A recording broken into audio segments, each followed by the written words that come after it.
I'll make it up, I'll make it, I'll make it up, I'll make it up,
You are watching Co-op for Two, broadcasting live from Champaign, Illinois, November 4th, 2022, Friday night around 11 p.m.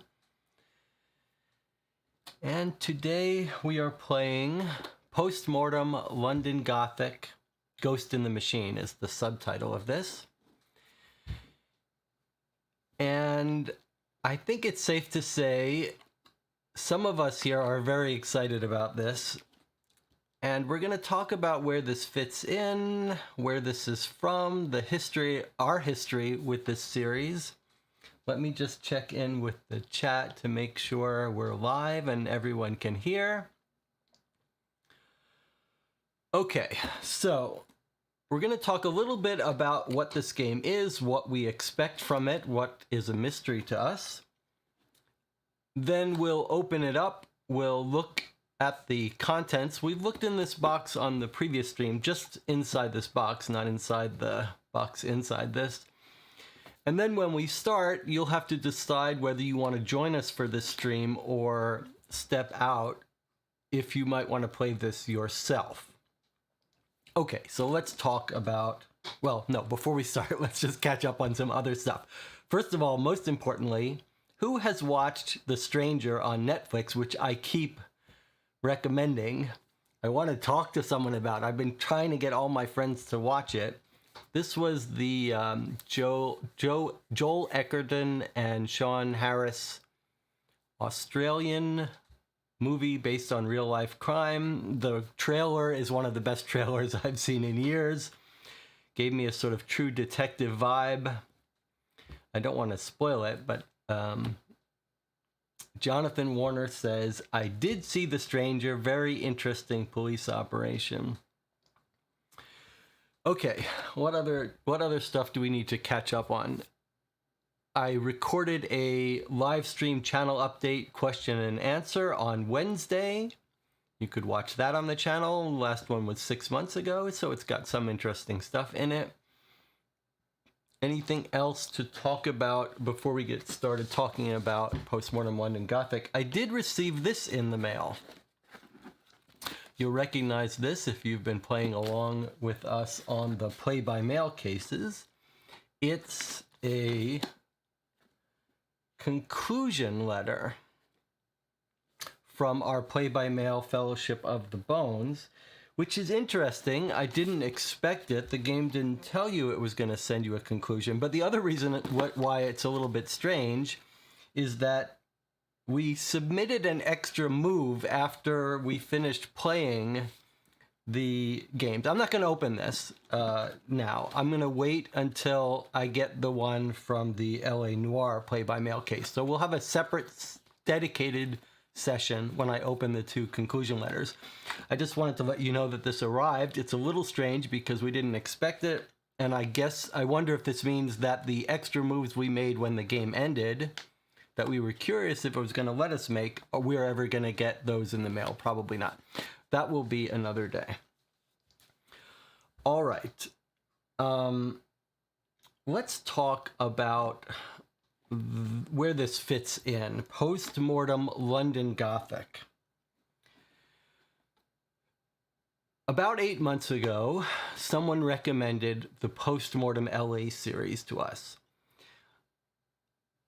which is the sort of sister case here, sister cases. And we played those on the channel about 8 months ago. Here they are. There's a trilogy of them. These are Post-mortem LA. They're all set in 1948 Los Angeles, published in about somewhere 2019, 2018 was the first one. And then these came out successive years, something like that. They are all set in, they're all premised in the same way. We're detectives as part of the global detective agency. They all have a very similar format, all published by the Mysterious Package Company, which normally produces these expensive experience games where you get like statues and lots of physical stuff. So this trilogy is sort of the outlier on the Mysterious Package Company website, and they're very much Sherlock Holmes consulting detective style games. There's typically a map, beautiful maps. In fact, here's the one from the first LA case. And this was actually double-sided. I mean, this was just shocked us at how good quality some of the stuff was, the map. And then you'll remember the actual clue points are in these paperback dime store novel formats, numbered. So there's some differences between Sherlock Holmes Consulting Detective, newspaper, but then also some envelopes, some packages with hidden stuff that the game told you to reveal. Okay, so they're all three of these were set in the specific world, 1948, Global Detective Agency. You can see here, their motto was something like, our eyes never sleep, our eyes never sleep. Okay, so we played through the three of these on the channel. They took us about 6 hours each, except the last one was longer and took us double the time, I believe.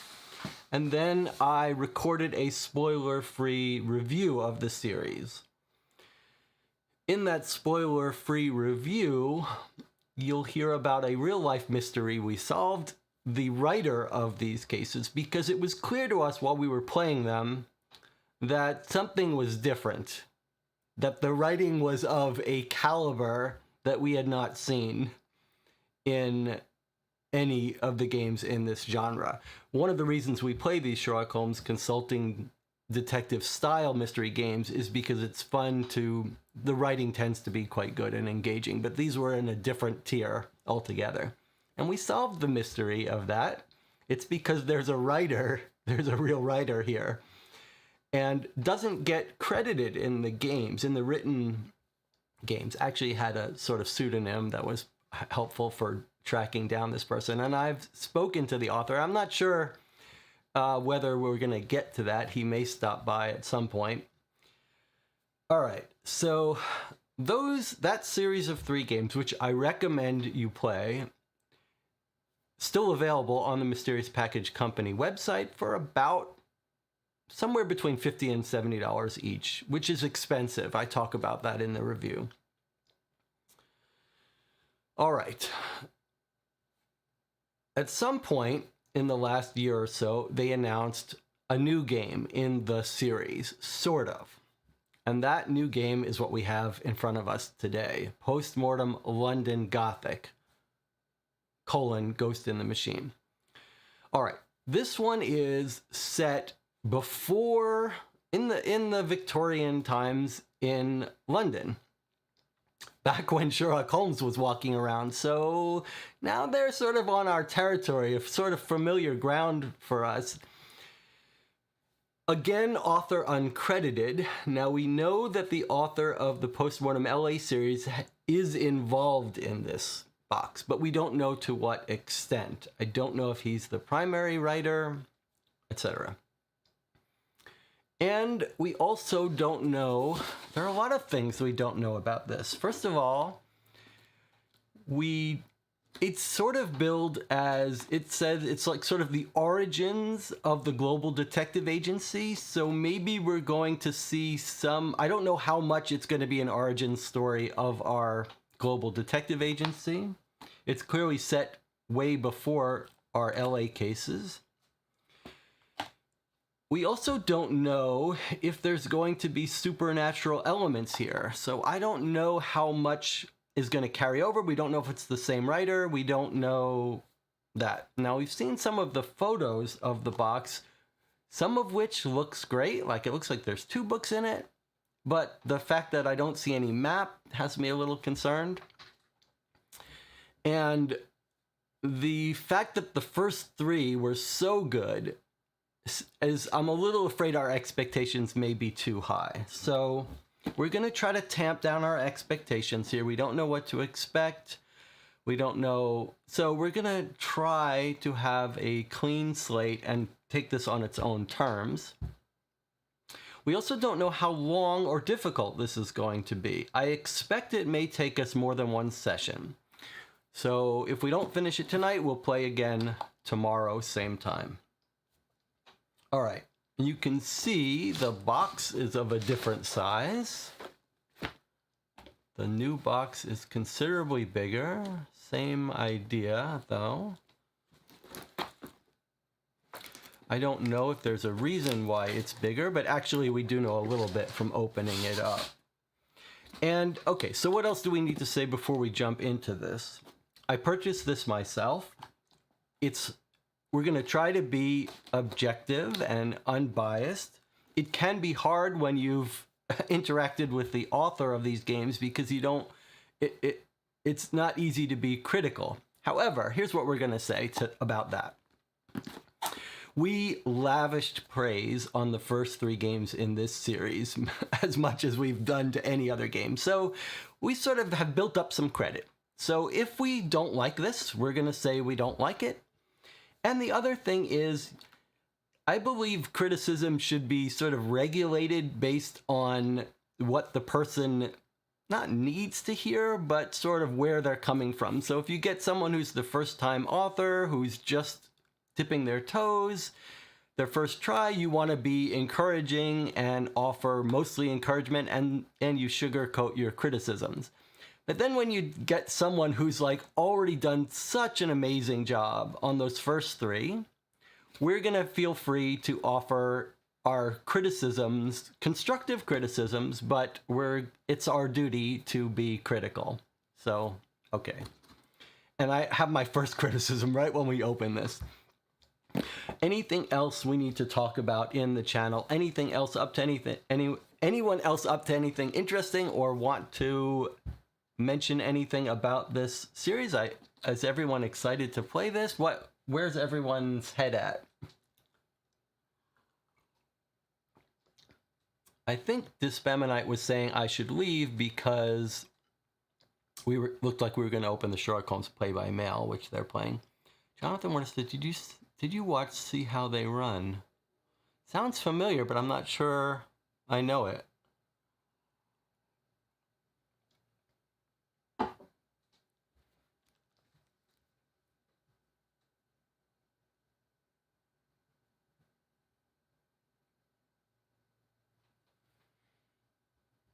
Anything else to catch up on? I don't know. It's murder mystery comedy based around a production of The Mousetrap. Interesting. I don't think I have seen it.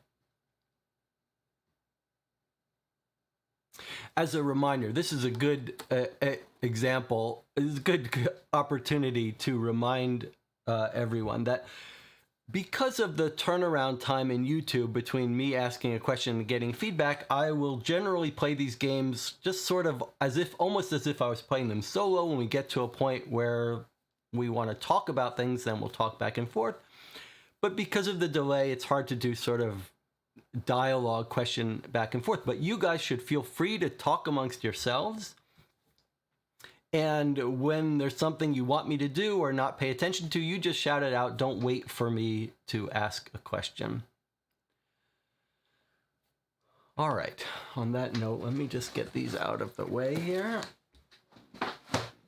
All right, let's open up this box and see what we're getting into. Okay, so the first thing, we saw this before on the previous game, I opened up this box. So inside this box is actually this little folio.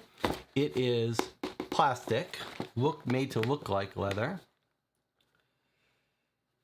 All right, let me give my first criticism, however, of what we've got here, of the system. Now, you see sometimes people talk about material and waste and all that. I don't talk about that. Whatever. That's outside of my wheelhouse. But I do want to talk about this for a second.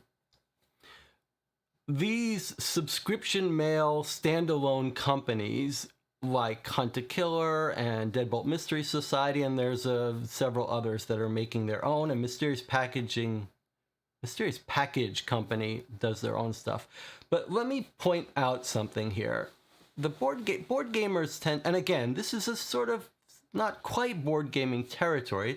It's overlap in audience, but if you look behind me and you see all the beautiful boxes from board games, and what's a little bit interesting to me is a company like the Mysterious Package Company, part of their appeal for people who like that is, oh, they've got this statue, they can put this statue on the shelf, etc.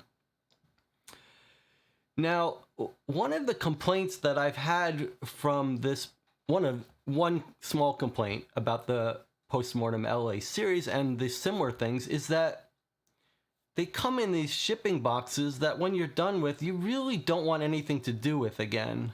Like, this does not go on the shelf well. But also, this doesn't go on the shelf well either. It's nice to have a box with nice art, especially since the production value of all this stuff is so high.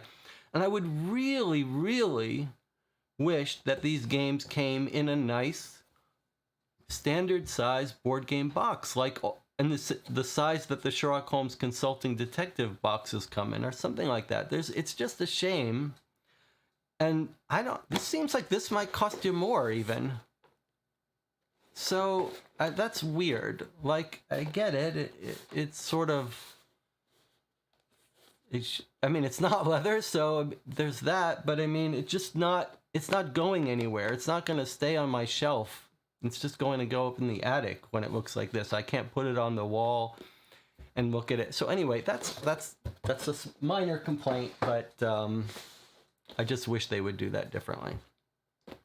All right, let's open this up and see what we got. So if you don't want any spoilers, I mean, you're not going to get spoilers yet. This is all stuff that would be on the website. Let's see. In the pictures, but let's see what we've got. All right. So we've got books, our checklist. Okay, so these look familiar to us from the previous games. These look familiar too, but boy, these are some, that's not a joke. These are, wow, okay. I think we're gonna have at least 2 sessions from these. There was an interesting thing actually on the website. At some point, it had like a playtime which was longer than the other 3 Postmortem LA games. So I wonder, I mean, this is clearly more writing than the longest of the Postmortem LA series. So we might be looking at more than 2 sessions. Dispamonite says, looks like 3 sessions for this one. I would not disagree with that. All right, let's see what else we got. So rules checklist, all right. And here we have a directory of London. It says industry and residence directory, notebook, Greater Waterloo Township, London, England, 1896. notebook. If you remember in the LA ones, there was a little notebook where you could write in addition to the directory. Let's see what this looks like. Okay, directory with ads, very familiar to us from these kinds of games. These are residential. Okay, then we've got some context. This is how the Postmortem LA series did it. These are like our informants in Sherlock Holmes. Completely, that's a nice way to do it. And then the rest is just notebook. Okay, so residential commerce. Yellow pages first, then white pages, and then informants. Okay, nice. All right, then we've got what we're used to before. When we're ready to solve it, we'll open this and read the solution. Answer the questions here, we're not going to look at yet, so we're ready to solve it. And then the solutions and a little epilogue, and no internet in this series, which is great. Okay, and then we've got a newspaper, and then in here are 1, 2, 3, 4, 5 bags, it looks like. 5 bags of pencil. 1,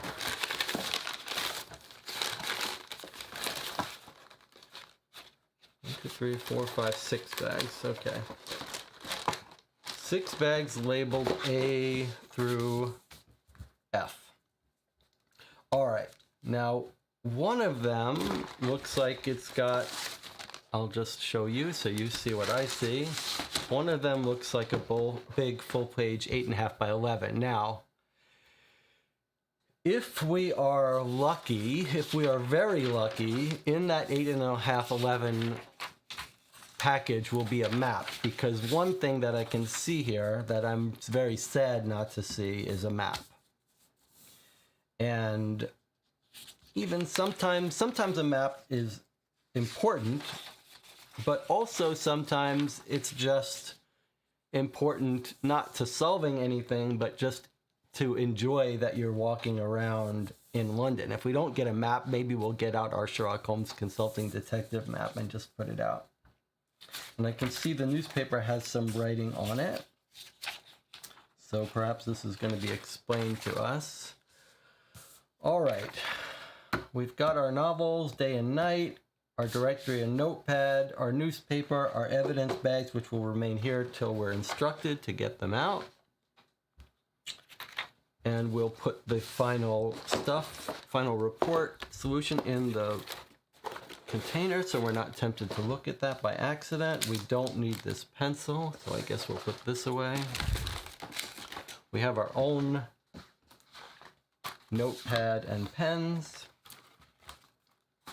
All right, let's read the rules and see if there's anything different we need to talk about here. Postmortem is an interactive mystery set in London, 1896. You are a private detective. Question suspects, examine evidence, investigate the city, follow leads, solve the case. Oh, length, here we go.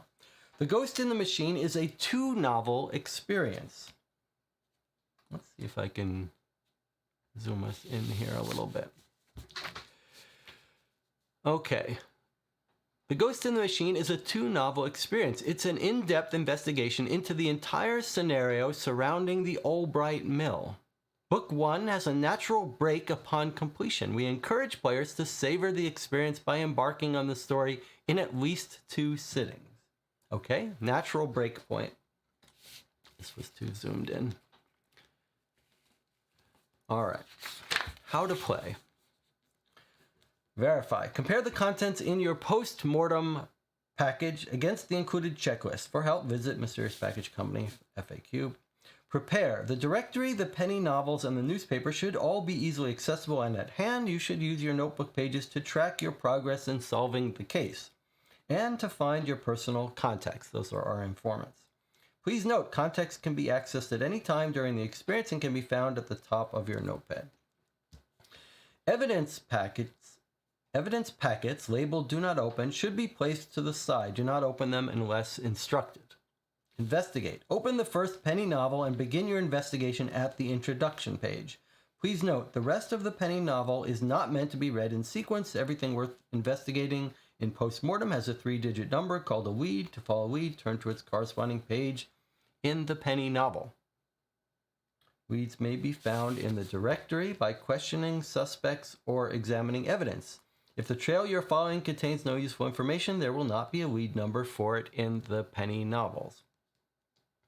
Leads can instruct you to take an action such as open evidence X. Leads can help you decide what to pursue next. Do you jump from the roof or dive through the fire? Leads can provide you with the next action. Cover your eyes and leap through the flames. Turn to lead 890. Your personal contacts may be integral to solving the case. They can be found at the beginning of your notepad. Don't forget to read the newspaper. When you do so is up to you. This is nice how it's telling you about the newspaper and when you can read it whenever. We've talked quite a bit on this channel about when the best time to read the newspaper is. We tend to read it right in the beginning, but lately we've been experimenting with that a bit. Close the case. To close the case, write your answers in the spaces provided on the final report. As a private detective, it's more important to be thorough and complete in your investigation than it is to be swift. Love it. This is unlike Sherlock Holmes Consulting Detective, which is kind of poking you to do this as fast as possible. This is more our approach, our philosophy, which is take your time, be complete. Once you're satisfied with your cleverness, slice the seal to discover the final reveal. Okay, a little separate list of contents. Directory. This contains people and businesses in 1896 London. If the lead is significant to the case, there will be a corresponding entry in the penny novels. The second half of the directory is your notebook. Okay, penny novels. Let's read this. The Ghost in the Machine is a 2-novel experience. Start with Book 1, Daylight. Please note, Book 1, Daylight should be completed before beginning Book 2, Darkness. After the introduction in Book 1, entries in the penny novels begin with the 3-digit lead at the top of the page. Leads are uncovered as you search the directory or at other points in your investigation. If no entry exists when looking for a lead, you have gone too far off the trail. If you're still on Book 1, do not open Book 2 to investigate a lead. Please note that all leads end with a little symbol. That, in other words, if they're continued on the second page.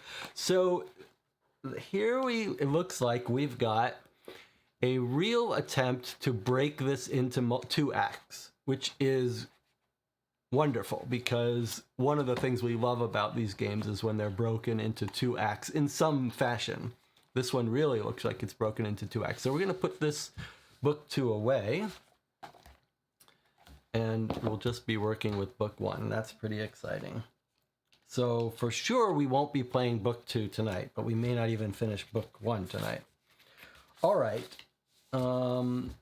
Evidence. Each packet of evidence is labeled Do Not Open. It's identified by a letter. If you investigate a lead in the penny novels that reveals evidence, you'll be instructed to. Notebook. Take notes throughout your investigation. We'll be doing that with our own thing.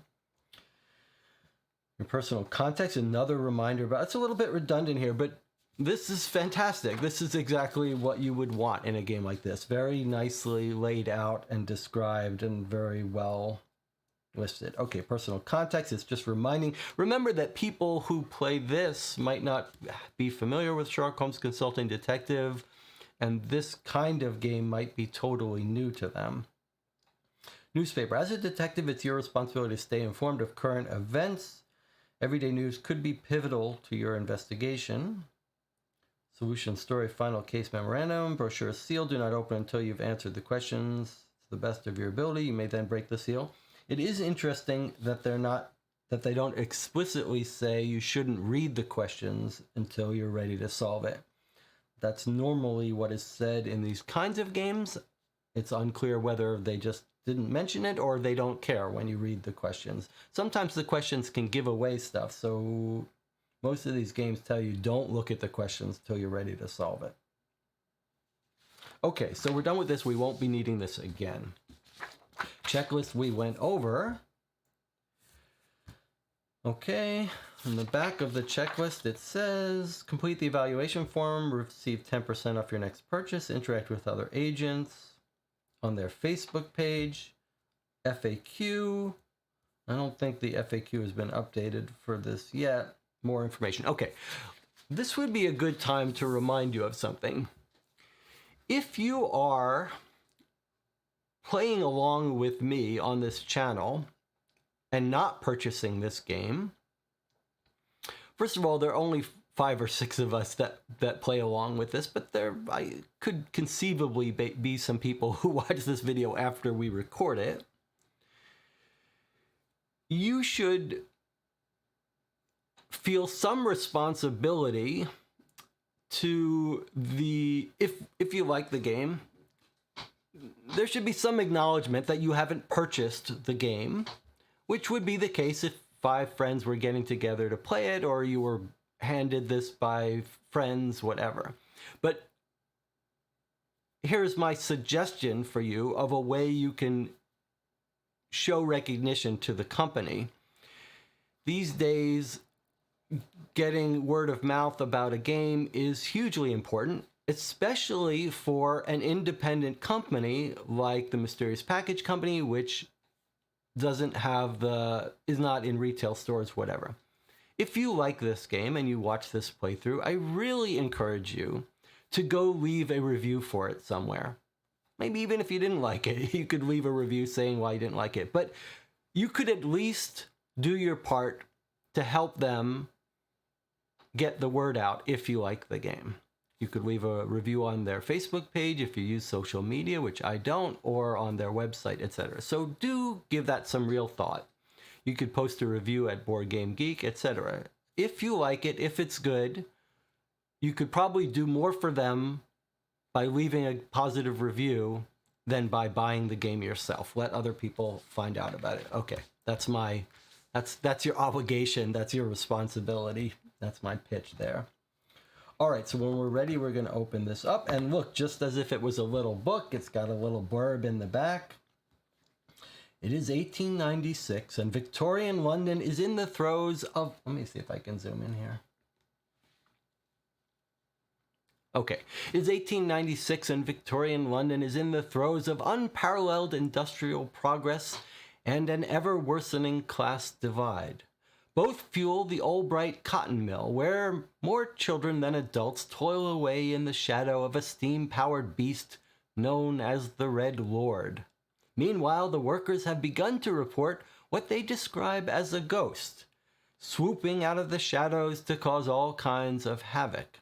When 2 men, one the Albright's owner, fall to their deaths in the mouth of the Red Lord, the mill descends into chaos. Is this the doing of a vengeful spirit, a corrupt and dangerous system, or something far more sinister?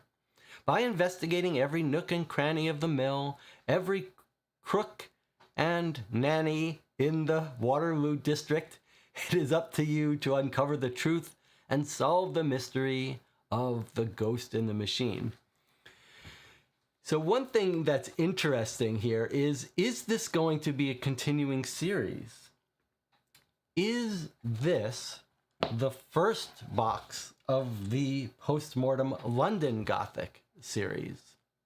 We don't know. That might depend on how successful it is. So far, production quality of this has been extremely high. All right, so I think, shall we just open it and get started, or do you guys want to take a break and have anyone who thinks they might buy this want to leave? Maybe we'll read our introduction, then we'll take a little break. All right, let's see what we got here. These books are a little, normally I have this view on a full page, and so I'm just getting used to the size of this. I might tweak, customize it a little bit when we're offline. Okay, Ghost in the Machine, Madison Canfield. Oh, okay, we've got an author now. Madison P. Canfield. Assuming that's not a pseudonym, we have an actual author for this one. Copyright 2022. Okay, so that's interesting. Here it is very clearly now, Madison Canfield. So I think we may have a different author. Sounds like a real name, but I'm not sure. Last time we were tricked by the name. Okay, you are the detective. I believe I have seen hell, and it is white. It is Snow White, Elizabeth Gaskell. Okay, introduction here.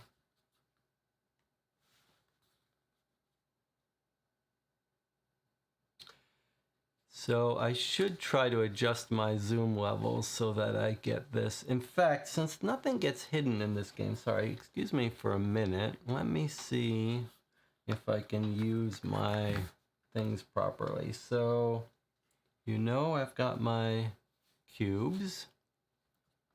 All right, so if I get the cubes, we do one page at a time. So if we get the cubes perfectly showing a page, which is like that, then if I go in and turn off, now if I remove the cubes, it stays. Okay, so here we go. It matters, actually, let me just get it a little bit closer here. If we're gonna keep it here for the whole time, let me see if I can't get it a little tighter. Guess I could go a little bit that way. Just trying to get this right, and then we can just leave it. Okay. So that's what you're looking at there is my plugin for OBS that zooms in cubes. Normally we have it automatic, but if we're going to not need it often, I'll just try to leave it at this. Okay. Introduction. See how big the introduction we got. Okay, we're gonna read this, then we'll take a break. It matters not how many times you have done this. Riding into London town by way of locomotive remains a sort of conjuring. And it feels even more so now, at this time of neither night nor day, upon the infiltration of darkness by dawn's impending light, the racing engine's headlamp, an earth-bound meteor.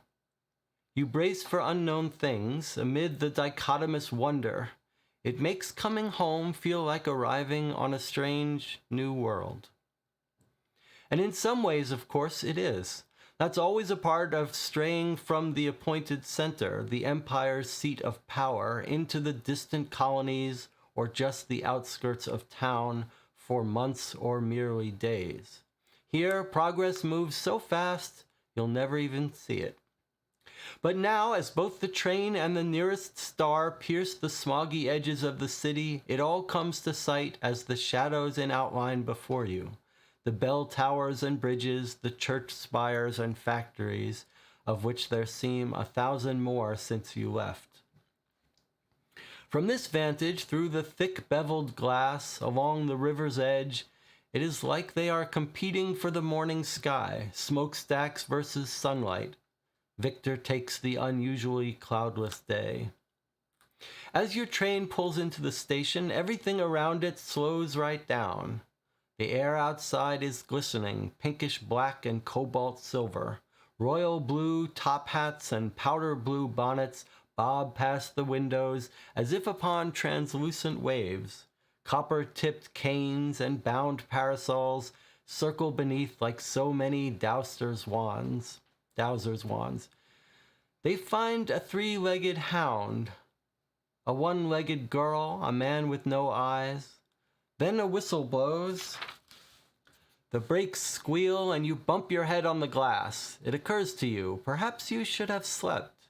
But of course, you never have been good at that, sleeping on locomotives, in boxcars, on ships, in carriages, or even beds, unless entirely spent. And really, what difference would it make? Upon arriving anywhere, you always feel this way. The somewhat eerie, almost overwhelming randomness of time and space, but especially here in London town. Why is this where you exist, both in the midst and on the edge of everything? It is palpable, the cusp, the nexus, the spinning world about to change, from one thing you don't understand to another you can't even guess. Others out there must feel it too. The profundity of discarded mysteries and the dread of those impending, all unknowable. The only thing clear in this bifurcating air is that a deeper form of madness has already arrived. Oh gods, at least you can sleep at your desk. This steaming dragon gives one last shudder, another whistle blows, and you grab your hat and duffel bag. From the platform through the station, even with the morning crowds, you are onto the street beneath a minute. And with legs more restless than tired, you reach the red brick-colored wooden door in the hard wood-colored brickstone house before locating your keys. They are, of course, at the bottom of your duffel, and so the sundry of your belongings are strewn along the cobblestones as a call comes from across the road behind you. The sound is like that of a too smart street urchin pretending to stifle some giggles. For the love of dogs, Bertie, you say. Oh, this is us. I'll speak in my normal voice. For the love of dogs, Bertie, you say, stepping up to the door. Come and help me out. And by the time you've fiddled the key and managed the lock, your bag is mostly packed again, and Bertie's standing at your elbow, wearing a pale blue shirt 3 times her size, with treble clefs upon the collar. Suits you well, you say. She beams and starts to take it off. Help me up with the bag and it's yours. You open the door and step inside. For truth, says Bertie. Have I ever told you anything but... You find your footing on the dark slanted stairs. Way you're sprouting, it'll fit you right by the end of the week. She huffs behind you, picking up the bag. Then it'll be too small by the next, she giggles between huffs. Watch your feet on the stairs. Watch your feet on the stairs, you say, reaching the landing. You should get some of that electric light, says Bertie. True, you say, but I spent all my money on a fancy blue shirt.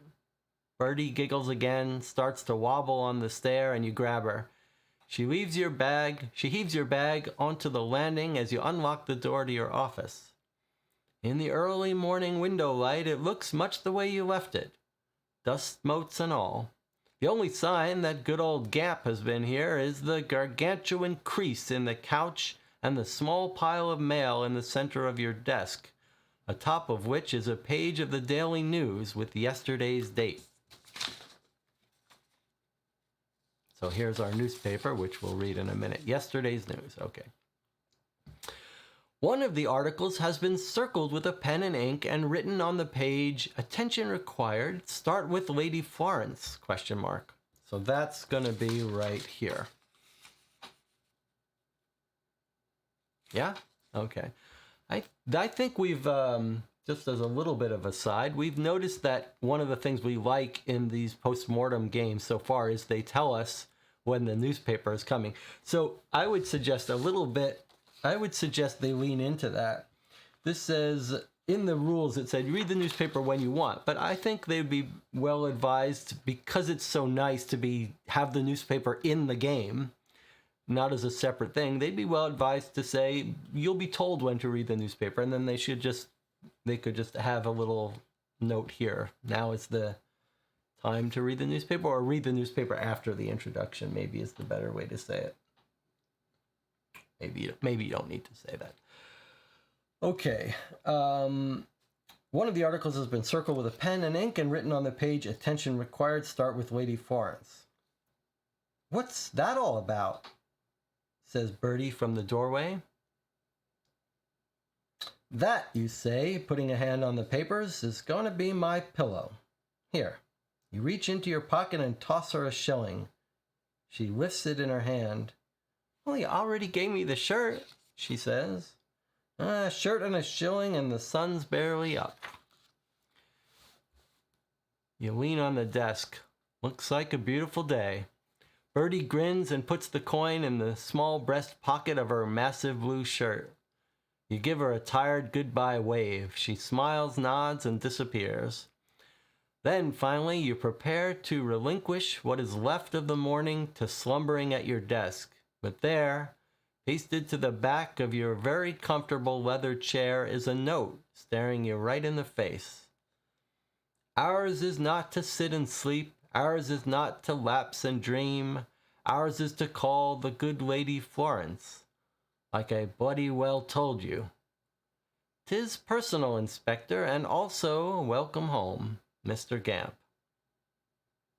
Okay, and now we see it's being treated like a little choose-your-own-adventure. Ignore Gamp and get some rest, or too distracted to sleep, go to make the call.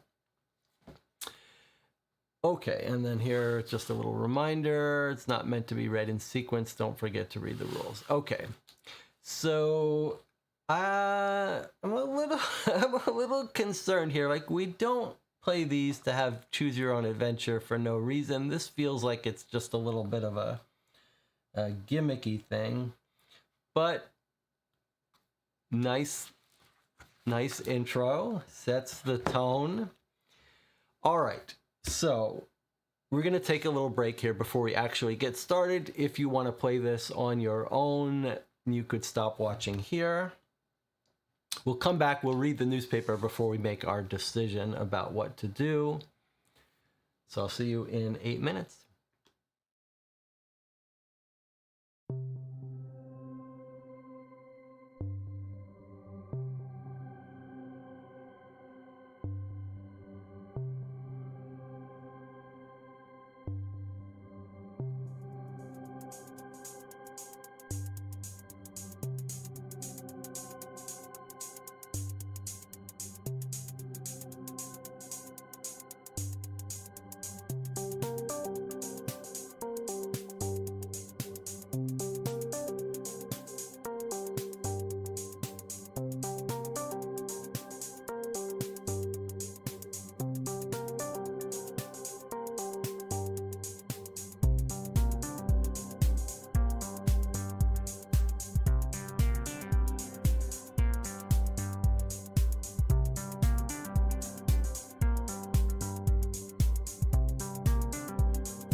Okay, we're back, and before we look at the newspaper, Jonathan was suggesting let's look at who our informants are. It sounds like we're a PI of some sort. So in our notebook, we've listed these contacts or informants. Augustus Augie Cook, the coroner. Helen Wright, a newspaper journalist. Mary Eldridge, GRO, we don't know what that is. Nathaniel Hennessy, the librarian. Any guess at what GRO is?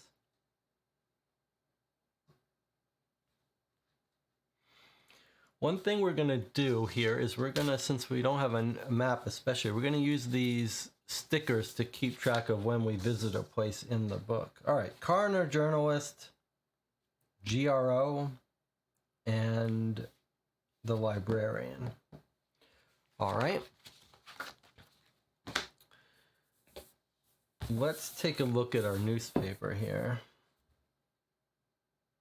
Guess I'm going to have to turn back on this, unfortunately. Let's see. Okay. Tragedy at Old Bright. So one of the things, let's try something different today. It's always, we're still perfecting the most enjoyable way to go through newspapers. Sometimes it's more painful than others. I think we're going to try reading this article now, the one that's circled, and we'll just glance through the rest of the paper.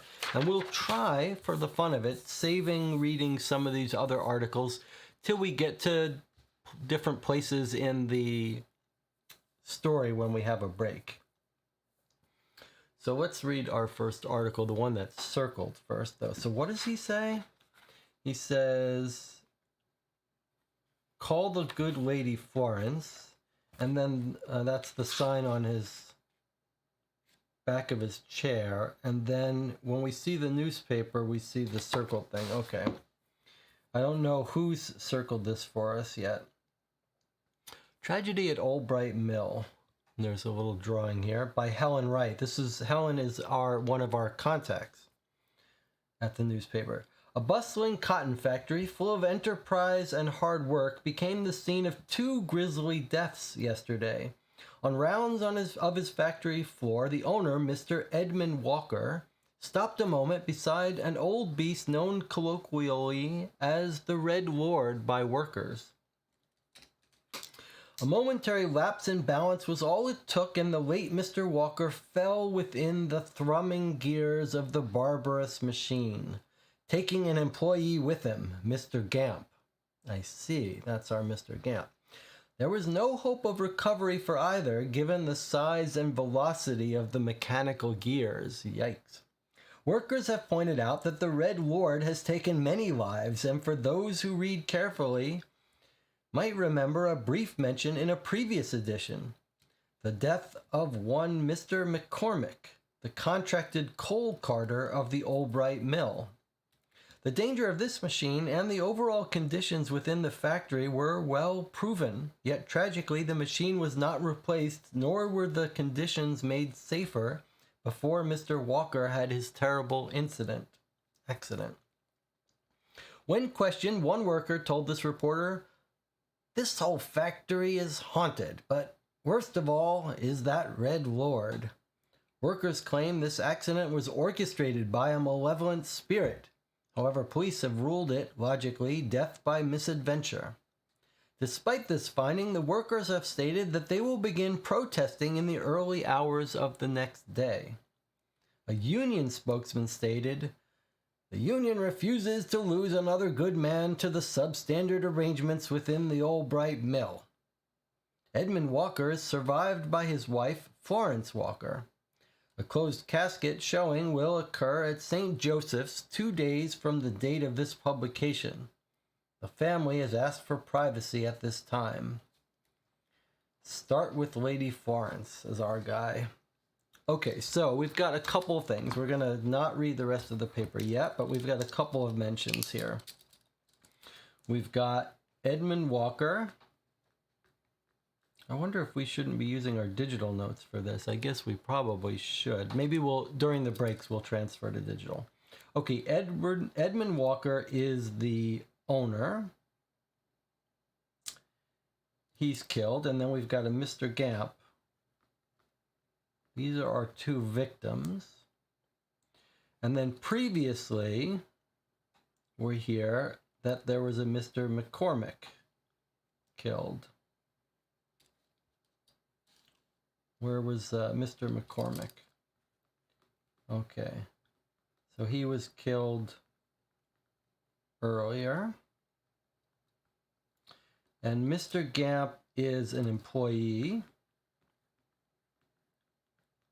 And Edmund Walker was the owner. Okay.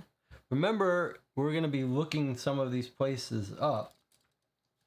So then we might also want to visit the Albright Mill itself. All right. What other places and people were mentioned? The Union of Workers, and then let's see, union spokesperson, but we're not told who that is. And then we're told that at St. Joseph, probably church, right? St. Joseph Church, in 2 days from the date of this publication. This is July 29th, so that would be July 31. Sort of, that's their funeral showing. And then we've got Lady Florence. Now, who is Lady? He's survived by his wife, Florence Walker. Lady Florence Walker, who's the widow. Any other places or people mentioned for us to visit here? Gamp was almost pulled into the machine. No, he was killed with it. So 2 people, 2 grisly deaths yesterday. He fell in and he pulled an employee with him, Mr. Gamp. So who wrote us this note? Let's see. What was the note that was on the back of his chair? I think... that's a good point. It looks like Mr. Gamp...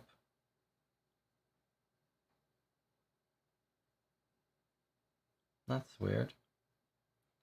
Mr. Gamp, ignore Gamp and get some rest. Maybe a different Gamp?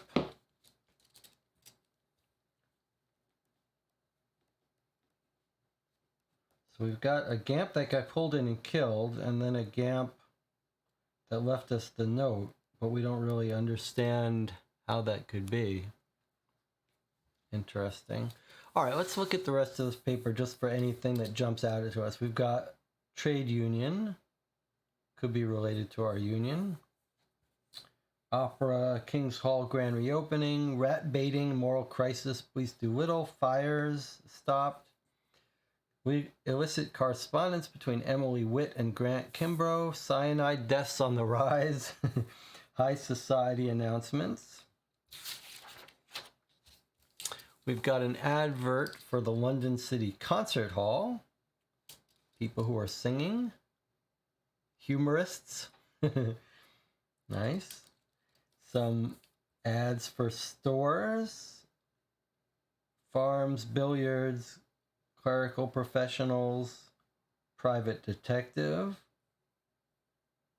plumber, glue factory, bookstore. So you can see these all have addresses on them. 582 Fleet Street, 342 Lanley Court, 075 Main Street. These are all places we could visit by looking them up in the book.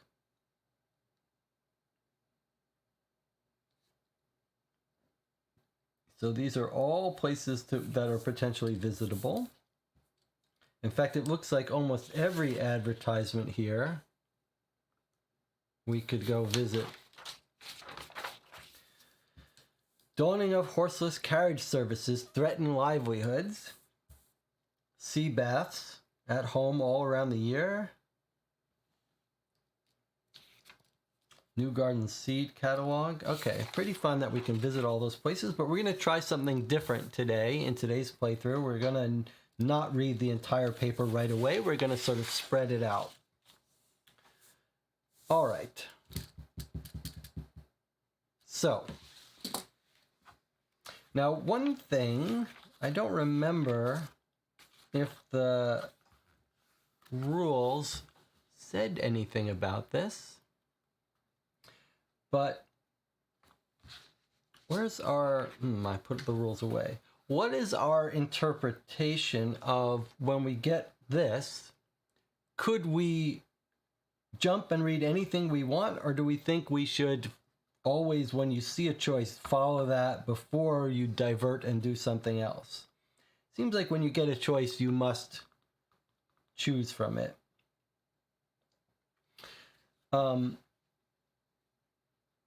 It might be nice to have a little like this. Is this an or? Is this exclusive? Would you do this and then do this? Or should we view these as exclusive alternatives? Be a little bit clearer. Anna says funeral is tomorrow. I do agree that we're reading this paper. The funeral isn't yet. Could be tomorrow in book 2, or it could be some other time. I would suspect if we tried to go to the funeral, it would just tell us it's not ready yet. But we'll decide that later. I am very curious about this. All right, now, we are not going to metagame this stuff. We're not going to say, well, we should go here because then we'll read an extra paragraph and then we'll talk to him. We're just going to do this thematically. And thematically, role-playing it, we are not about sleep. We're here to get work done. We're too anxious to get to sleep. So it's time to make the call to Mr. Gamp. We're not going to lie down and get some rest. We took our informal rest during the break. Okay, make the call at 36. So we're going to go to 36 here. and find out how Mr. Gamp is alive.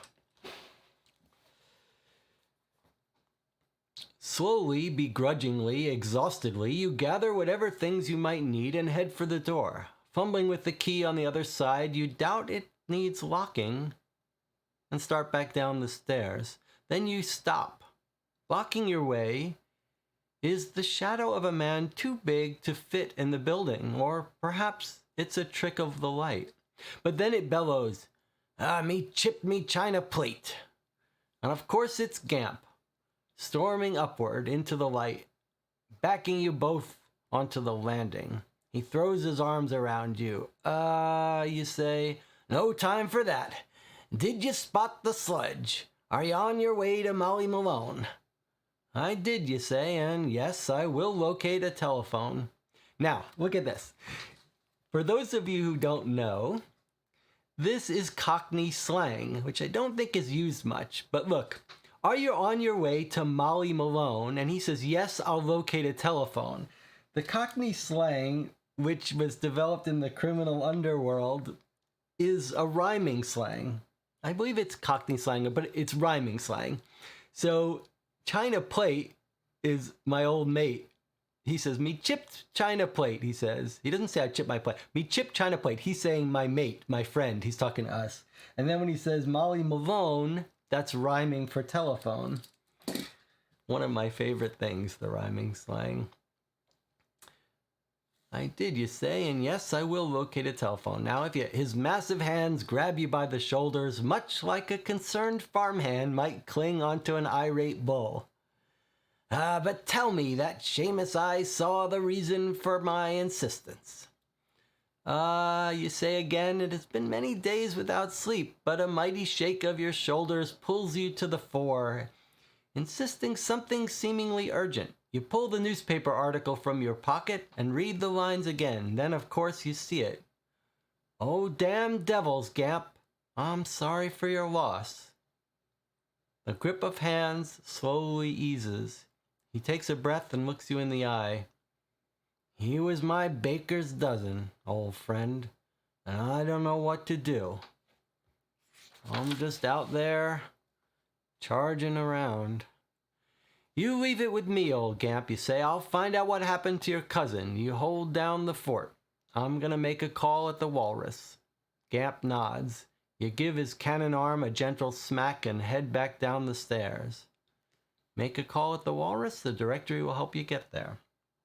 Okay, so we've solved our mystery of Gamp. It's his cousin of one of our old friends. All right. Make a call at the Walrus. The directory will help you get there. All right. So it's a hint we didn't need, but okay, the game is just helping out new players who may not be accustomed to this. It's okay to remind us on the first time. Hopefully it will not be reminding us too much, but it's suggesting what we should do here. We should make a call at the Walrus. We're not going to spend too much time critiquing this stuff while we play it. We can wait till breaks and at the end to do criticism. But just because we're just getting started and to get us in the practice that keeping our eye open for critique, I would say this is not the way you want it. This is not the way we want to be detectives. In other words, our guy is telling us he wants to make a call at the Walrus. It's not telling us why. Instead, it's like an adventure game telling us we want to make a call, and so here's how you do that. We would rather be told not that we want to make a call, we don't know why and where and get there, but we'd rather be told some information like, if you made a call, you'd get this information, and then we'd figure out, okay, where do we find a telephone? Let's do the call. Okay, but I'm not going to stop every time. All right, so we want to make a call at the Walrus. It's a little strange here. It seems to be telling us what to do. Make a call to walrus. All right, let's just make a note that we've read 36. All right, a call at the walrus. So let's just follow the instructions for the beginning. We're in commerce, walrus.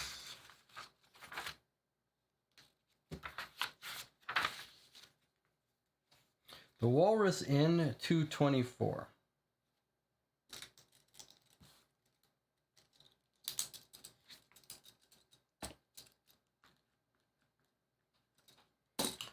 All right, let's make a call. Let's go to the Walrus and make our call, 224. Do we know who we're calling? Do we know who we're calling? Are we calling the widow? Let's find out who we're calling and why.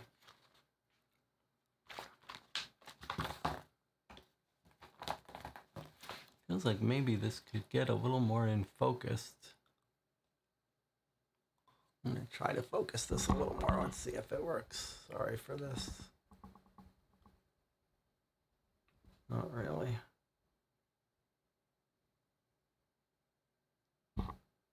It'll settle down in a bit. Sorry for that. Okay. 224. Old Dartmouth is at the door holding it open for you. You cross towards the bar, but for now you won't quite make it there.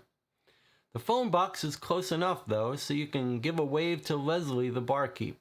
And though part of you hoped there'd be a queue, so you could help Leslie hold up the mahogany and get your morning eyeballs just a little bit wider, the box at this moment is entirely available. Cursing your good luck, you duck inside. One long crank of the little handle and a familiar, gravelly voice sings out. What are we doing now? Well, it sounds like we're talking to Ashley, you say. Detective Inspector, says the voice. Detective will do. How are you? All put out. You should hear it, but we can talk when I see you, of course. Of course, you say. And where are you back from this time, Master Detective Inspector? Oh, very secret places, you say. Top secret. In fact, top to bottom secret places. Oh, says Ashley. Speaking of secrets, listen to this. My little Marge, not my sis, the other one, she works at the mill, right? The Albright mill, right? So as it happens, she saw it happen. So what happened? Well, the whole thing. Sure, you heard about it, but of course you just got back. She saw the boss man torn asunder, or well, he perished in a terrible accident. And another man too. They say he was trying to save the boss. Ah, yes, I did hear about that. Awful stuff. Awful stuff, says Ashley, ain't it? It is, you say. And then there's a pause. There always is with Ashley, a nice one, in which she seems to both forget and then remember why and how you happen to be talking, together yet apart, in this small square box of air. Oh, but, says Ashley, you called for something else. Well, yes and no. Well, how about the yes? And there it is, the picture of professionalism. You feel a bit bad about saying it now. I'd like to be connected to the Walker residence. There's a pause, a longer one. Then Ashley says, are you making a joke? Not really. Oh no, I made a mess of... nothing that wasn't already one. If anything, I'd say you cheer the masses up. Ashley laughs. So, the Walker residence. Please, it should be 224. Well, then aren't you lucky you got me, Detective, says Ashley, because that right there is a discontinued number. And I just so happen to know that for the Walker residence, in actual fact, there are 2 separate lines into the house. 2 lines, is that a normal thing? Amongst the most abnormal, says Ashley, unless the house covers 2 city blocks. Do you think it could? No idea. I've never been invited. But you'll take me with you when you are, right? Of course. Excellent. What line shall we try? To call line 1, dial 83. To call line 2, 821. Okay, so we're calling the Walker residence. First, we did we call our office, our switch box, or do we just pick up the phone and get... We crank the handle, familiar gravelly voice sings out. What are we doing now? Sounds like we're talking to Ashley, and she says, Detective Inspector. So we recognize her, but is it just she's a phone operator and we recognize the phone operator? Or does this phone specifically call a special place? I mean, we can't call directly. We're obviously talking to the telephone operator, but I guess we just know the telephone operator. Ashley. But then she says, you called for something else. So I'm a little bit confused about how these phones work. Does Anna happen to know? Anna says, yes, it's the phone operator, and we just know, we happen to know the phone operator. But would it be any phone operator in all of London, and we just happen to know her, and she knows us, we're a detective inspector? Or is it that this phone box rings only a small subset of phone operators? Okay, anyway... We want to connect to the Walker residence, the widow of the owner. And she says, well, that got disconnected, but that's an old number, but there's 2 lines, and which one do we want to call to get there? All right, well, I guess we start with line 1, 083. But before we do, we want to note that actually she's given us information about someone else. Her cousin who saw stuff. My little Marge, not my sis. Do we know this woman's last name? Ashley's last name? Not really. So we're not going to be able to look up her cousin. She saw it happen. All right, but she does tell us that she thinks the other man, Gamp, tried to save the boss. We don't know Ashley's last name, right? Because if we did know her last name, we could call on her sister.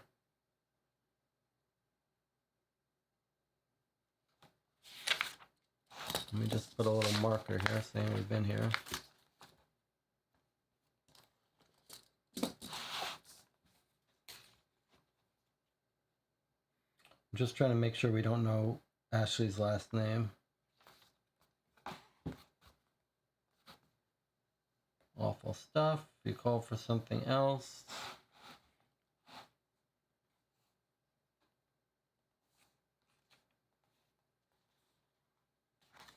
All right. Well, let's dial the first. Anna says the way it worked is you picked up and asked for the number from the operator who connected you manually to the asked line. Okay, so we just happen to know the operator. All right, let's call line 1 and go to 83. All right, here we are, 83. As Ashley patches you over, you hear the gamut of blips and wheezes, then crackles and a screech, before finally ringing through. 11 clear chimes before the other end picks up, and then there's nothing. Finally, a tired and frustrated sound trickles through. I don't have the money, I told you already. Hello, you say? Oh, says a voice quietly. Lady Florence? Are you okay? Who is this? Says the voice. Miss Florence Walker? You say. I hope to help. And then the line goes dead. You ring it back, but it never picks up. To visit the family residence, to go to the mill instead, or have you tried the other line?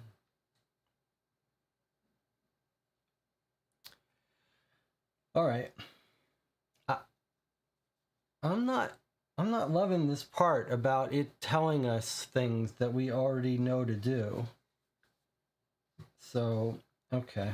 But maybe it's just the intro. Maybe this will die away. But yeah. Okay, well, this is giving us the address of the mill, which presumably we will find in the yellow pages, but I'm just going to write it down here. 065 for the Albright Mill. In fact, let me just confirm. If we were to look up the Albright Mill in the yellow pages,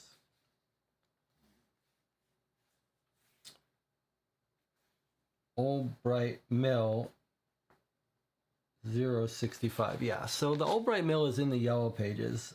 I don't know why we're being told here to do this, but maybe it's just a reminder, but I don't like it. Like, don't tell us that here is our, this makes it look like here is, you'd have to be here to see this to choose to go to the mill.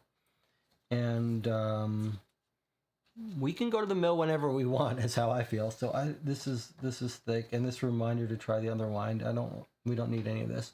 And we're being told where the Walker residence is at 801, which presumably, well, now let's see. If you looked up the Walker in the phone book, you get different numbers. So I don't know.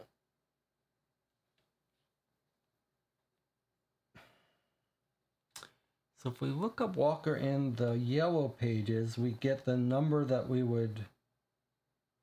First of all, Florence isn't in here. E and F, that's Edmund and Florence. Okay, so there's 835. Is that going to be their second number?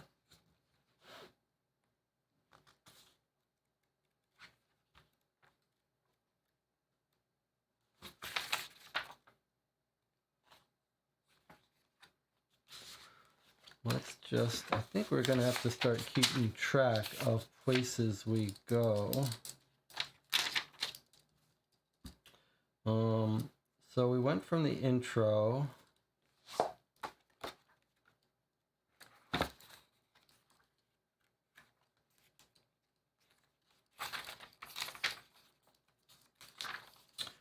With the intro, then we went to 36.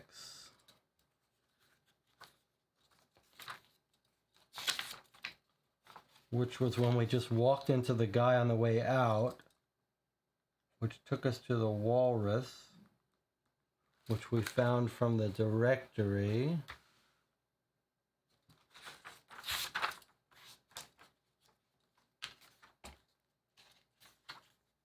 Sorry.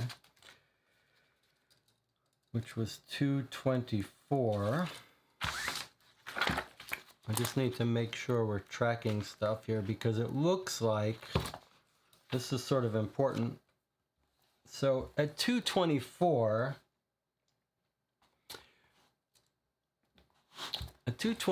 we got to the walrus where we made our phone call, and it said to dial line 1, line 2. So we have to remember that, like, if we don't recall this page that we went to, that's the only way we found these numbers.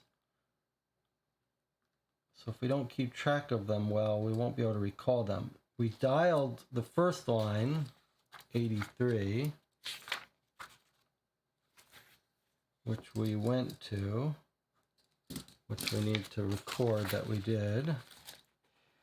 And 83 gave us new choices. The family residence, 801, in the mill. Well, 801, the family residence, we don't have it doesn't seem to be in the directory. So if we don't write it down from this page, we'll never remember it. So that's the Walker home. But then we could also go to the mill. Sorry, we could go to the mill, which was 65, which is in the directory. So we don't really need to write this down because we could recover it. And then it's reminding us to go to the other line. But in the directory under Walker,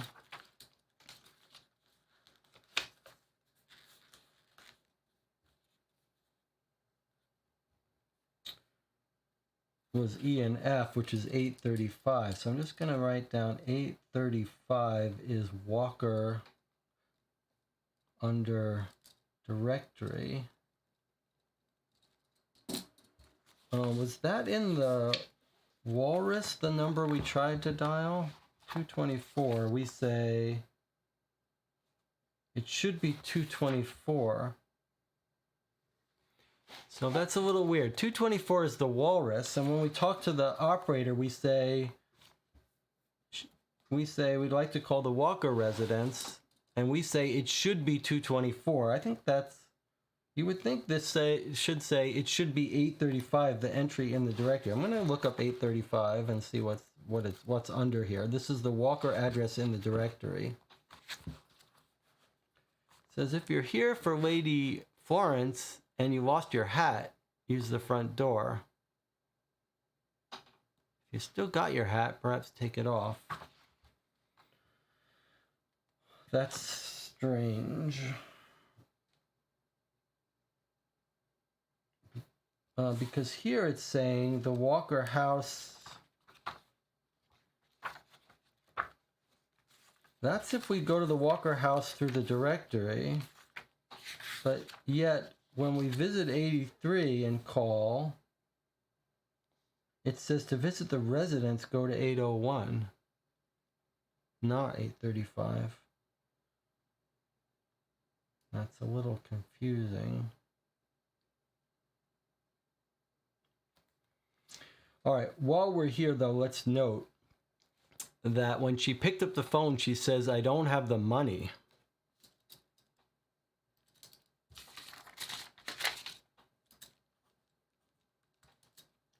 Lady Florence says, I don't have the money. Sounds like she might be, is she being blackmailed?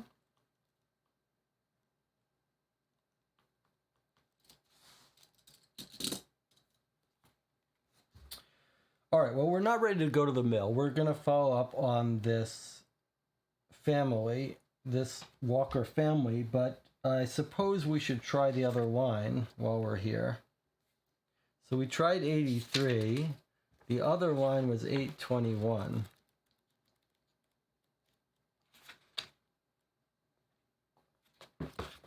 Okay, here's 821. It barely rings once, then a gruff voice barks at you across the distance. Walker residence, your business. Good day, sir. I hardly agree. What is your business? I'm a private investigator. Well, this is a private residence. We have no need for an investigator. May I ask with whom I'm speaking, sir?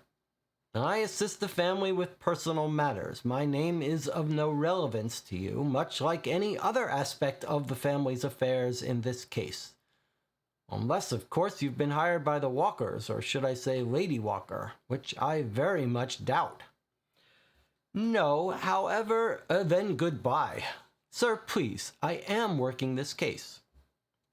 How so? May I ask on whose authority?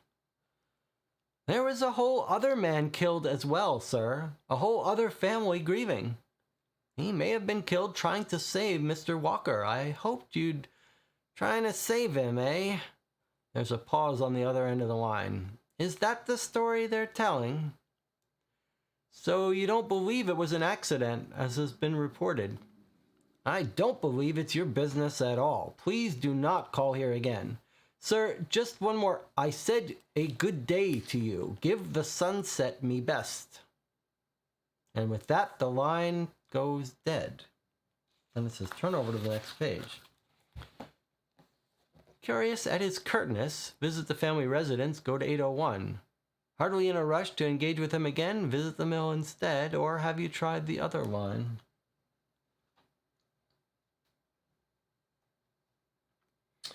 Okay, to visit the residence 801, that's the same thing that we were told before, if we want to visit the residence. And then it's just suggesting we go to the mill. Okay, so we tried both lines. We got a curt man. We don't know his name, but he is suspicious that... I guess if I'm going to read this from this, maybe I'll get to a bigger view.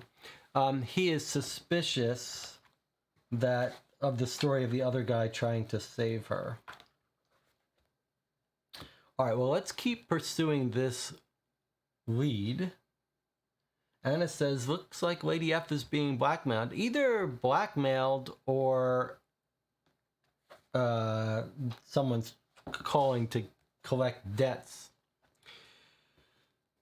John says, let's clarify, we're not sure it was Lady Florence that we were talking to. That's a good point. Okay, so we're going to visit the house now. We've given 2 different numbers for the house. One is in the directory, and one is the address you get if you follow the instructions from this page, which I do not like.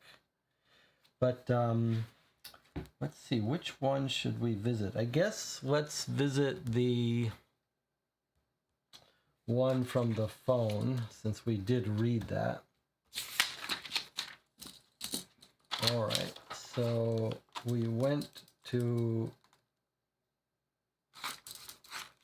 83, and we went to 2821. These are the phone lines. Okay, and now we're going to go to 801, the Walker residence from phone. We haven't yet been to 835, which is the Walker residence in the directory. It's a very weird concept that those are different, but okay. Let's go to 801. Let's knock on that door and find out why these people are being so unhelpful.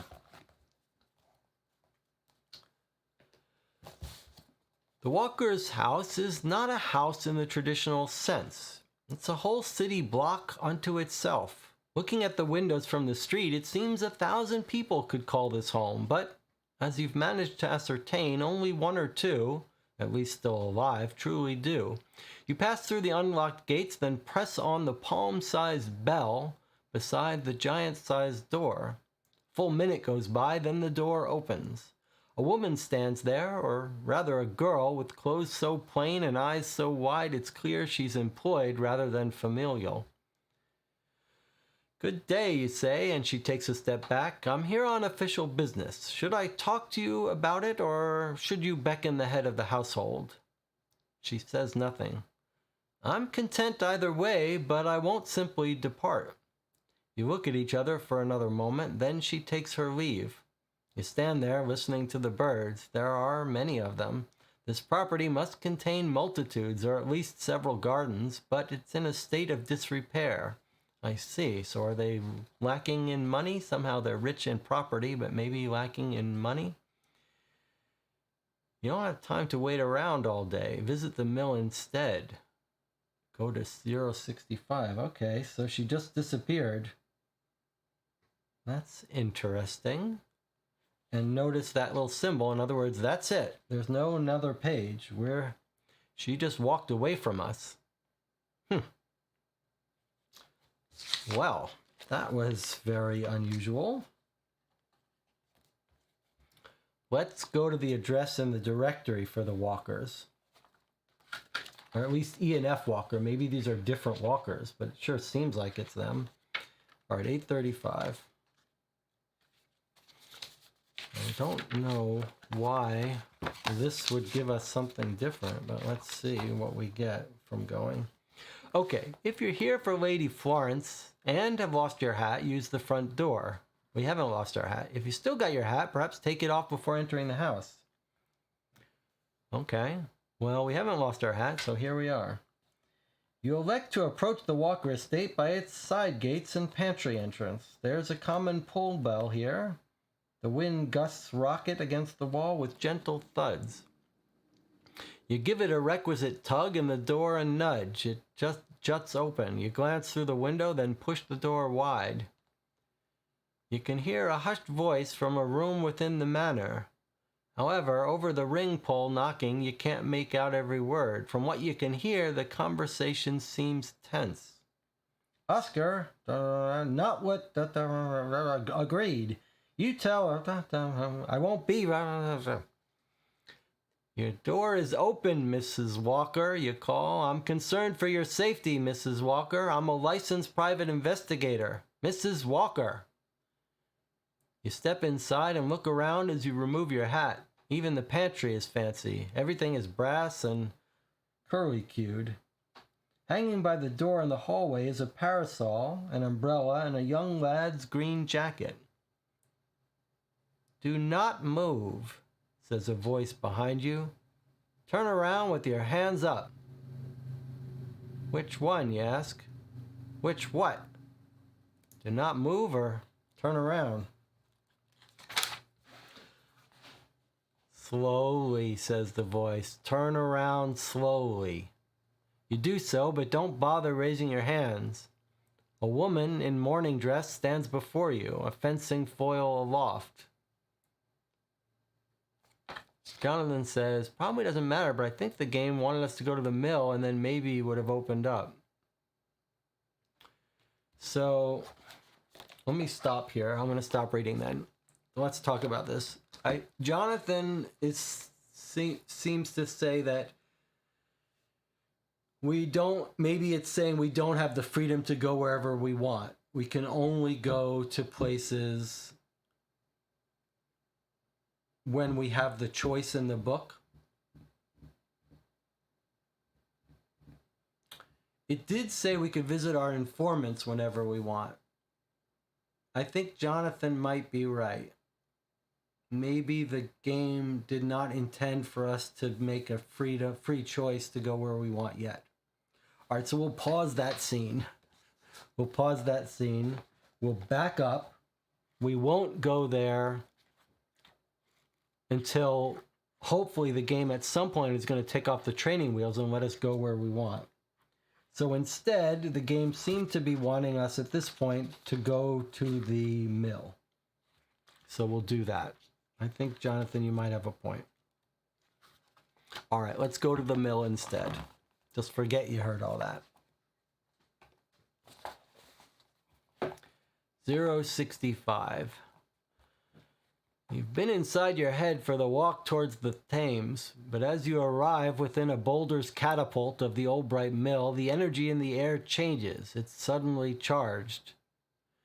You've seen battles before, not just in war, but angry mobs, burning buildings, public hangings, poppy raids, cockfights, and even one time the forceful downing of a transatlantic air balloon. But still, this scene before you can't quite comprehend. The backdrop of mammoth stone walls and a giant iron gate makes the mill seem more a military fort or medieval castle than a place of modern industry, and this in turn makes the swell of shouting humanity here outside the gates appear as revolting peasants jettisoned from the past, shaking placards and papers in front of pitchforks and torches. And then, at both a closer and wider look, you see how deeply eclectic they are. Men of the cloth, madams of the habit, women of the night, clerks of the city, urchins of the street, and barristers of the court. Sweeps of the chimney, bobbies of the law, workers of the mill, and, according to the fragrance of the man close beside you, righteous mongers of the fish. What the dickens is this, you wonder aloud? What this is, the fishmonger says, is people at their most fed up. About what exactly? Depends on who you ask. You got your union men and rebels, worker, widows, and unclaimed bastards. The only thing they got in common is they don't much like the Albright Mill. And with half the workforce sent home, just like that, without any emergency pay. And here's a drawing of the scene of all these different people protesting at the mill. They're sent home without any emergency pay. But they're aware the owner just died, you say. Of course they are. I think that's part of the point. After all, it was more than just the owner. You nod and wish Gamp were here to see this. In fact, he might be here. The man is an ever-deepening mystery, one to whom you owe a great devotion. And not once until now has he asked for a favor. That's why I'm here, you say, for the other man who... Aye, says the fishmonger, the man who went down with him. That's a loss worth looking into. And how many lost catches of mill hands? How many torn nets of women and children? This you see before us. It's an ocean worse than the friends I lost in righteous work upon the sea.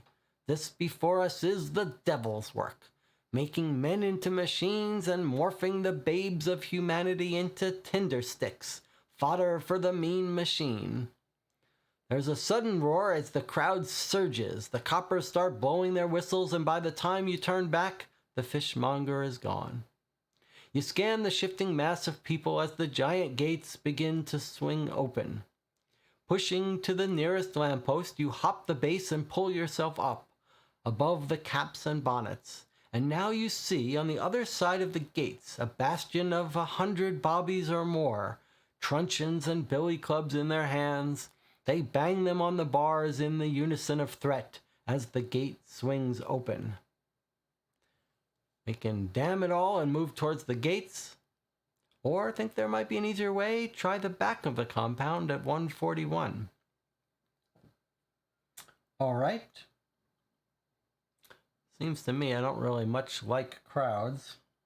They're a little bit dangerous. Let's try the back way, 141. So let's put a mark that we've been to 65, which is the mill.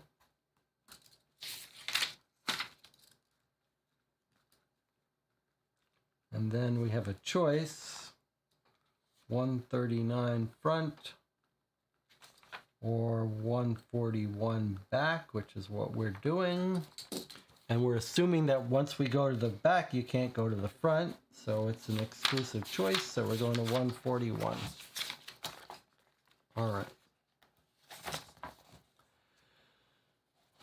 A more unruly, more renegade troop of protesters has gathered at the back of the compound, and a number of them are attempting to scale the massive fence. There isn't a number of coppers here, but you can see some of the company men on the inside maneuvering into position with heavy-looking machinery. On the outside of the fence, a portly gentleman is attempting to hoist another up and over, with little success. "Hey, what's the plan?" you ask him. "This is it," he says. "Give us a hand." You let the man being hoisted stand on your head. "Not much of a plan," you say. "Well, it's not just us," says the struggling stool.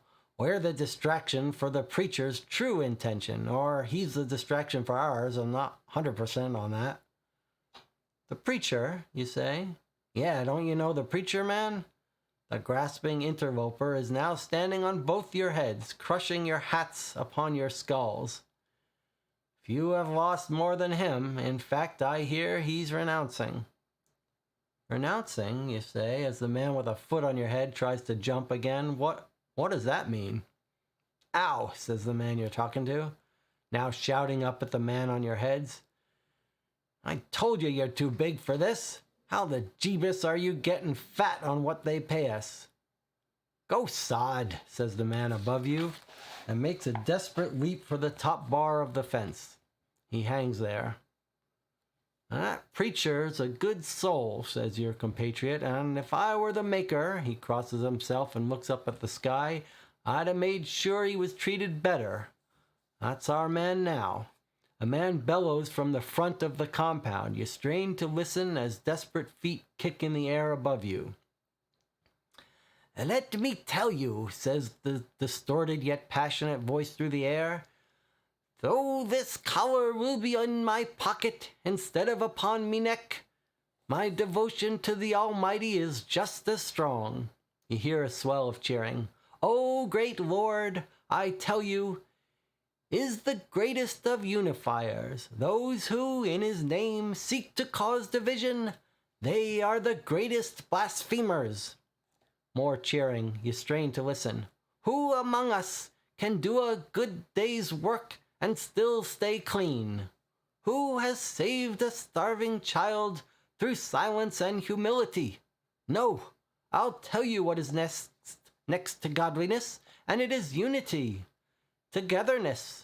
And right now, I am prouder and more sure of the Lord's message, to not just be a shepherd to your flock, the keeper of keys to your little church house, but to be your union leader."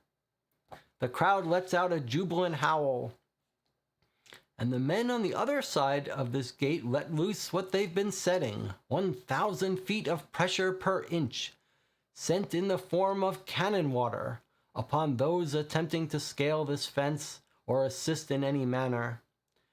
The man who'd been briefly standing atop your head goes flying like a human cannonball into whatever is behind you. The neighbor to whom you've been talking catapults from his stance into the air with a yelp. Bodies are blasted to the ground as you look through the bars at the man holding the hose. He turns to look at you, and you stare at each other. You take note of his green, floppy hat, then feel your thoughts leave your body as the water blasts you away. Spluttering as you rise, you see that the man with the green hat is still there, standing beyond the bars. Most of the soaked are coughing and crawling away in defeat. To approach the fence, go to 858, or you might just give up entirely. 141, we're going to approach the gate and see if we can talk to this green floppy hair guy. Maybe we know him.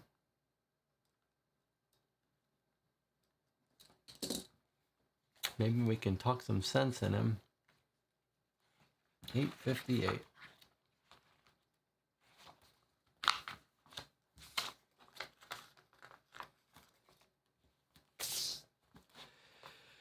Despite having taken a bit of a beating and being quite soaked, you limp straight towards the wrought iron fence. "Oi," you say to the big man on the other side of it, holding a half-live fire hose. Those drenched on the ground around you are stirring or scattering away. "Get ye back," he barks, "or I'll blast ye again." "I'm a detective," you say. "I need access to the scene."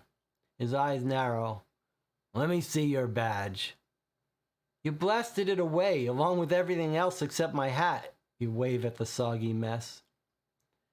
"You expect me to just let you in?" "Where's the risk? Just take me to the police on scene. I'm a detective, all good. If I'm a detective, it's all good. If I'm a troublemaker, well, you got me surrounded by coppers." The man makes like he's thinking about this, then drops the hose and opens the giant back gates. Your wet shoes squeak as you walk through them. "Why the fire hose, you say? Just for riff-raff like me?" "You's got off lightly," says the man. "There's a dozen such hoses and hydrants on site. That's for the real worriment of this place." Crossing through a wet sludge of dirt and gravel towards a door in the wall, you ask him what he means. "Everybody outside these gates," he says, "they got their gaze on the wrong mutton. All sides of it. Workers' pay, child labor, some chopped off limbs. I'll tell you what the real danger is. You smoke, detective?" "Thanks, but I'm okay," you say, holding up a hand. "Good thing," he says, as you arrive at the back entrance. He opens it. The air inside is entirely different. You feel it seal around you, molecules swept out as the door swings closed behind. Here the air is translucent instead of clear, thick instead of disappeared, and it glows like sparkling pixie dust. You stop and look around. On the floor below you, 1,000 machines are moving back and forth, rhythmic and jolting like bolting waves. You see ghostly images rather than human bodies through the eternal fog of floating cotton. "All of this," says the man, turning to you, "could be blasted to hell in a single flame. So you even think of lighting up in here and you'll get my boots in your mug." There's a glint in his eye that says not only is he speaking straight, but he'd relish whatever act could cause you a great pain. So much so that he can't help but elaborate. "I'd have no choice but to beat you where you stood till you couldn't stand." Do you hear what I'm saying? "I do. You got a name?" He's glaring at you as if deciding whether to wallop you now or later. Then he kind of spits it out. "Patty." Like it's too tough to even hold in his own blocky mouth. He turns and you follow him along the ramparts through the glistening air. "We're inside a powder keg here. Just one match be all it takes." "Understood. Has that anything to do with the recent deaths?" "Not at all," says Patty. "That's grislier by a wagon load. But you asked me about the fire hoses." "That's true," you say. "I did." Patty stops. "There she be."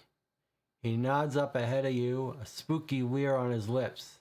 "The good Red Lord." You look up at a veritable monster of machinery. It looms at least 3 stories up, gangplanks and a couple of steel spiral staircases intersecting the cotton-filled air between you. On a sort of viewing platform to the side of the Red Lord's mouth stand a half-dozen men, mostly dressed in blue and brass. Waving a bulbous finger and no doubt belching some asinine order is a red-headed copper with stars on his shoulders, Constable Hugh Fisher. It just had to be the fish. You can turn around before he sees you and find something else to investigate, go to 193, or head on up and damn the torpedoes.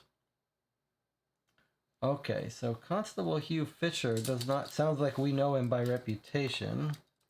Let's just make a note that Paddy is the factory fire hose guy. All right, now we've got Hugh Fisher.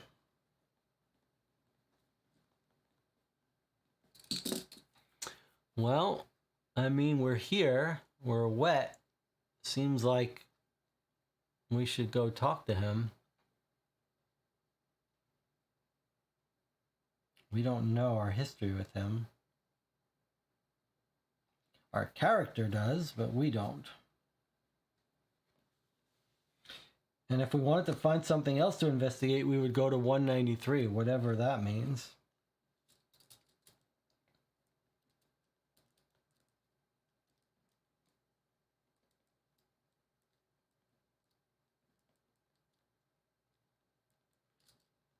All right, let's go to 10 and talk to Fisher.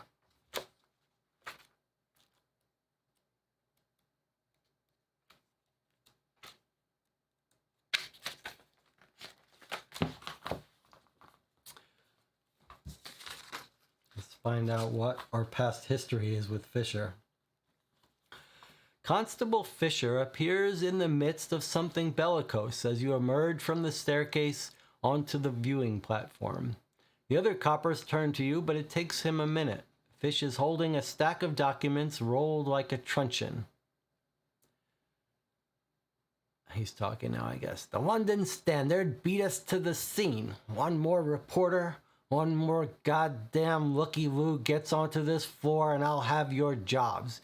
Your miserable tykes will be working here for bread. Finally taking note of their distraction, Fish cocks an eyebrow and sees you. You wonder what will happen when his charm collides with Paddy's grace upon your rocky, unexpected arrival. But then you see that the big man behind you is gone, and the one in front is suddenly speechless. Good day, Constable, you say, raising your voice above the din of the industry. His hand squeezes tight on the rolled-up paper as he finds his tongue again. Now look what the tide brought in, boys. Another drowned rat. The bobbies glance at each other, unsure if they're off the hook, but their leader's onto other things. He takes a step towards you. Get out of here before I lock you up. Your soggy hat in your hands, you wring it out a bit for show, then step over to the railing and look down at the giant machine. A walkway encircles the opening at its top, the great dark mouth thundering and gnashing. We both know the chief would be springing me himself, and then what kind of week would you have? Fish seems for a moment about to hurl you off the platform, but somehow regains his composure. His eyes narrow, he takes a breath, and his voice lowers. What in the devil do you want? Just a bit of professional courtesy, you say. Take me through the basic points. Why should... But then it's as if he's tired himself out. He waves the others away with the vaguest of directives and leans heavily against the railing. Rat or buzzard, he says. I guess you're a mix of the two. Who's paying you for this? No one, you say. The dead man. You didn't tweak to his name? What, Walker? Those people'd rather die than be seen with the likes of you. He grins unpleasantly at his own accidental joke. Nah, the other one, you say. Gamp. Fisher's eyebrows raise and the grinning stops. Even the likes of him can't help but like Gamp. You let him chew on it for a moment, then shake your head. Now, not ours, cousin of his, but still. He seems genuinely relieved and nods. Well, let's get this over with. You take out your notebook. Both men went into that. He points his ginger-freckled finger at the Red Lord. Then were regurgitated in 1,000 pieces. It's hard to see the blood for the color of the machination, but trust me, it's all over there. You can get a better look if you go down to the mouth of it, but do watch your balance. What were they doing, you ask?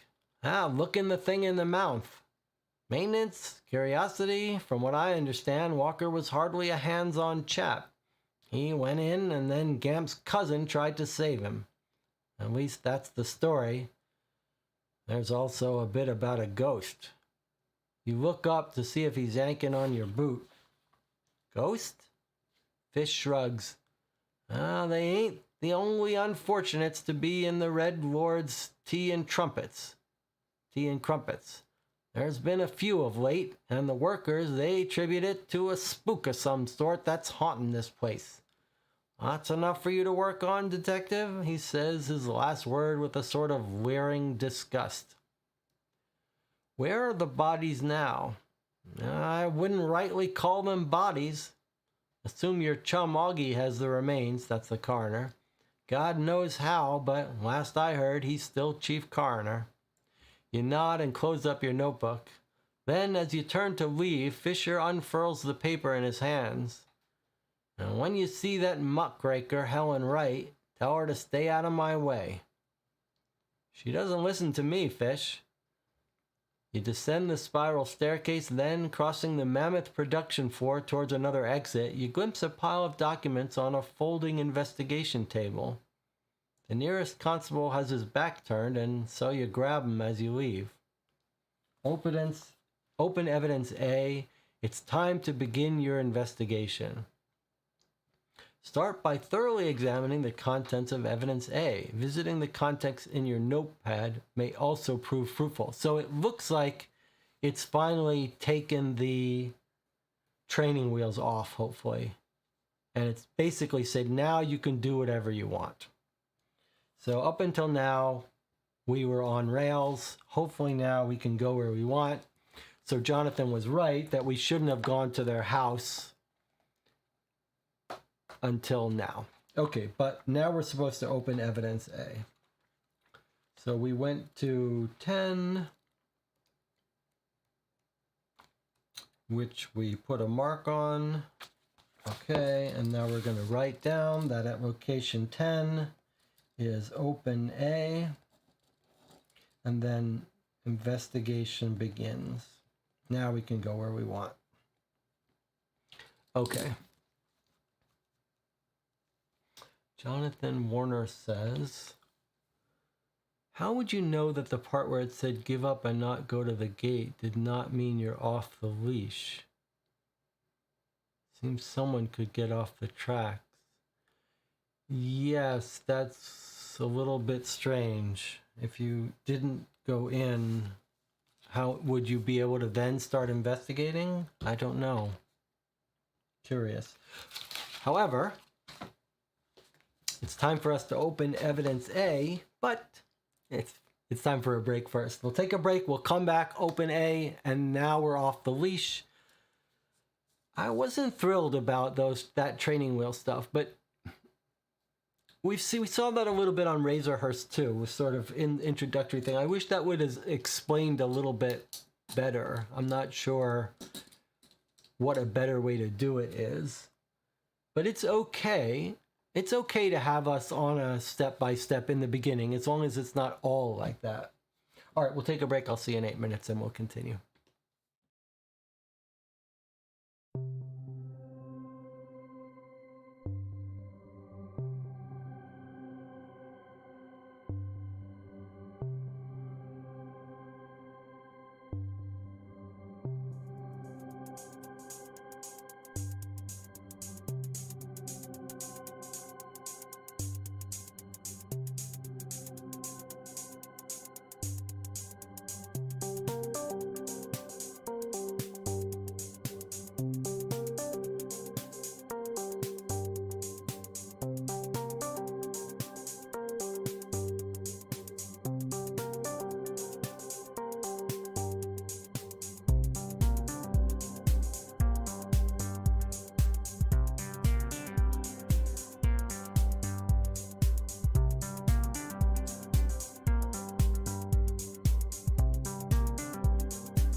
I'll make it up, I'll make it, I'll make it up, I'll make it up,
Okay, we're back, and it looks like our investigation has just gotten started. Basically, everything up until now has been a little bit of prologue setting the scene for this giant factory where we've got this giant machine which chews up people. We've met some interesting characters, including a copper named Fish, Hugh Fisher, and we've pilfered some documents on our way out of the factory, which we are now going to open. Evidence A.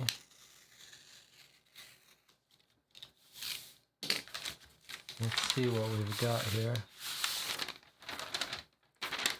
Okay.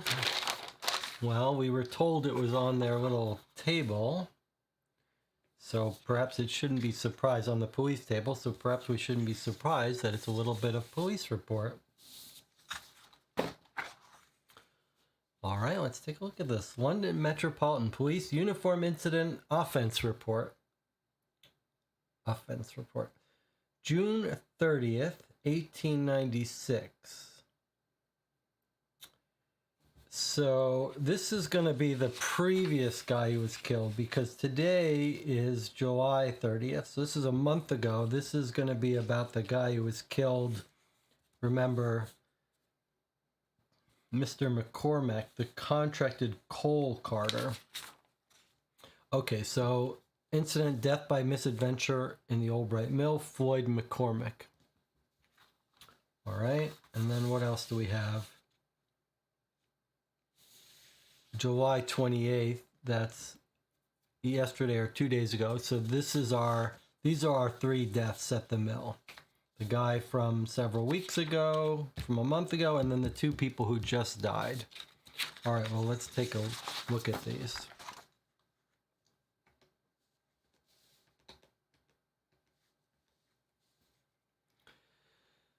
All right. Again, Hugh Fisher's in charge of all of them, it looks like. Floyd McCormack. Synopsis of facts. It is alleged that Mr. McCormack of Coal and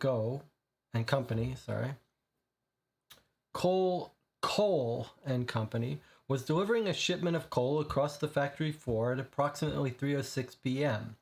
Around that time, towards the end of his delivery, Mr. McCormack ended up in the Red Lord, a multi-story steam-powered engine. Yeah, it's giant, isn't it? That was pretty cool.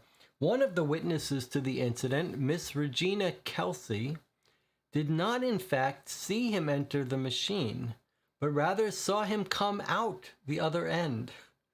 Miss Kelsey was operating machinery nearby. Miss Kelsey's screams were what alerted the remaining mill management of the incident. Mr. McCormack fell headfirst into the machine, whereupon his head was and here's a little police. We've seen this in some of our crime dossiers, and it's been enjoyable. This is someone higher above the person writing this report, writing, "Hey, in the future, please leave the gruesome details to the coroner's report. Like, it doesn't need to be in here."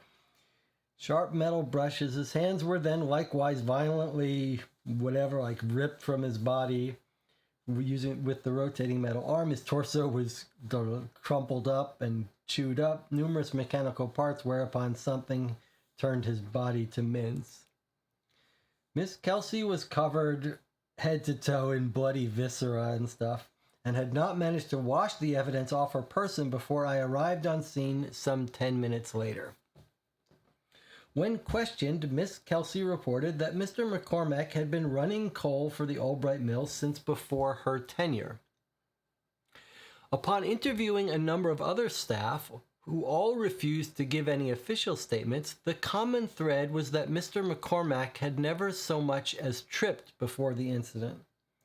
With no other evidence, I am left concluding that this is death by misadventure.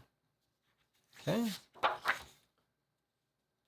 And then we've got a little bit of background information here.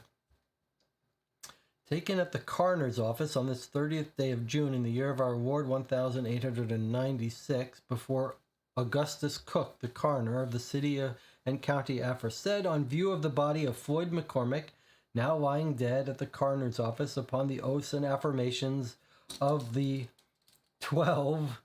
These are all parts that were filled in on this form. 12 good and lawful men of the Metropolitan London, duly chosen and sworn or affirmed and charged to inquire on behalf of said people how and in what manner the said Floyd McCormack came to his death, do upon their oaths and affirmations say that the said Floyd McCormack came to his death by severing of the head from the body by mechanical means, along with both arms, numerous lacerations to the torso. The arms were remanded were removed. The arms were removed prior to death, and the lacerations were inflicted immediately after death. This occurred at June 30th, 1896 at the Albright Mill. In witness whereof we, the said jurors, as well as the coroner, have to this inquisition set our hands and seals on the day and place aforesaid. Pretty gruesome. Are we going to read another article from the paper? We might need one more zoom level. One more zoom level on here. Let's see if I have it. Unfortunately, I can configure these, but it's a little trickier. This is my plugin that lets me switch between magnifications, but probably, yes, we could use a little bit more zoom. Okay, so that was our month ago death. Here is Reginald Gamp. This is the guy who's the cousin of our friend or our boss. It's not clear yet. Synopsis of facts. According to witness accounts, Mr. Gamp was attending to a piece of machinery on the 4th floor of the mill. Witnesses recall seeing Mr. Gamp packing up with tools shortly before the second victim, Mr. Walker, was seen approaching. A witness confirms a conversation with the second victim was then observed before what multiple sources have now described as a violent thrust to both men over the viewing platform railing. So they were talking together. Walker walks up to him.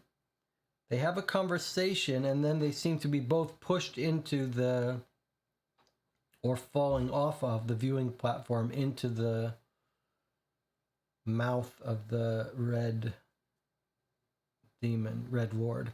Witnesses suggest Mr. Gamp fell into the machinery backward facing. Having known the Gamp family from my days back in the service, I can confirm that violence is not in Mr. Gamp's nature.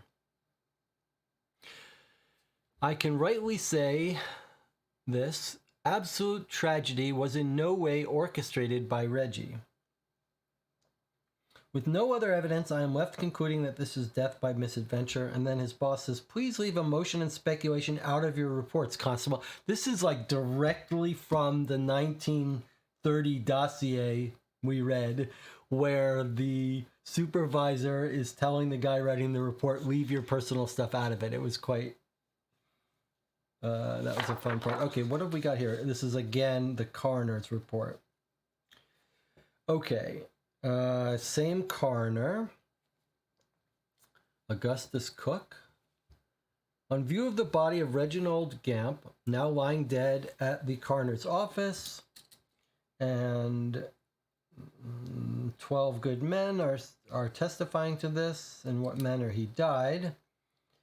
He came to his death by, upon entry into the machine, it appears Mr. Gamp suffered a catastrophic upper body. It's hard to read this. Let me zoom in. He suffered an upper body trauma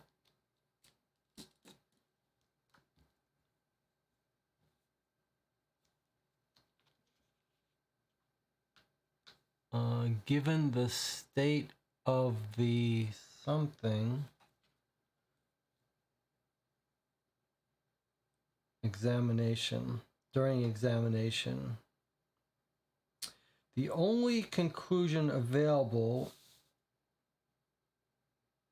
at this juncture is the body was dissected into two parts from the bottom of the rib cage. The nature of the injuries leads me to believe this man fell in backwards. This occurred July 28th. All right, so what we know is he fell in backwards. In witness whereof we, the assigned jurors, as well as the coroner, have this inquisition set our hands and seals on this day. Okay, he fell in backwards. I suppose that's a note worth remarking on. So from evidence A, we're told Gamp fell in backwards while talking to Walker. All right, now let's read Walker's situation. Shortly after the afternoon shift had begun, Mr. Walker was seen walking the floors of the mill, according to witnesses, an uncommon sight.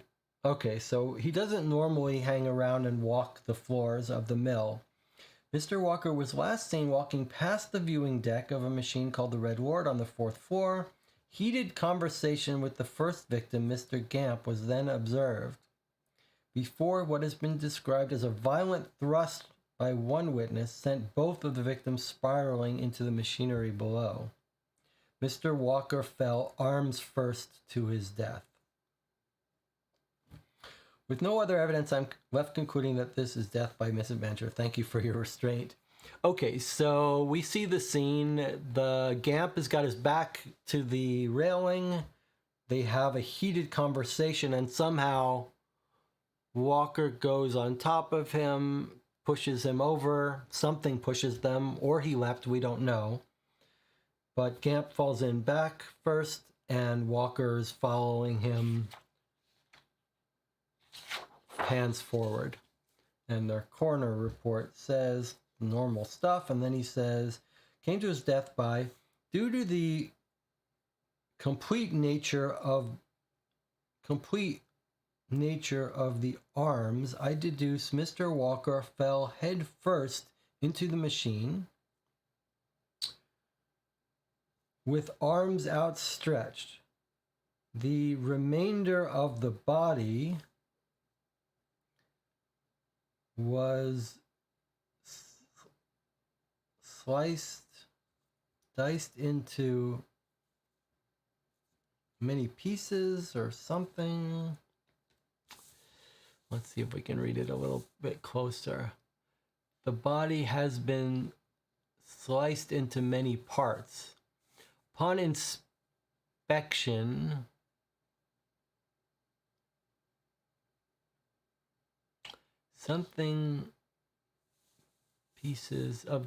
it appears that the arms were indeed spared the worst of the machine. This occurred, Okay, I think it's just basically telling us he went in arms first, and so they went in so quickly and cleanly that they were just sliced off without getting mashed up by the machine. That's pretty gruesome. No mention that Gamp tried to save him. That's a good point, Antina. Unlike one of our witnesses, one of the people we heard from thought that Gamp was trying to save him. That does not sound like it at all, right? I got the impression that Gamp went in first, back, and then came in Edmund. Did we get confirmation of that? Hands outstretched. We didn't really get confirmation about who went in first.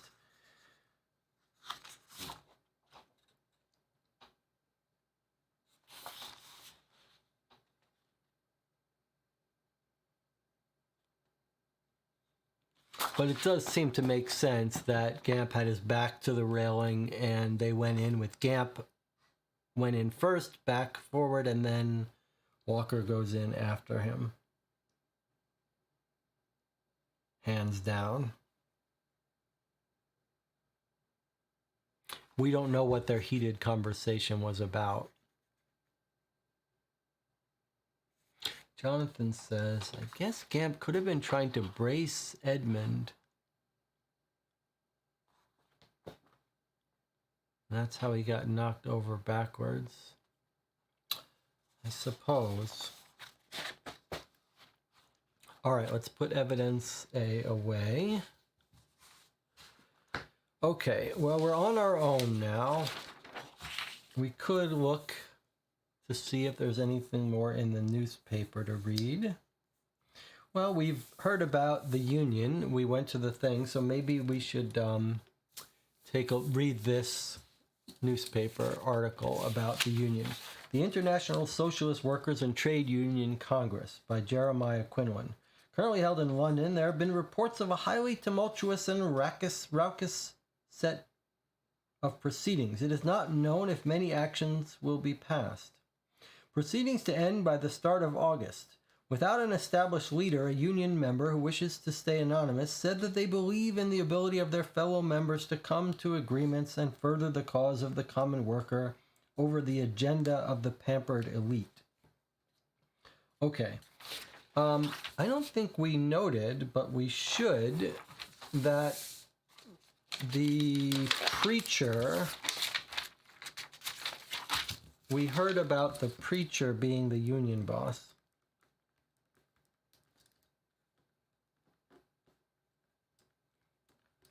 But we don't know, and we know he is a man of the cloth. We just don't know. I'm sorry about having to zoom in so much on this. We don't know, we do know that he is an actual man of the cloth, but we don't know from what church. And it says the newspaper was the one that said Gamp was trying to save the boss. Where did the writer get this information? Well, we can talk to the writer because it's Helen Wright, who is one of our contacts. Let's read what it said, though. Taking an employee with him.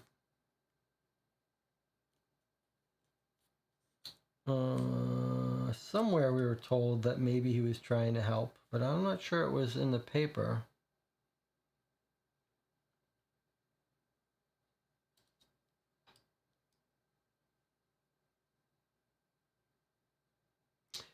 In the paper, it says he took Mr. Gamp with him.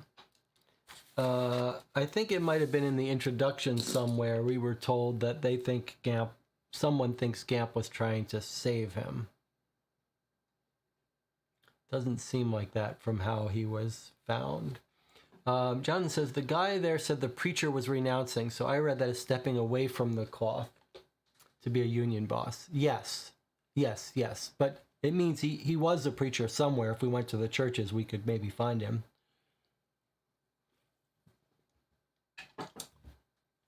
I think I like this idea of not reading the entire paper all at once. It's a little overwhelming when we read in the paper, when we spend so much time reading in the paper. All right, so we've got some choices now. I think we should go back and finish. It's not my number one priority now, but I think because we half read that encounter at the Walker house, we should finish that. So let's see. If we find the Walkers in the directory, that's 8:35. Let's finish that reading and then we'll go off on our own. Okay, so we still have our hat, right? It's just wet and soggy. All right, so if you remember where we left off, we knock on the door. We overhear something about Oscar. Oscar, not what we agreed. You tell blank, I won't be blank. So we go in. We're calling for Miss Walker. The door's open. All of a sudden, someone says, "Don't move." Turn around with your hands up. We say, "Which one?" Don't move or turn around. Slowly, says the voice. Turn around slowly. You do, but don't bother raising your hands. A woman in morning dress stands before you, a fencing foil aloft. She's got a fencing foil holding us. The bare point making small circles in the air a foot from your nose. The door was open. Who in damnation are you? She makes a small thrust with the sword. I'm a private detective, licensed. I've been attempting to show me your license. Excuse me, you said you're licensed? Show me. You reach toward your pocket and the sword point jabs closer to your face. You hold out your palms until the point steadies, then pull out your wallet. Even if you have a license, how do I know you're one of the reputable ones? She says. I believe you have not one but 2 personal telephones at this impressive residence, you say. I am happy to wait while you make a call. You actually just interrupted one. What the devil do you want? She says, the tip of the foil beginning to waver. Only to talk to you, Mrs. Walker. Can I assume you are the bereaved Miss Walker? And may I offer my condolences? She lowers the sword, turns on her heels, and walks away down the hall. You look around, put your wallet away, then follow her. You arrive in an opulent parlor, all powder blue, gold leaf wallpaper and cornices. She doesn't offer you anything, not even a seat, and keeps her weapon in hand. Upon the table next to her are 2 framed portraits. Even as you glance, she reaches over and turns them down, flat upon their faces. I'm very sorry about... What? You already offered your condolences, she says. What else do you have? Well, mutual aspirations, you suggest. At least I assume. I wish to find out what happened to your husband, and I'm sure you do too. What do you mean, what happened to him? She says. He fell into one of his grotesque machines. Have you not read the paper, detective? You can't help but notice her demeanor, more annoyed than sad, more short-tempered than upset, more seething than grieving. But what if there's more to it than that, you say? There's more to everything if you poke it long enough, she says, the point of her foil twitching at waist height. But you'll have to discover it on your own, detective. I, for now, am done with this. Very interesting. She does not seem all that concerned about all this. And she's a fencer. All right, so from that location, though, we've got some interesting stuff. This was 8:35. We know there's some... She says you interrupted a phone call, right? So we just heard her on the phone. She's saying, Oscar, not what we agreed to. It sounds like she's saying, I won't be blackmailed. Or payment for killing her husband. Is that what it is? Is it payment for killing the husband? She's saying, I'm not going to be blackmailed. I'm going to give you the money we agreed to, but not anymore. She does not seem grieving widowed. And it says grieving widow indeed, So she says, we interrupted her phone call. Why do they have 2, which is an unusual thing, to have 2 phone lines? She puts the pictures face down. I don't know what that is all about. And she won't help us, huh? I was just wanting to see with the part about you just interrupted one. We say you got 2 phone lines. Call. Verify that that I'm who I say I am. She says, I'll wait. We say, well, I'll wait while you make a call. And she says, you actually just interrupted one. Okay, I like that we're off our training wheels again. We have Regina Kelsey, a witness from the McCormick accident, as a potential lead. Yes, good point. In our autopsy, we've got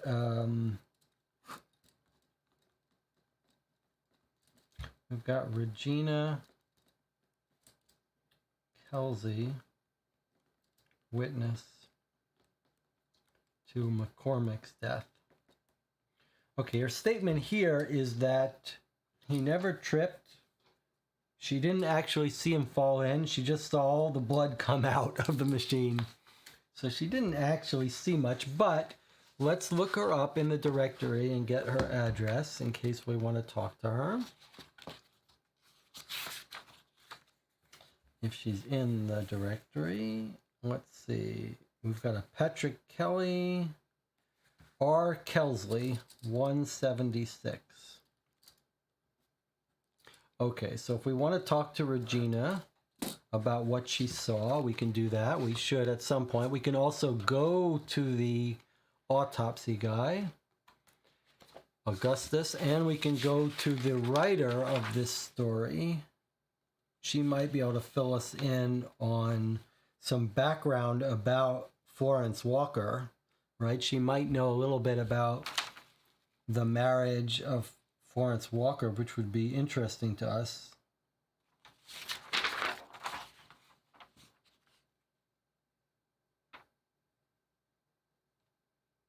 Just looking at the paper for other stuff. All right, let's see.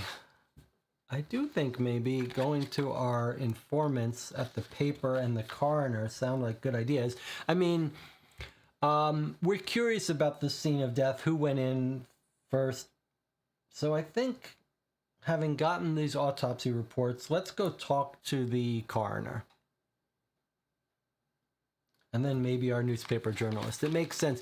It's interesting that when we play Sherlock Holmes Consulting Detective, we almost always try to save the informants for last, since they seem like clues, like they're designed to give hints or clues. But here it seems like they're natural people to talk to. Let's go to the coroner first, and then maybe the newspaper journalist. So 11 is coroner.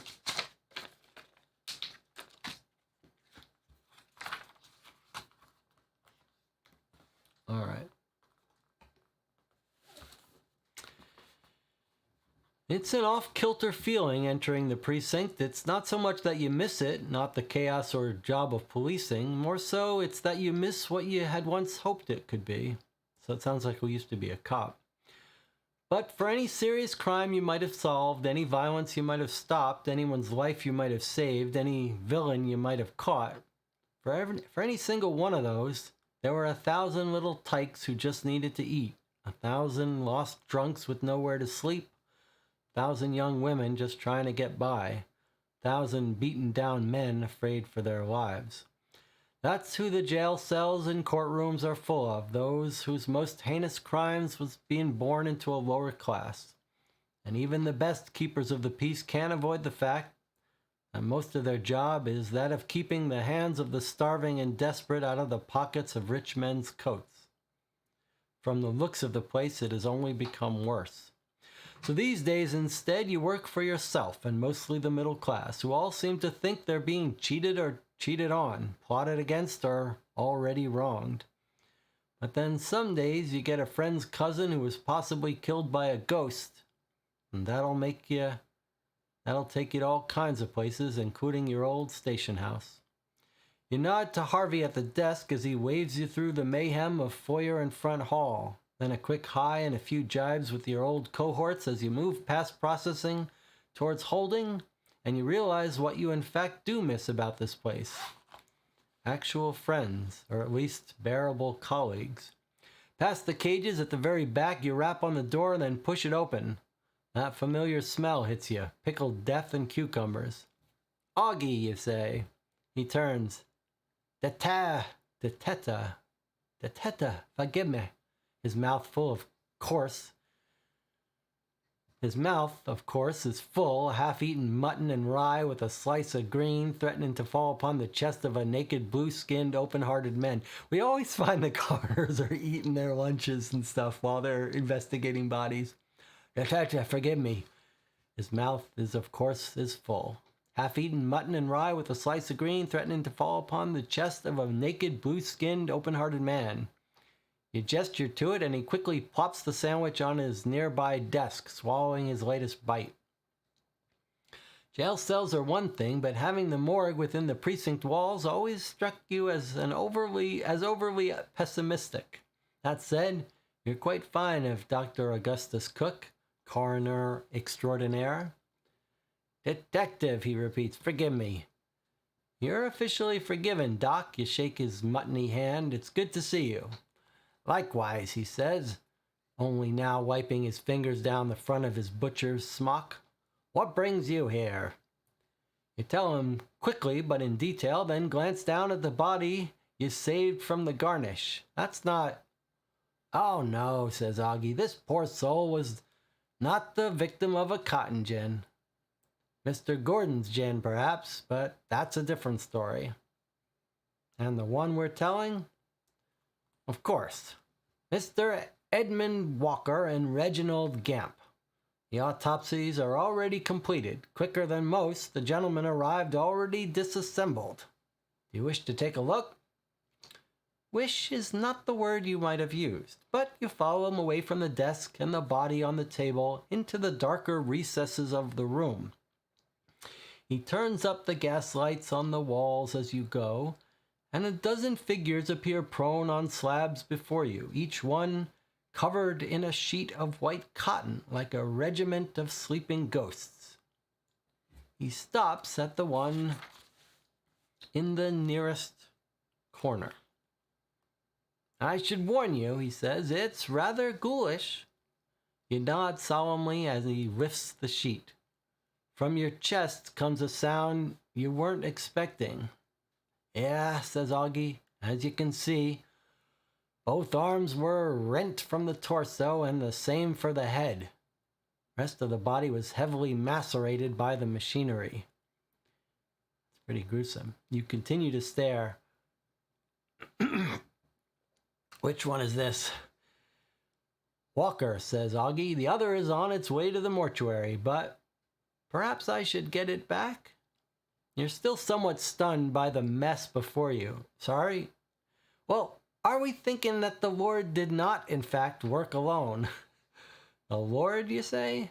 The Red Lord, that's what they call this devil of a machine, no? At least that's my understanding. Yeah, of course. Of course what? Foul play is suspected? No, I mean, well, do you think so? Yeah, not precisely by looking at the body, says Augie, but rather by the fact that it's here. Yours too. You glance down at your own corporeal self. Whatever do you mean? Well, first the Lady Walker requests that I keep what's left of her husband here, rather than turn it over for preparation and burial. And then, sometime later, you appear. Right, you say, collecting yourself. Is there anything else that strikes you as odd? Augie looks down at the corpse. Well, there's always a certain oddness to those who are headless and armless. He looks up at you. Oh, that does remind me. He checks the number on the slab, then steps over to what the boys call the Wall of Mystery. Floor to ceiling, white steel drawers of various shapes and sizes. He pulls one open, and sitting there is an arm, the remnants of a very posh-looking sleeve folded nearby. This one, it seems, popped right out of the whole mess. And take a look here. You lean down to where he's pointing, and there, clutched between the fingers in rigor mortis fist, is a little flash of white. Cotton, perhaps, snatched out of the air in his dying seconds. You glance around and see a pair of pliers on a wooden shelf. Augie nods. You take them in hand, gently grip whatever's in the dead one, and slowly pull. Look at this. There's writing on this. And there's his hand, severed, still holding something. You seem preoccupied, so Augie loses interest and heads back to his sandwich. He shouts over his shoulder. Wait, did we miss something? Grip whatever is dead and slowly pull. Okay. You seem preoccupied, so Augie loses interest and heads back to his sandwich. He shouts over his shoulder, "If you need me again today, detective, you know where to find me." More questions for Augie down the road? Try adding 10 to the number of any lead in which you discuss a death or a body. Open evidence A.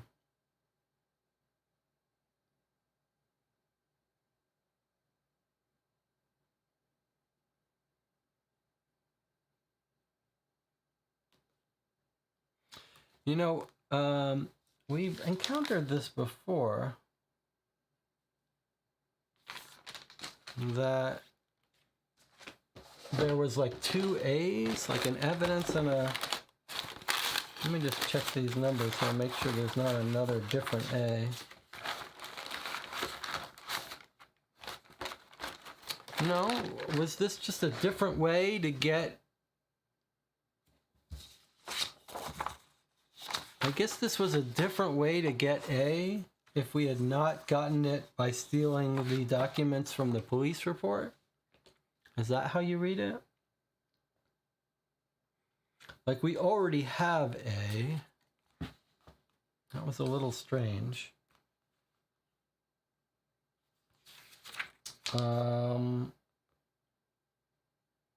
It's a little confusing. So he's clearly got something written here in his hand. First we're told it's a piece of cotton. A little flash of white between his fingers. Perhaps, is it maybe cotton? No. We take the pliers and pull.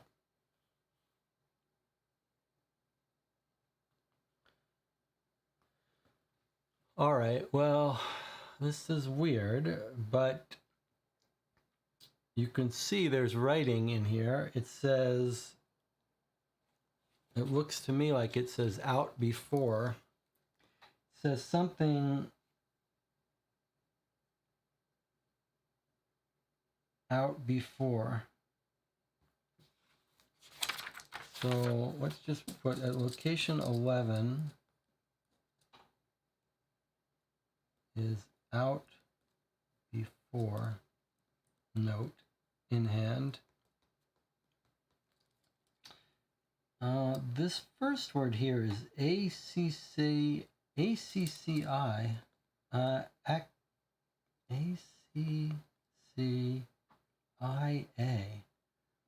don't know what that word would be.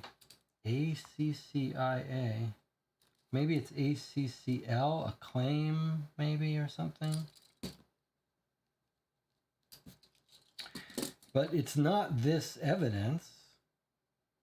I don't know why he's not removing it and reading it. That's confusing. Like we see something, we can read it here. Partially. We're told we're trying to get it. And then it says open evidence A, which you would think would be that thing that we're pulling out from his hand. But this is evidence A, and that was where we got the police and coroner report. Seems that there should have been, you think it says accident? Just to look at the other documents we've got, the other evidence, we've got a D, a B, an F, a C, and an E. So there's no different A.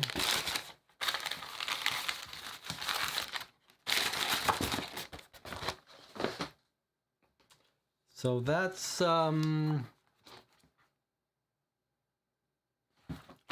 okay, so the channel says that they think this says accident, ACCID. I think you could be right. Accident out before. Maybe a threat.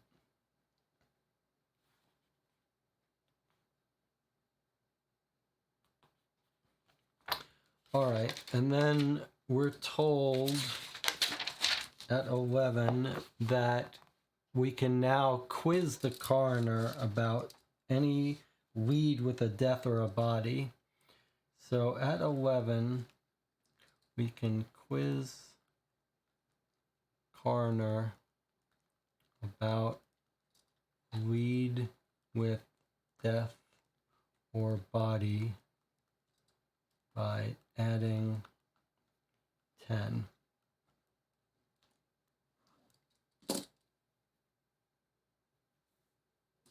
And then open A, which is, I don't, this is very confusing. If you don't want to give us the thing he's trying to look at and don't want to read it to us, then the story should say that we tried to get it, but he wouldn't let us or something. It's the opposite. It's like he's going to leave us alone to take as much time as we want to pull out this thing that's in his hand and read it, and yet it's not letting us do that. I don't understand that. And then it's telling us to open A, but we've already opened A. Shouldn't this say that he gives us the reports?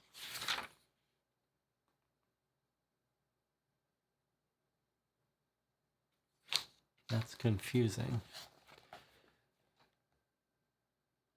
Perhaps you got the coroner's reports and on the other side was the police reports. Well, that's what they were. They were double-sided with the coroner on one side and the police on the other. I just don't know. It would have made more sense to have these be separate, right? To have these be in the police and then these be 3 separate papers that you got from the coroner, but then it should have told us that the coroner gave us the reports. It said next to the arm was the sleeve. Yes, it did. A fancy sleeve. That's letting us know maybe there's the fancy sleeve there.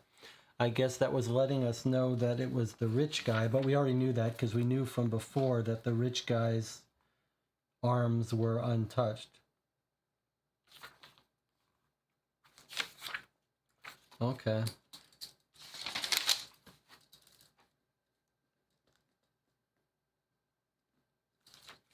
All right. Shall we go to the newspaper person now? Are there any places we want to ask? Let's make a card, actually, of stuff we want to remember to do. So add 10 to lead with body or death. So we're asking him now already about the deaths at the factory.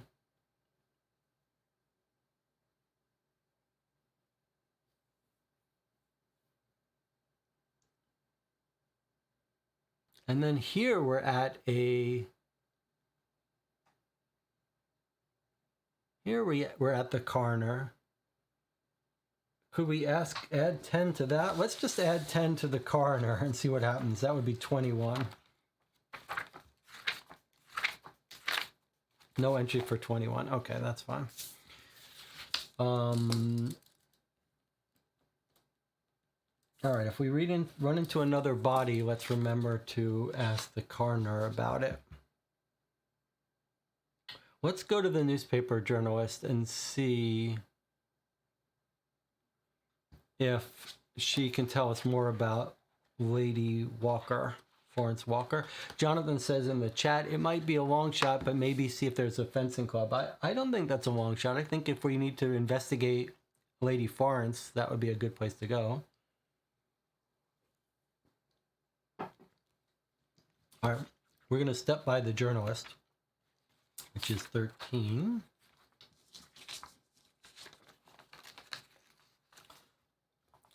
Next entry in order.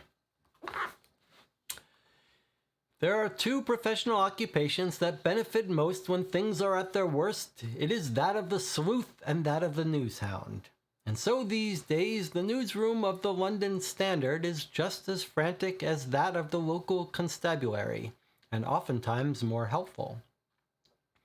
Amid the ruckus of the room, you're almost bowled over by a young boy carrying a giant roll of blank paper.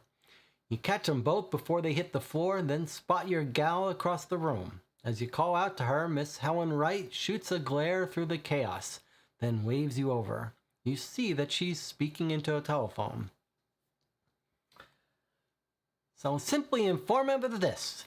To make our deadline, he's to ring me back in the next half hour. If not, the headline will read, and I quote, "Pompous patron expects special treatment, declines to comment." She gestures to an empty chair. Did you get that? I'm reading it right off the printer's block. Well, I should very much hope so. She replaces the receiver, then gives you a friendly grin. Ah, detective, she says, I do hope you're here to make my day better. You've always liked Helen and her easy manner. She makes it feel as if there's no need to hide a thing, a helpful quality in both your professions, and you endeavor to respect it by being open with her. Well, I'm not sure I'll better your day. I'm actually here for the benefit of myself, and of course a client. Shocking. But she continues to smile. What is it this time? Well, I read your article on the death of Mr. Edmund Walker at the mill. Helen's demeanor changes and the smile slips from her lips as she nods. Yeah, all my years on the beat, I've seen a lot of things, but never quite that much of what should be inside a person all spread out around the outside. instead. I tell you, it took me back to the Ripper days. You take out your notebook. Is there anything you can give me that wasn't in print? Anything strange or discordant? I mean, beside the obvious? Helen shakes her head. Well, except that I strove for scarcity of detail, that alone is different, I guess. What appeared in print was far less gruesome a rendering than it was in truth. As our New World cynics like to say, if it bleeds, it leads. But there's such a thing as too much blood. You give her an empathetic glance and turn back to your notebook. Your sense of what had happened there, though? I know you reported that police are calling it death by misadventure, but of course we both know how open that is for vast interpretation. Is there anything you can give me? She takes a moment to think about it, then she nods. Well, apart from the sheer amount of gore, there are two things of possible note that didn't make it into print, for differing reasons, which you should be able to deduce. The first one is ghosts. You put your notebook down. Ghosts?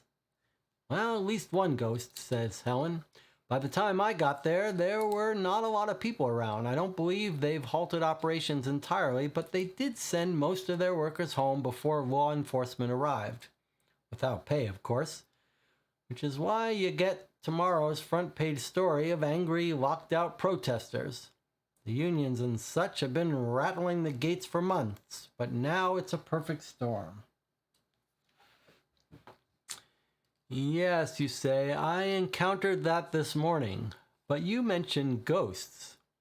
Right, says Helen. My point is, there weren't that many people there, but every one of them, at least the remaining workers, not the bosses, told me about a ghost. In veritas? I guess we're saying, is that true? In truth? Helen dramatically shrugs. It became ridiculous, she says. They all had the same story about some diminutive, translucent specter that's been haunting the place. And now, who knows, perhaps committing murder by transcendental misadventure. She gestures across the newsroom. We all hashed it out in editorial as to including the ghost quotes or not, but we decided against it. The thinking was it would diminish the validity of the reportage and possibly tarnish our sterling reputation, she winks. But you can see she's telling you the truth. I'm impressed, you say. She nods and gives half a smile. Anything else? You open your notebook again. The other strange thing, you did say that there were two. Oh, right. Ellen leans back in her chair. Well, it's hardly the same sort of strange, but the other thing I could not include is who now owns the mill. There was talk of new ownership already, but only in vague terms, and then quickly buttoned lips. She looks at the city of files, photos and telegrams on her desk. But this is hot off the press, Detective. My sources lead me to believe Mr. Kendrick Torney is now the proud owner of the mill. What do you know of him? Well, Torney is our kind of gentleman, she says, a mysterious, long-forgotten, and in some ways fabricated one. And a scoundrel, no doubt. So not a gentleman at all. You probably saw him years ago in the back pages of lesser newspapers. He was a socialite, a dandy, and surely a grifter. Made some new money in the mills of Birmingham. And just rumors that he'd gone wild and adrift and blown the fortune away. And now, what it seems is that Kendrick Turney has reappeared and somehow procured the Albright Mill directly upon the mangled demise of its previous owner. Mind you, by all accounts, the mill is in arrears, and the only thing of value currently is the land it sits on and that machine they call the Red Lord. Yeah, you've seen this before, the moment that Helen in conversation turns to Helen writing a lead. She's got that look in her eye and turns them upon you. Well, she says, already adrift in her article. What's that, you ask, taking notes from her front page musings. I have to get back to it, but I have the feeling I'll see you again, Detective. Then she stands up from her desk and hollers at various editors somewhere in the newsroom. it's time for you to go. Okay, well, she gave us a big clue. She gave us 2 pieces of information, actually, that were useful to us. She told us that... What did she tell us that was useful? She told us that the mill is out of money, only worth land and machine, right? So the person is losing money, not making a profit. And then she told us there's a new owner. And the new owner is Kendrick Turney.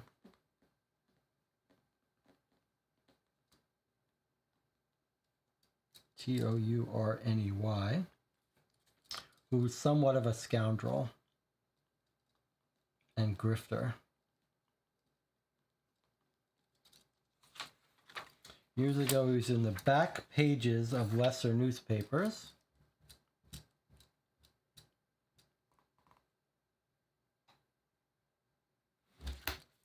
Okay, let's look up Kendrick Turney in the directory, but also look if we can find any information about Kendrick Turney in the newspaper.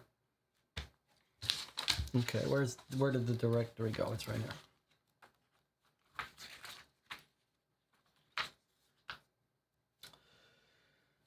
Okay, Kendrick Turney is 437.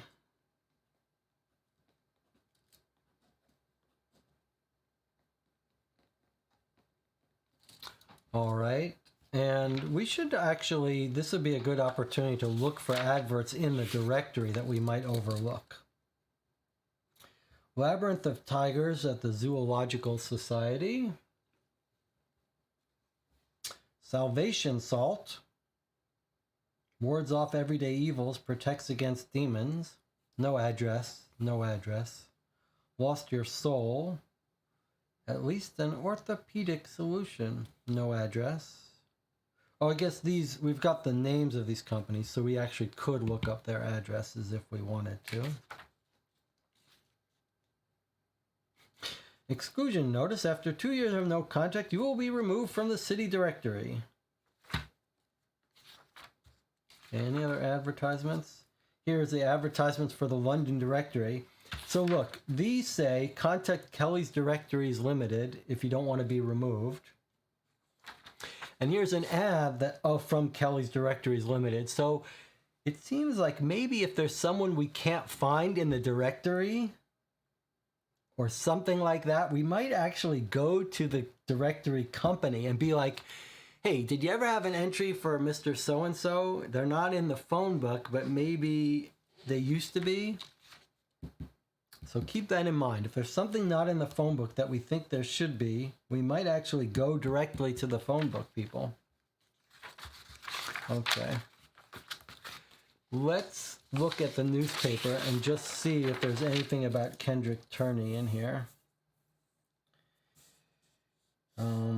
Fire brigade. We've got an address for a fire brigade. Unrelated. Cyanide deaths. Unrelated to us.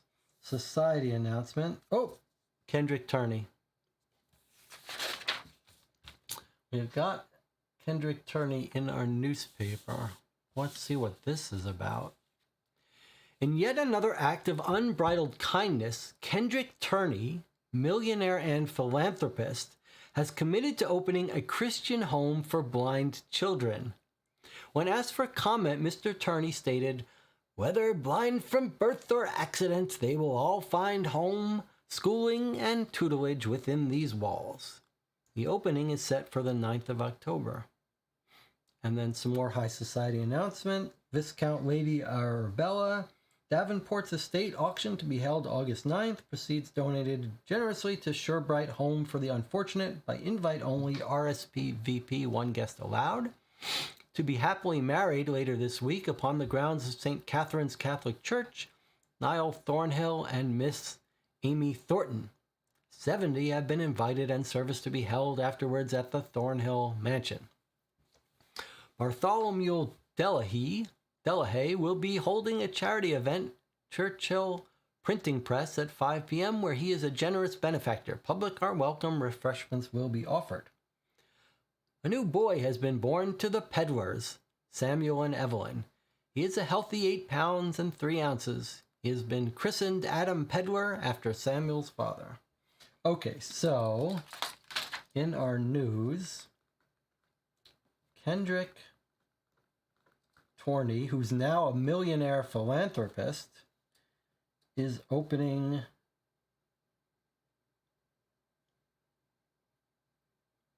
it just says a Christian home for blind children. Doesn't say the name of it, but it's all caps.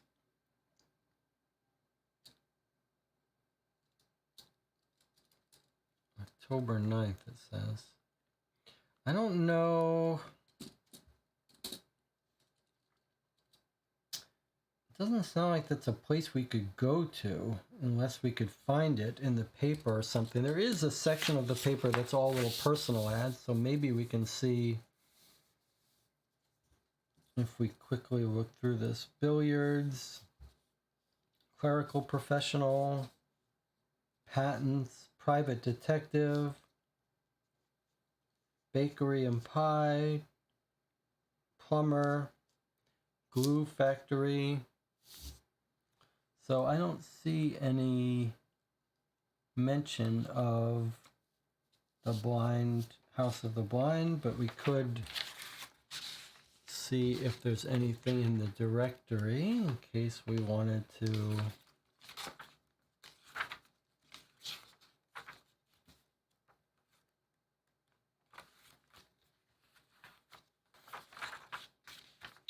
So the yellow pages here are just alphabetical, not by section. But look, Christian Home for Blind Children does have an entry. So 389, even though they're not open yet, they seem to have gotten themselves in the yellow pages, and that's their actual name, not a Christian Home for Blind Children, but that's their actual name. So we might be able to visit Kendrick at his school, or at least learn a little bit about him there. All right. And as far as our informants go, we've been to the coroner, we've been to the newspaper journalist. We haven't been to Mary Eldridge because we don't know who she is. And we haven't been to the librarian because we have no reason to go there yet. So that's that. All right.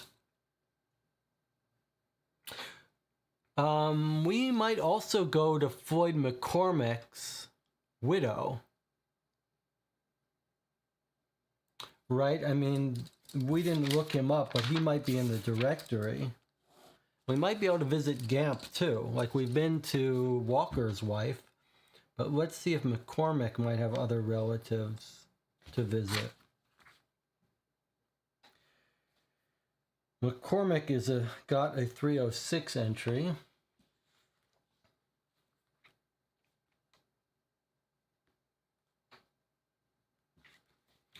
So in the directory,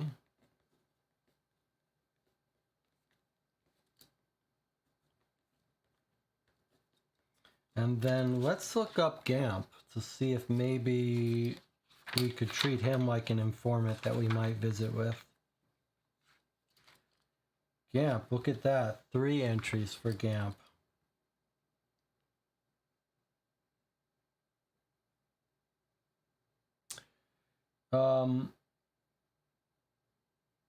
The one who died was Reginald Gamp, R. Gamp. So let's put our 3 Gamp entries here. We've got an R Gamp, a V Gamp, and a James Gamp. One of them is going to be the guy we know. Reginald is 048, so we might visit Reginald's place to talk to his widow, perhaps. And then the others we'll just write down in case we want to visit them.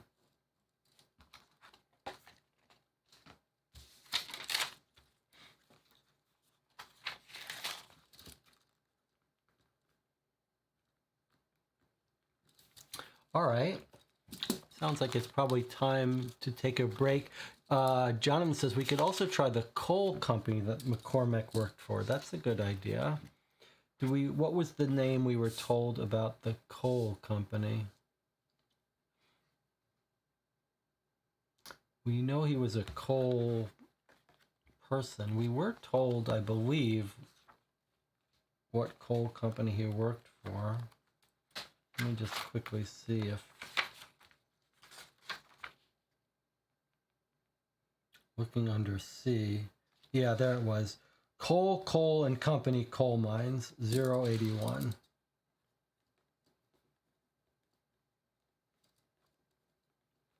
So Cormac worked at the coal mines at this company, which was 081. If we think he has anything to do with it, I mean, it seems like it's a totally unrelated thing, right? But we don't know. John says, also, Jesse, don't forget your favorite, the insurance guys. I always think someone is running an insurance scam on someone. Or like taking insurance out on someone before you kill them. It's not that uncommon to hear about some true crime where someone kills someone. Like the first thing they check is who has something to gain. There's some Latin phrase from that, who benefits. I'm trying to remember what the Latin phrase is. Does anyone know in the channel what the Latin phrase for who benefits? And that's what you look for in a crime, who benefits. And if you take out insurance on someone last month that just happens to die, that's pretty suspicious. All right, let's take a break. We'll come back and we'll decide what lead to dig into next. I'll see you in 8 minutes.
I'll make it up to you. I'll make it up to you. I'll make it up to you.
Okay, we're back. Let's catch up on the chat here.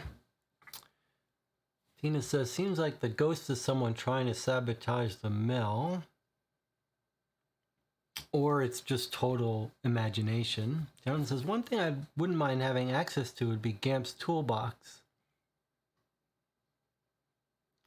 Sounded like it didn't go into the machine. It could verify what he was doing.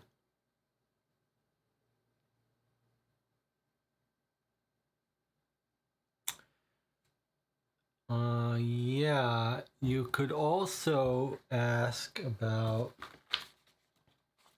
the coroner was at location 11, right?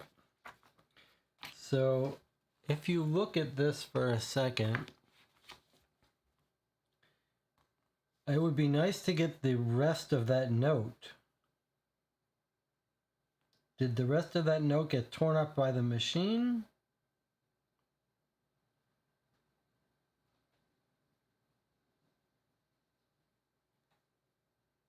I'm not sure how we could get that though.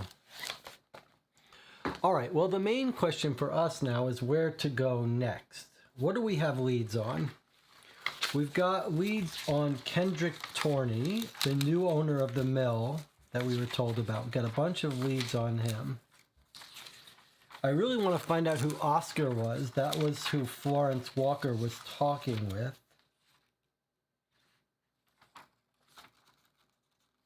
We've got leads related to the McCormick death, the witness and McCormick House himself.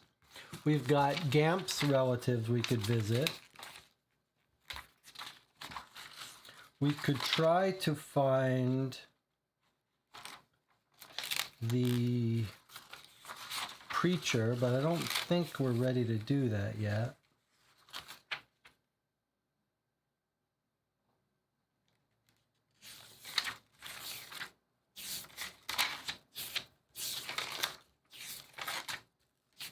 So it seems like our best leads are the new owner of the mill or the two people who got the other people who got killed.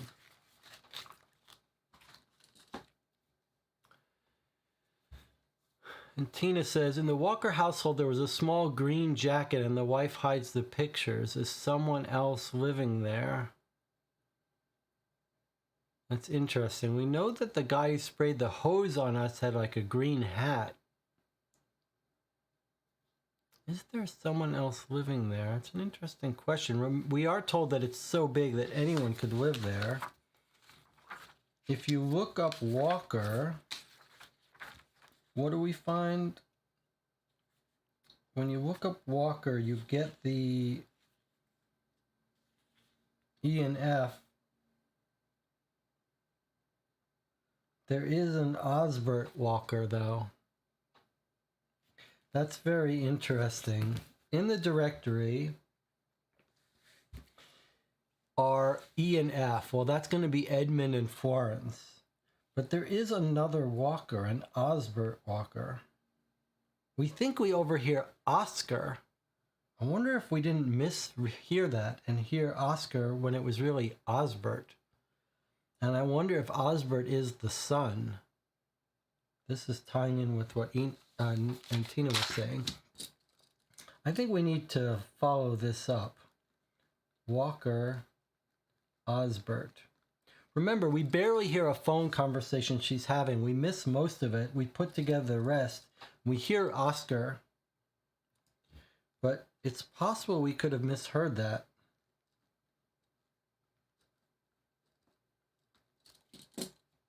Let's try this. This could break our case open. Let's try to... I don't know if this means we're calling or visiting, but let's find out if he lives at this residence. I guess if he lived there, he wouldn't have to call her. Walker Osbert, 698. I like this idea, though. All right, 698. Let's see if there's an entry for 698. Okay, there's no entry for 698, so that was a total red herring. Okay, it was worth a try, though. All right, what do you think? Should we knock on Torney's door or at the Home for Blind Children, or should we talk to our... It seems like logically we should go talk to the relatives of our dead people. It's just that McCormick doesn't seem like he has anything to do with this, but I guess we should check that out first, right? Maybe when we talk to the McCormick widow, she's like, yeah, my husband was murdered because he knew something. All right, let's try visiting McCormick and maybe the witness for fun. Now let's start with the witness that Jonathan pointed out early. Regina Kelsey, 176. Let's see if we can talk to her. Okay, so this was the witness from the month ago murder.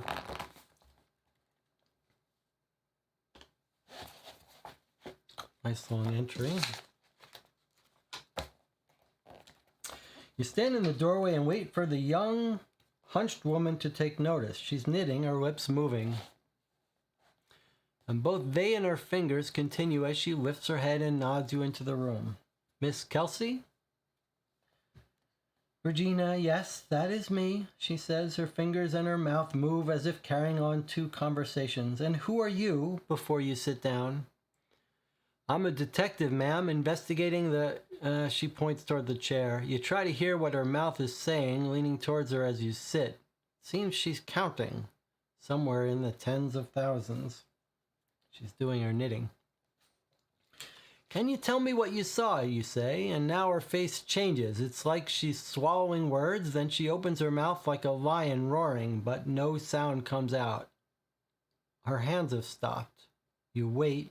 She closes her mouth, puts down the needles, and starts to repeat very quietly. 22,733, 22,734. It trails off. She puts the knitting on a stool next to her, spends a few moments arranging the yarn and needles, turning the stool by quarters of an inch, then clears her throat and looks at you. It was awful, she says. I remain unable to comprehend. I understand your apprehension. 'Tis not apprehension, she says all at once. Then she stares at the far corner of the room. I saw what I saw. She takes a breath, and you're about to say something, but she continues. I remember now. I heard shouting, arguing even. I looked up to see, and then it happened so fast. It was as if they jumped, at least from where I could see. But why would anyone do that? Why would two men... This is a witness... I thought this was a witness to McCormick's death, but I guess I'm wrong. This must be the witness to the two deaths. Did I get that wrong? Where did I think this was a witness to McCormick?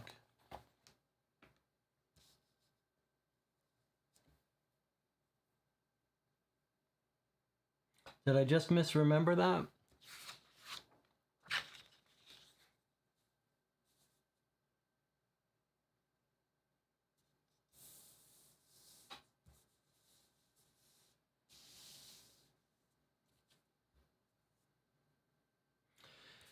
In McCormick's death a month ago is Miss Regina Kelsey. So we should be talking to the witness of McCormick's death. I've just confirmed it. This is Floyd McCormick in June. The witness was Regina Kelsey. Didn't see him enter, but saw him exit.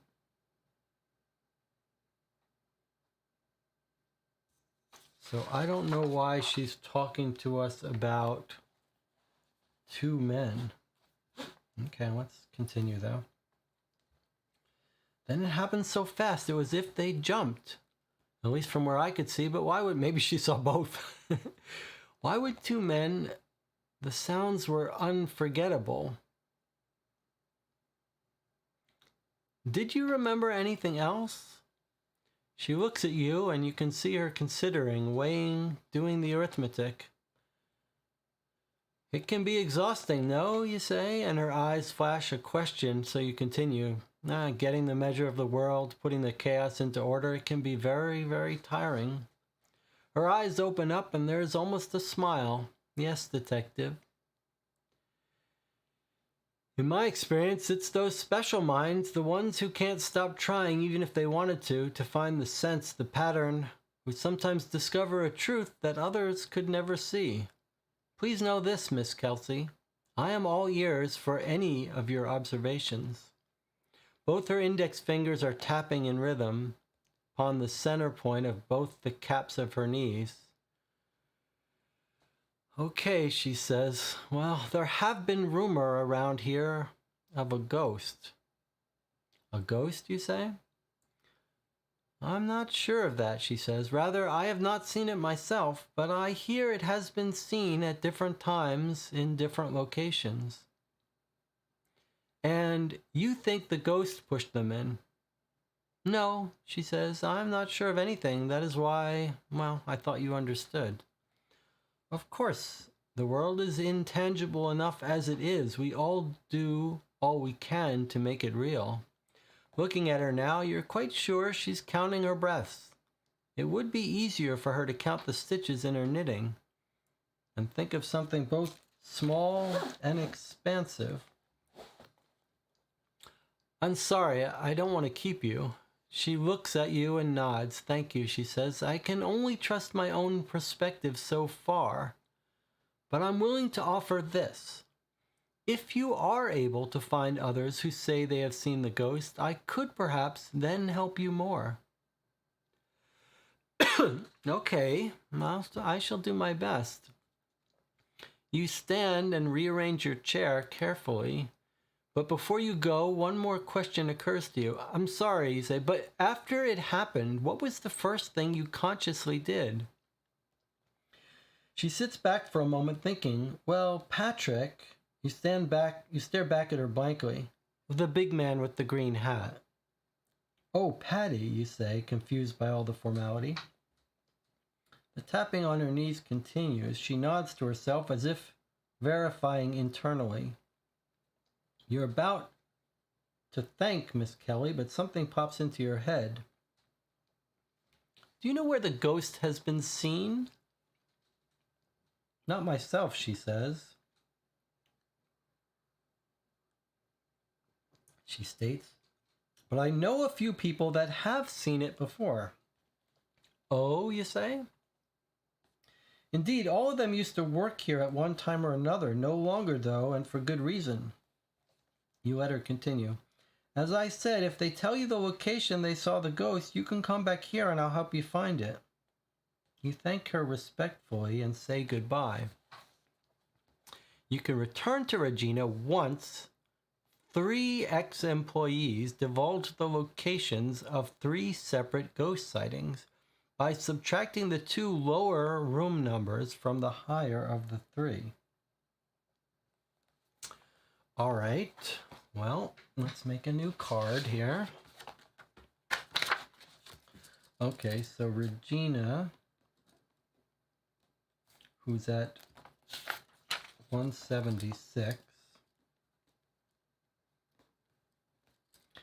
come back after 3 ghost sightings. Subtract 2 lower from higher.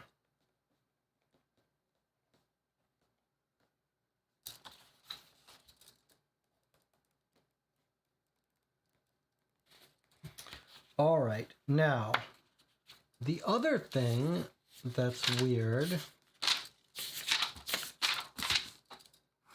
Okay, 176 is Regina Kelsey. Now, it's weird how she mentions this guy. Again, we're told he's got a green hat. We say, after it happened, what was the first thing you did? And she says, well, Patrick.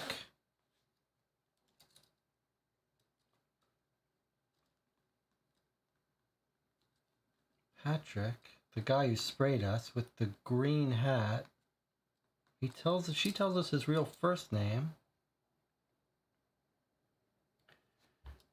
We says, what is the first thing you did? She says, well, Patrick,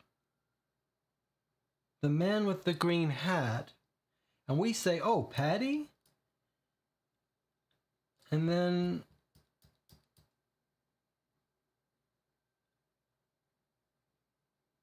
we're about to thank her. I don't get it. Something's weird here, right? We say, what was the first thing you did? she says, well, Patrick, ... You stare at her, and she says, the man with the big hat. And then we say, oh, Patty, you mean? And then she's tapping on her knees, and you are about to thank her, but something final pops into our head. Do you know where the ghost was? I don't understand. Why didn't we say, yeah, what about him? And what was the first thing you did? We asked her the first thing she did. She says, the man with the green hat, Patrick, oh, Patty? And then we're ready to get up and leave in the mid-statement? What happened here? Why would we get up and leave in the middle of that? Why wouldn't we say yes? What is it about Patrick?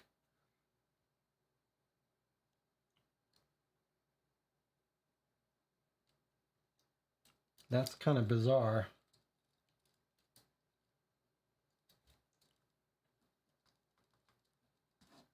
Okay, but we don't know who Patrick Patty is or how to find him, but we know we want to find 3 ex-employees who saw ghosts.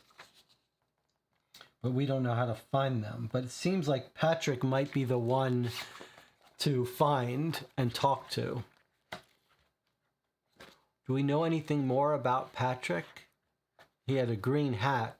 What does that mean? I wonder if that's fire brigade, because we've got a couple of mentions about fire. And there's a newspaper article. Let's just look at that. Anna says, it looks like we're missing a paragraph there. That's kind of what it looks like to me. Let's read this. I wonder if these aren't green hat people. Fire stopped by Brave Royal Fire Brigade by Helen Wright. This is our friend. The stove sparked flames upon a carpet of the Frank family in the early hours of the morning. Franz family. What could have devastated the whole block was thankfully contained to only 2 residences. No one was injured in the fires thanks to the quick action by our Royal Fire Brigade.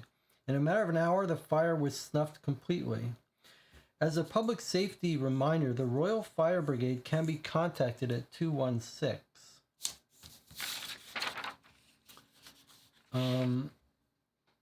I also, it made me think, remember that this is a cotton mill, right? And he said if you light a fire, it could be an explosion that blows the whole place up. That's because there's all these cotton fibers in the air that will catch fire. Is it possible that the ghost is like a fireball?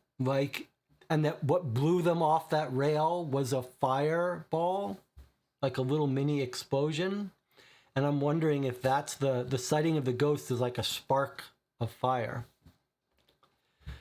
Tina reminded us that there was a witness mentioned by Ashley, the phone operator, named Little Marge. Could we look up the phone company in the directory to talk to Ashley and get Marge's last name? Yes, Marge was the cousin of Ashley, the phone operator. And we tried to find her last name. It's not just a witness, in fact. It might have said that Marge used to work there.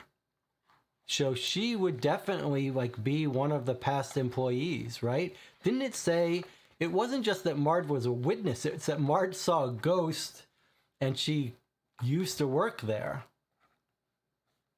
So, yes.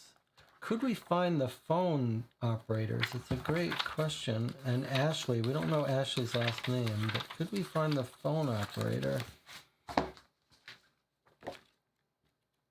Jonathan says, I read it maybe as the security at the mill has the green uniform. That's not a bad idea. Let's see if we can find the phone company.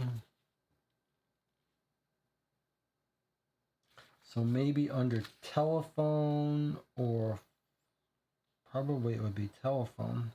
Well, there's no T.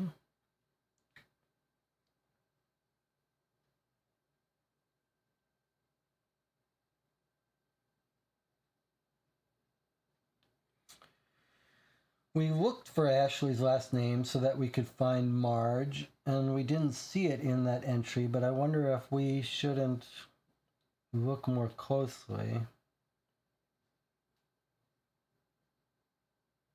We did note at some point,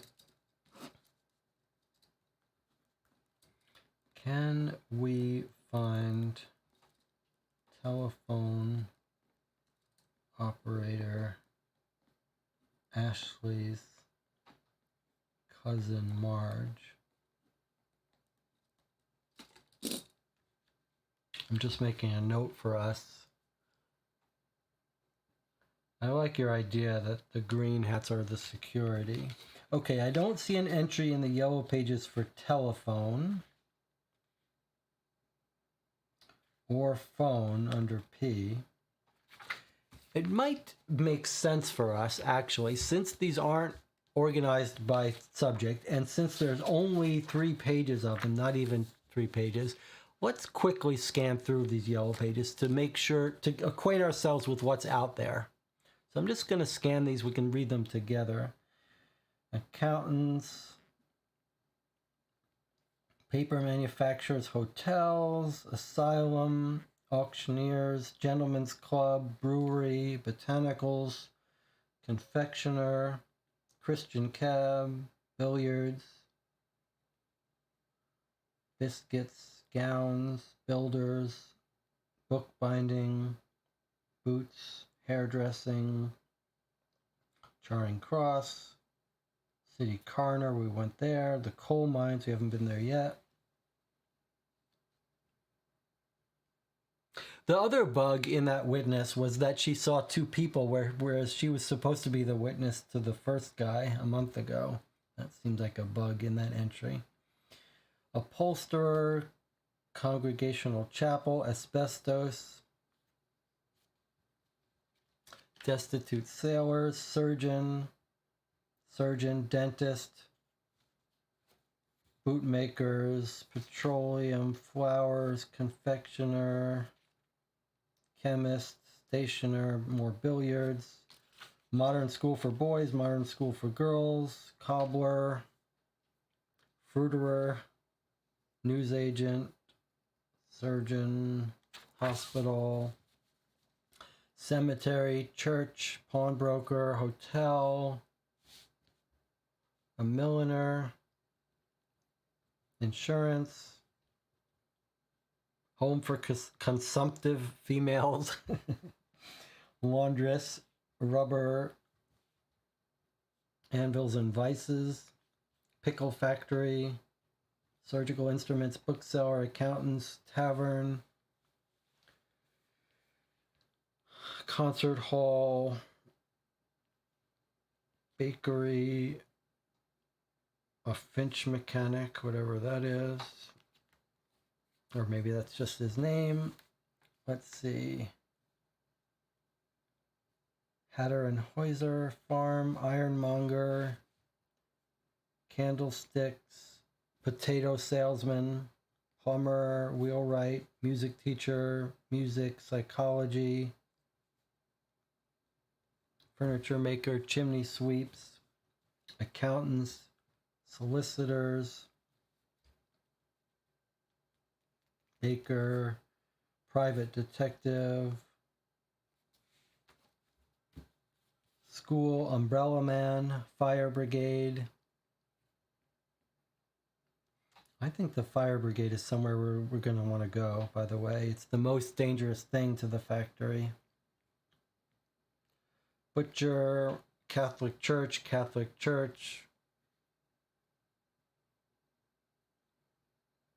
stables, home for lost dogs,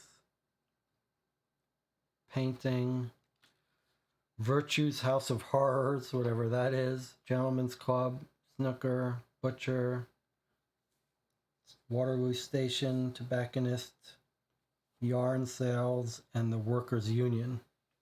There's the workers' union. Let's remember to go there. We can hear more about the conditions at the plant at the workers' union. We might even find ex-workers at the workers' union. Right? I see something else interesting. Look at this. And Tina says, is there any point in adding 10 in Regina's page since we saw the bodies, or was it only new bodies? I'm not sure, but I do want to, we should think about that and maybe get clear about what that coroner said again. But I want to point out something that I just noticed. Look at this. Here's our 3 police reports on deaths. Case number 835, case number 048, case number 306. I wonder if we could be visiting these places or adding 10 to these to get coroner. Let's read what that coroner thing said again.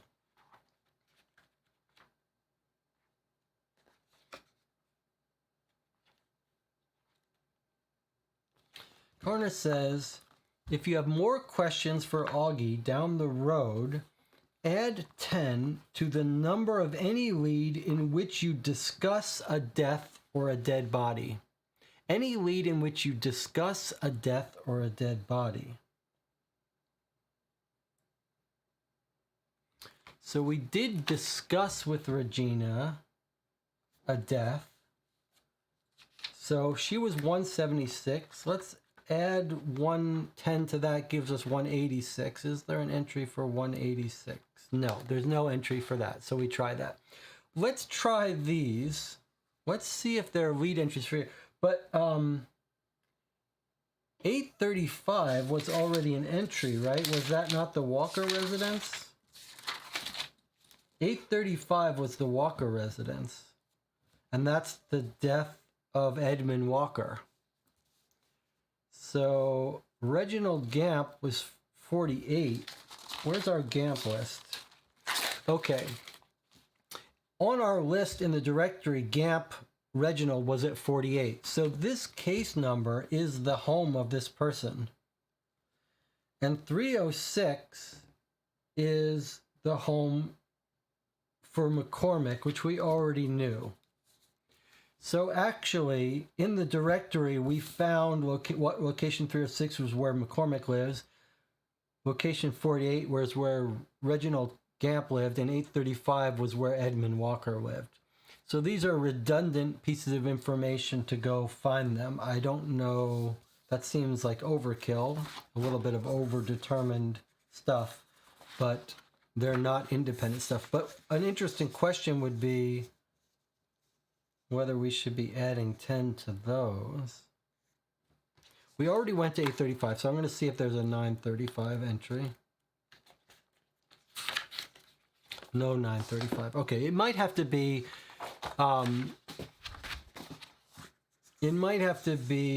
much more specific information about a dead body that an autopsy guy, coroner, would have specific information about. Let's, though, go visit the rest of these places where these people lived. Remember, one of our policies is always go to the house of the person who died and go early before someone has a chance to clean up the scene. So we're next going to go to McCormick's house, even though his death was a month ago. 306. Let's go there.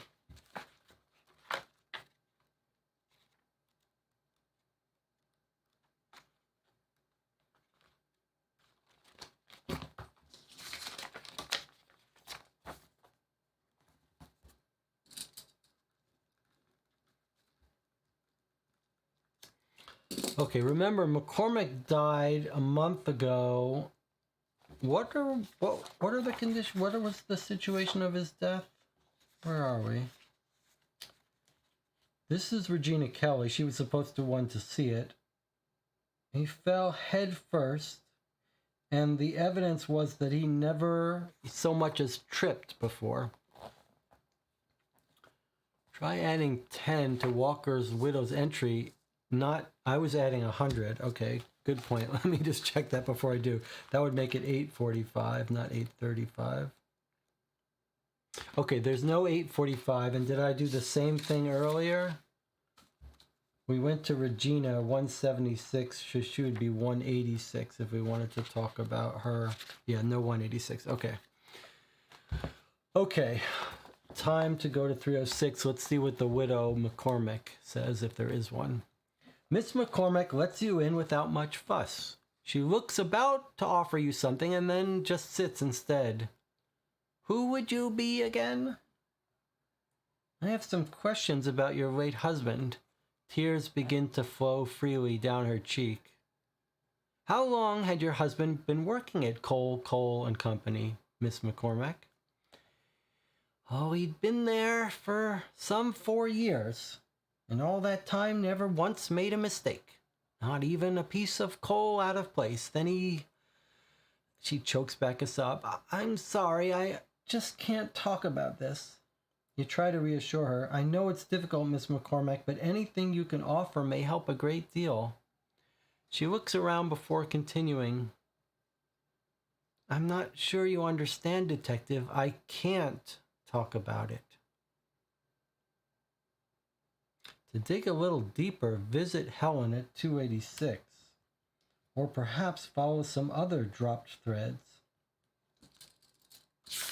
So 306 can't talk about McCormick. So she's saying, look, he never so much as dropped a piece of coal. He never would have tripped and fallen into this thing. But then she's saying, I can't talk about it.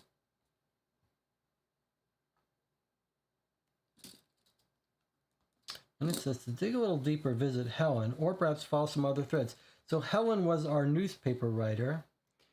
So it's recommending we go back and talk to Helen about it. So I can see it's on this next page. So let's just do that. So we're going back to our contact, Helen, at the paper. And we're saying, what do you know about McCormick's death? I just talked to his widow. Something's weird.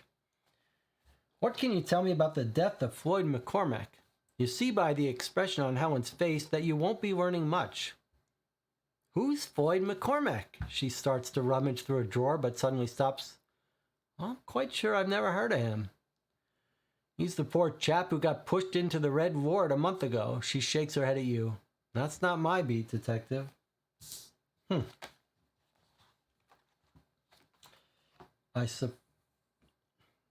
This is not one we would add coroner to. I don't think so. I mean, I can look up. No, there's no entry. That's a weird... That coroner thing was weirdly ambiguous, but there's no +10 for her. Okay, so McCormick died suspiciously, and apparently his widow has been threatened. And then Tina says, did they have non-disclosure agreements back then? Yeah. I don't know why the message was retracted. It was a funny comment. Okay. Do you guys see that? I see on my chat list, message retracted. I'm not sure what you guys see from Antina. Okay, so that makes us more suspicious about McCormick because we thought his death was unrelated, but now it seems like someone's threatening her. But this could just be the factory not wanting her to talk about it because maybe there was some mistake in some flaw in the factory that caused him to die, and so it is like an NDA, and the factory owners don't want her talking about it. But that's not going to help us. And the witness didn't help us either. We need to find other ex-employees. We only know of Marge. Let's reread that clue about Marge to see if we can't pick up Ashley's last name somewhere. It was at the Walrus when we called our telephone operator.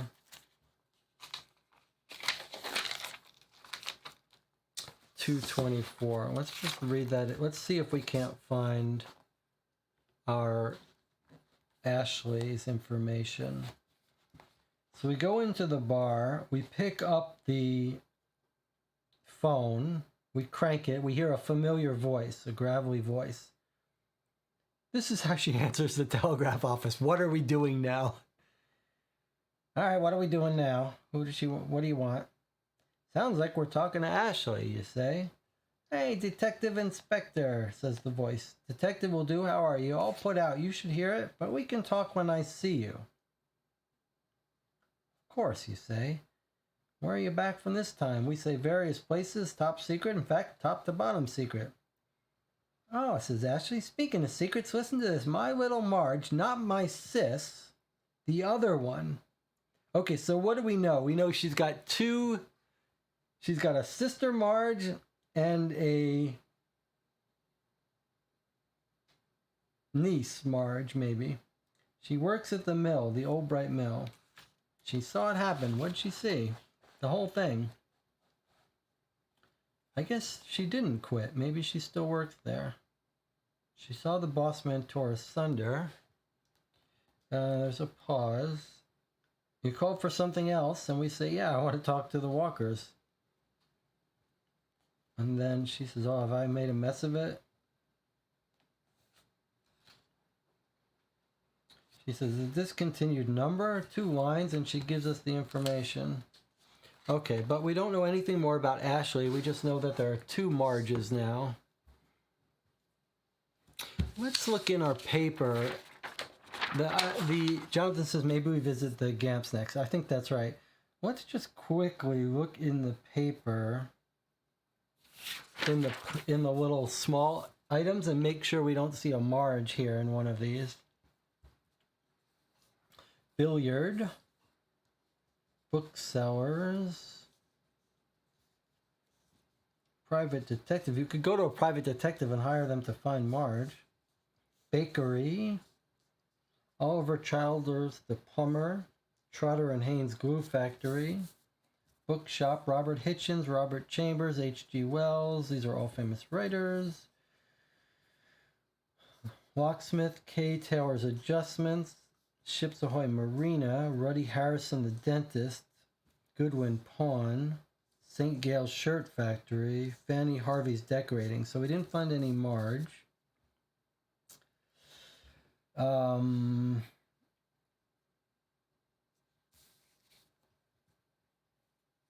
And no Marge here performing. Okay, so I don't see any mention about Marge, no mention about phone company.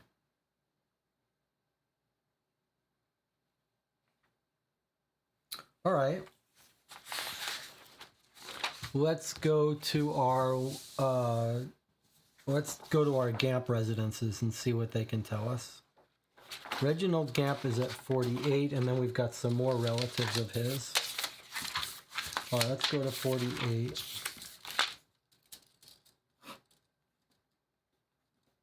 R. Gamp.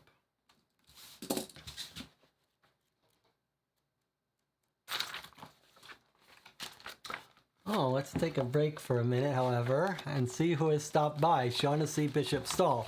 Okay, Shaughnessy was the writer behind the first 3 games, the post-mortem LA games. Just stopping by. Is there a case number on Reginald Gamp police report? Yes, there is. It's 48. It's the same thing as one of the addresses. We already figured out that. But no hints. Shaughnessy, no hints. None. So yes, we did discover that the police reports all have a case number which matches in the directory entry for that person. So we did figure that part out. And we're about to read that, in fact. All right. So it's wonderful to have Shaughnessy drop in and say hello. We haven't figured out yet. We know there's an author credited for this case. But what we don't know if that's a real person, Madison Canfield, or if this is another pseudonym related to one of Shaughnessy's books. But it was fine. It's fun to see him stop by. And yeah, okay, so let's get back to our game. We're going to Gamp's house to see which of the Gamps we're talking to here. Well, this is your least favorite part of it all. Same when you were a copper. It's bad enough knocking on the door of a widow who doesn't yet know that's what she is. It's far worse when it's the parent. But this is where Reginald Gamp lived with his mother. And finally you knock. And then you knock again. After a couple more times, you walk around the back of the stone-thatched house. Takes you a moment, scanning the dappled shade among the leaves and bushes, to find her form, a woman with her hands in the earth. Miss Gamp, you say, then you repeat yourself as you step across the grass. You stop once you hear the weeping, then wait until she finally turns. What do you want from me, she says, but it's as if she is asking about a fathomless universe. You did have some questions, but they seem nothing but spores on the breeze now. Well, just to offer my condolences, you say. She doesn't respond. I'm a friend of the family. Your nephew is my associate. Her eyes flicker as she lifts her head. All right then, she says. Thank you for coming, and go with your gods. Actually, Mrs. Gamp, before I take my leave, do you happen to know in what area of the mill Reginald worked? We did not talk about that hard place, detective. I only seen his work papers a few times. You might try room 718. All you've ever known of the Gamps is that they come from proud travelers. Black, Irish, Sicilian, and Romanian tumbled together on the hardest roads for centuries. At some point, some of the clan took a liking to the canals in London town and traveled the stitches on the Empire's seat until they called it home. They're the toughest, straightest, warmest folks you know, and for now, that is enough. If you want any more, your Gamp will have to tell you. Thank you, ma'am, you say, and leave her to her dappled dirt. To explore Reginald's workstation, go to 718. Okay, so we talked to the mother at 748. We're going to put a little mark here. And she points us to Reginald's workstation at the factory, which is what Jonathan wanted to see. Jonathan wanted to see Reginald's toolbox and stuff. But it's also reminding us that we should go to the other Gamps, including the one we know. So maybe before we go to 718, let's visit the other Gamps that we have in our directory and see if we can catch our friend Gamp. So we've got a R Gamp, that's who we just visited, and now we've got a V Gamp and a James Gamp. I don't remember if we're told the name of the one who's our friend, but let's just do them in order. Let's do 832 next. See if they're related and what this person says. Okay, so there's no entry for 832, so V Gamp is just someone relative that's nothing to do with us. Let's see if James Gamp has an entry, 660. All right, looks like there's no entry for 660, so we can't visit our guy either. Okay, so we went to the one Gamp residence where he lived with his mother, and let's go check out his workstation and see if there's anything there. Remember that at the scene of the crime, it looked like Walker's hands, he went in hand first, got torn off, and we found a little note in his hand, a partial note. It's not clear if the other half of the note got eaten by the machine or maybe Reginald it ripped off of. So we don't know who had that note when. Maybe we'll catch a glimpse of that at his workstation. Probably not, but maybe we'll see some evidence. Okay, so 718, we're going to the workstation now. Hopefully we'll get a chance to talk to Shaughnessy at some point after we finish this case about the entire trilogy and any questions we have. I would like to know at some point, now or later, what Shaughnessy's role in this game was. I know he had some role, but we don't know to what extent. Okay, 718, let's check out his workstation.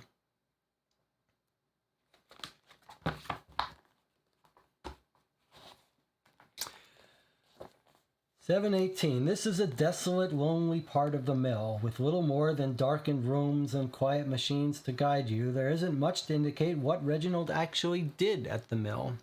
You walk down a hall of doors to mostly empty rooms. Then you come to one with a gleaming golden nameplate. Mr. Edmund Walker, Esquire. Fancy, you think, and try the door. It opens onto a small entry space for the receptionist desk before the main door to Mr. Walker's locked office. You look around the reception area. There isn't much. Desk is immaculate, a virtual tabula rasa, as if somebody has purposefully swept it clean. The only thing left, it appears, is a map tacked to a board on the wall.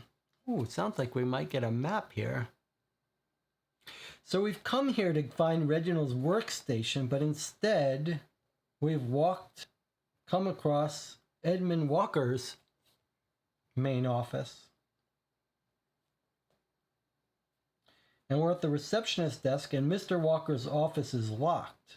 But receptionist looks like it was cleaned up. So I guess we're going to get the map that's going to lead us to Reginald's, show us where Reginald's room is.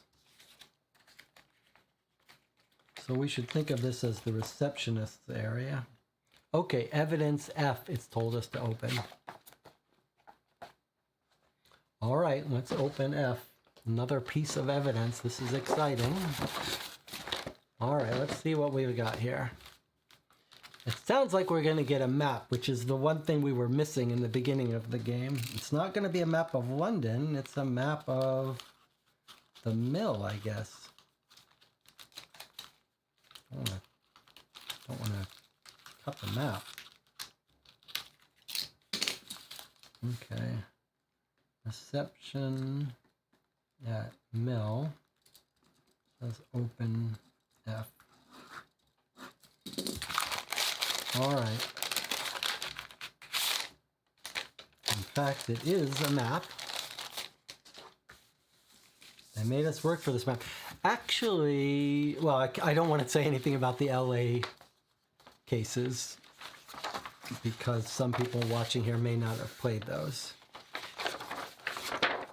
Oh, look at this. It's not just a map of the mill, but look at how nice this is. We actually got our map of London. Small area around Waterloo Station. All right, well, that's pretty cool. As Anna said, they made us work for it. But I was starting to think we weren't going to get a map at all. But now we actually have a map, which is wonderful. And we were really missing this at the beginning of the game. So let's take a look at this for a second. So here's a map of the mill. All right. And floor offices, that's where we were where we got this map. Not clear where Reginald works. I mean, you could stop off in rooms and try to find it. But then, okay, so let's see where this is. York Road, Guildford Street, and Chicheley Street. Chicheley Street. Deliveries via York Road, okay. But now, look at this. Here's our map of London around Waterloo Station. And you can see here is the Albright Mill. There's Guildford Street, Chicheley Street. So now we can situate ourselves within London. We could get a little bit of a close-up here. Let's see. I have to turn this on, but let's see if this works. So there's the mill.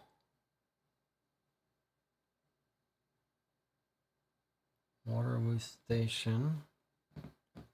We might want to at some point go back and mark this map, the places we've been already, if they're on the map.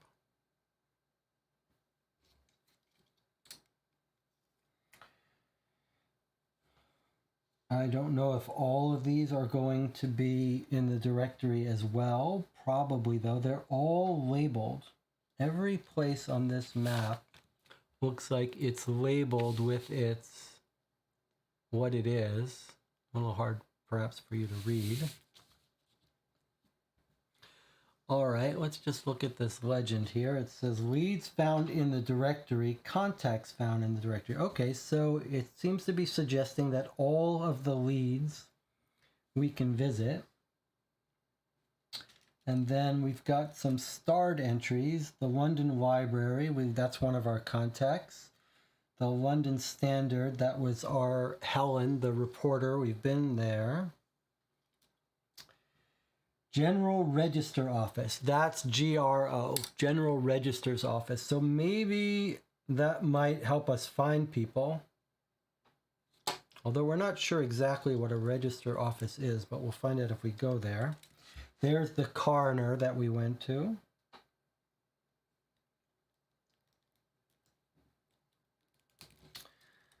Very nice, very nice. There's a church. If we wanted to try to find that preacher, we could stop by a couple of the churches.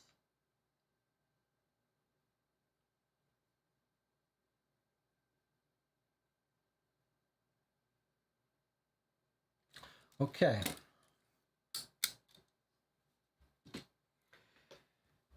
Now, the question is, we are in the mill. We are at the floor offices.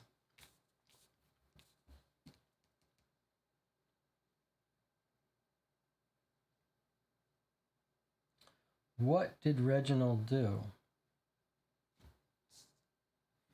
And should we just browse around the mill looking for information? Remember, we do want to find people that used to work there. Well, let's take a look. What have we got? The weaving shed, 2 unmarked offices of some sort, furnace room, mess hall, the ring room. Not sure what a ring room is. Drying, dust house, warehouse, utility closet, packaging, sales, office and textiles.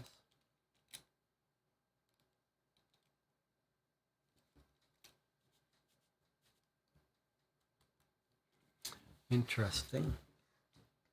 All right. Well,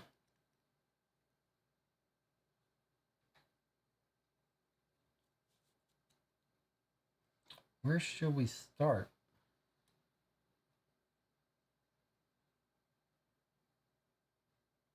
Let's walk down the hall to the office and see if maybe the office can direct us to Reginald. It's a little nerve-wracking. Are they letting us walk around in here without supervision? Let's try the office. We'll eventually want to try all these places, I suppose. There's no reason not to. Mess hall might have people that know about where he is too. We weren't told he works in the warehouse, were we? Were we told anything about him? Let's see. Employee, Mrs. Gamp, Mr. Gamp. We know they were arguing or talking, but I can't remember if we know exactly what he did at the factory.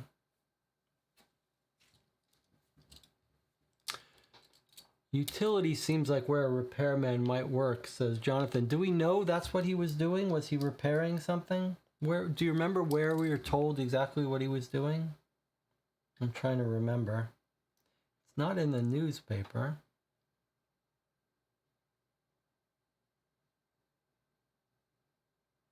Let's go to the office first, and then maybe we'll try the utility closet. We need to go where people are, or we'll just stop by every room. Let's go to the office 787 first. Okay. 787. The front glass to Mr. Rampart's office. Front glass to Mr. Rampart's offices above the working floor is heavy and translucent. There's no one here on the outside platform. You rap upon the door, wait a moment, then pull it open. As you do, you can hear voices, loud and guttural, dissipating quickly as you enter. A woman in the receptionist's attempts some sort of courteous subterfuge, waving a hand in the air, along with the attempt of a smile as you enter. I'm here for Mr. Rampart, you say. She looks at you. A once probably pleasant face, now full of unknown pain. Oh, good, she says. Please take him with you. She stands upright and calls over her shoulder to the grand desk at the back of the room. This gentleman is here for Mr. Rampart. Then she stands and strides past you through the door. As you enter the office proper, the man rises from his desk with a smile. Lucky you, he says. You got to meet my wife on a good day. You give him a look. I'm sorry, he says, patting the wood of his desk. I shouldn't joke. Of course, this day is anything but good, and no doubt that's why you're here. Please take a seat. He is of average height and build, hair parted in the middle, wearing tortoiseshell spectacles. His clothes are modern and pristine. But apart from the gold chain, no doubt leading to an exquisite pocket watch, the only other suggestion of his wealth and ownership is a large gold ring he turns upon his fingers. Turns upon his finger as you both sit down. Is she all right, you ask, nodding towards reception. Oh, yes. I mean, well, not exactly. A favorite aunt of hers just passed away. And then with everything going on here, I don't always say the right thing. She's a saint to put up with me, really. But again, this is surely not why you're here. Now, what can I do for you? I'm a detective, you say, and I have some questions about yesterday's events. Of course, says Mr. Rampart, but I doubt I'll be of much help. As you can see, my humble domain is quite a ways from main production where all the awfulness happened. In fact, I was probably one of the last to hear. Have you talked to Walker's receptionist? And perhaps the new owner? You take out your notebook. Aren't you just as much an owner? Rampart turns his ring. Well, yeah, I do have ownership, but not a majority. Well, I'll cut to it, Mr. Rampart. Is there anyone who might have held ill will for either of the deceased, or otherwise might benefit from this? You're serious about this, aren't you? He leans forward with real interest. You truly think this could be murder? You give a shrug. Well, in my profession, you can start to see a crime in anything, but yeah, I do think it's possible, so what about it? He leans back and thinks, well, it can't hurt the union's cause, he says. They'll take something like this and use it to their advantage.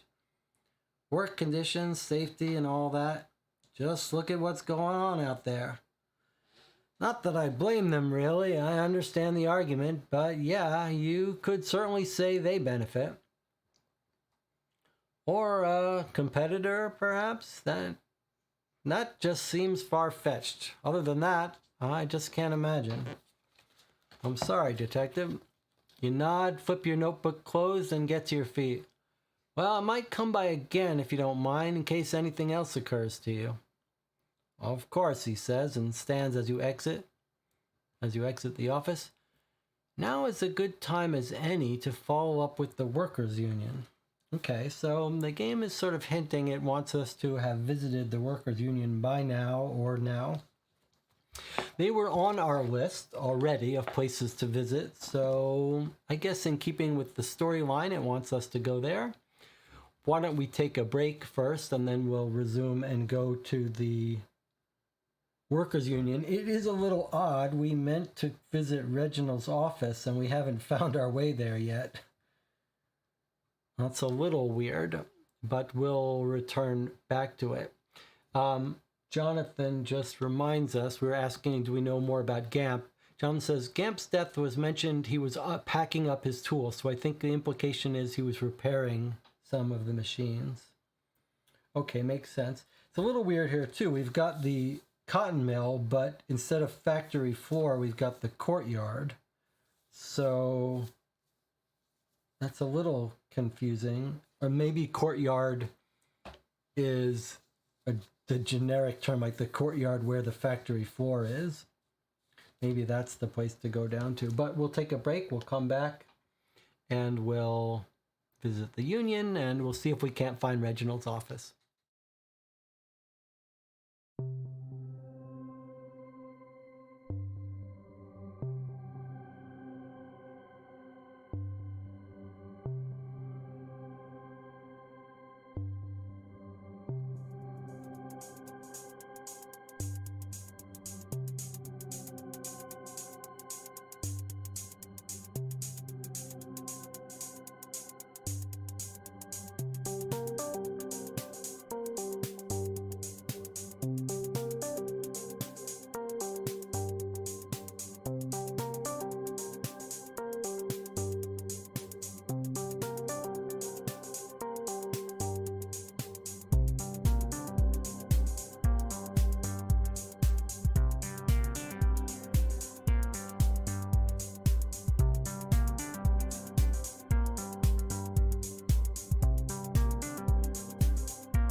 Okay, we're back. I was just noting a couple of things. First of all, when we went to 718 to find Reginald's workspace, we thought instead we walked into Edmund Walker's house, office. That's where we got the map. And then we were trying to think, where are we going to find Reginald's workstation? But I think this is suggesting to me that this was it. I'm like, let's read it. We go to 718. It says, "This is a desolate, lonely part of the mill. Little more than darkened rooms with quiet machines to guide you. There isn't much to indicate what Reginald actually did at the mill." So we are actually in Reginald's work area. It's just that there's nothing here. But maybe that's because it's been cleaned up, because then we decide, okay, we'll just wander around a little bit. We stumble on Edmund Walker's office, which looks like to us it's been cleaned up, as if someone has purposely swept it clean. And then we took the map off the wall. So we have found Reginald's work area. It's just empty and nothing there to show us what Reginald did. Then we just wandered down the hall to get to Mr. Rampart's office. So I'm writing that down. I did start to mark on the map places we've gone. We can discuss whether we should just be knocking on doors here, because when we went to Mr. Rampart's office, it sounded like the game expected us to know who this was. We ask him, we say, "Don't you own half the place?" And he's like, "Well, I own a little bit. I'm not a majority owner." So I don't know when we learned he was the owner. Possibly some other way. But I do want to point out, we should probably remember this part about the wife. The wife is leaving, and he says something about her. She says, we say, "Is she all right?" And he says, favorite aunt of hers. So wife's aunt passed away. Don't know if that's relevant to us. We no reason to think it is, but it's worth noting in case we want to go visit them. For example, I wonder if he's got a home address, Rampart.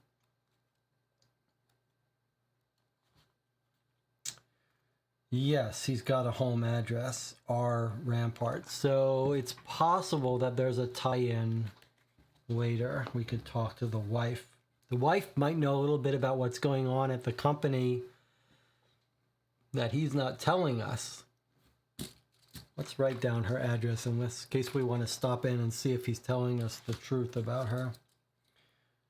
Rampart R 691.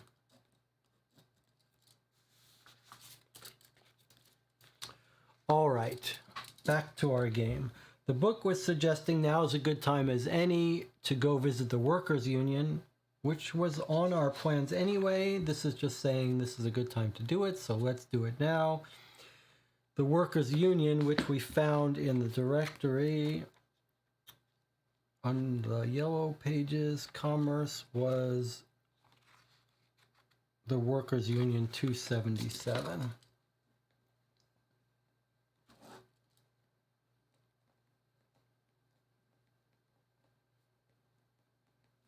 And now that we've got a map, we'll start marking areas on the map as we go to them, and we'll get back to filling in previous ones at some point.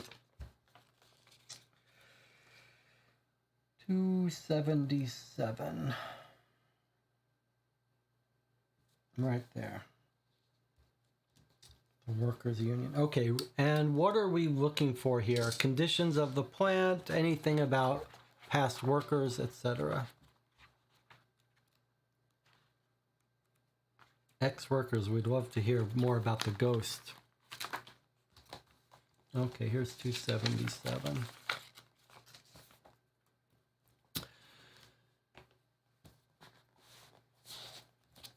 The union office building is just as you'd expect. Utilitarian proletariat made of rough brick and stone. It's also practically vacant and looks severely underfunded. You wander around until you find a young beanpole in the mailroom and ask him where everyone is. Still out protesting, I'd hope, he says, or in lockup by now. And your leader, Pastor... Yes. He eyes you suspiciously. We wanted to see if he would give us his name, but he won't. Well, where can I find him?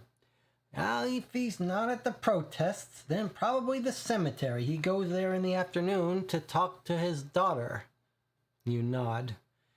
It best be important to bother a man at his child's graveside, says the mail clerk. Especially a man of God. You thank him and go. I see. Okay, so cemetery with daughter. So we've got a lead on the pastor now.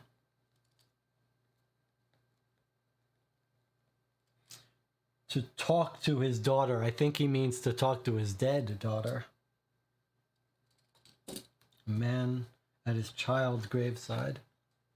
Okay. Well, let's see. Where's our cemeteries?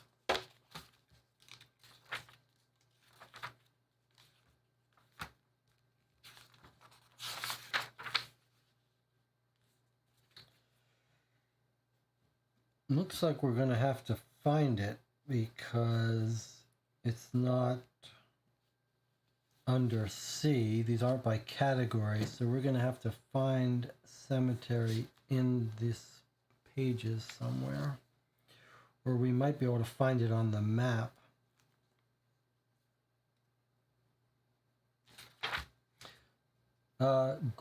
Goddell Park Cemetery is 721. We're not sure this is the cemetery he's at, but it's a reasonable guess. Where is that on the map? Here's 723.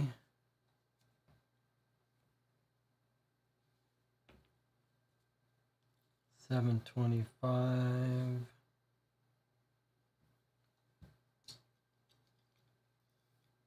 You might expect it would be on the outskirts of the city.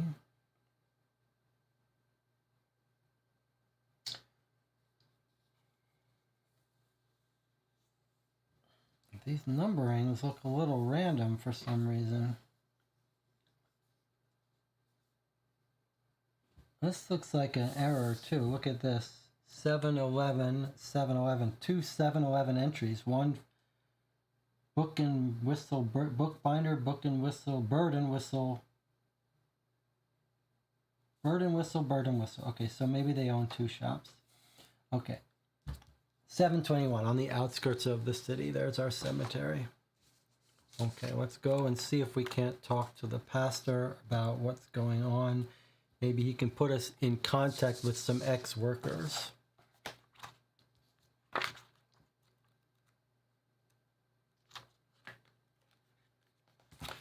Okay, 721 says, if you have something that belonged to the pastor, go to 152, which we don't, but we should probably write down 721. I guess he's going to tell us about it now. I'll just write, come back with an item. Okay, let's read. A profound fog envelops the cemetery. As you move into it, the swirling air in the refracting light reminds you of the old bright cotton snow. You hear the drifting caw of a tree-bound raven as gravestones and cenotaphs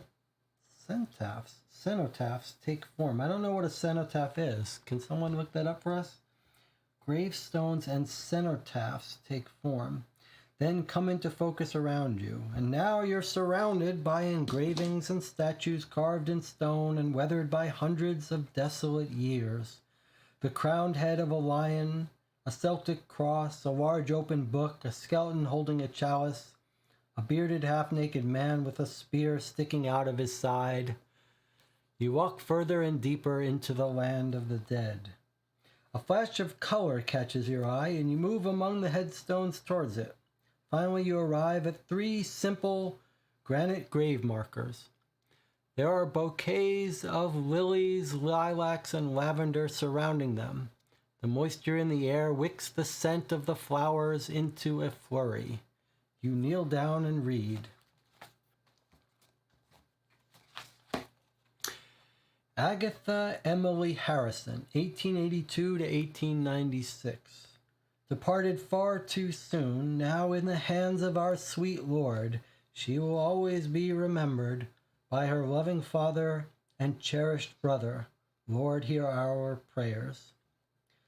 Then Lillian Cartwright Harrison, 1864 to 1895, year prior, a gentle guiding light to her community, parish, and family, mother of 2 adoring children, wife of 1 bereaved though blessed husband. Lord, hear our prayers. The 3rd headstone is but a blank slate, yet to be carved. As you stand, there's a sort of parting in the thick, low-lying clouds, and you see the church before you.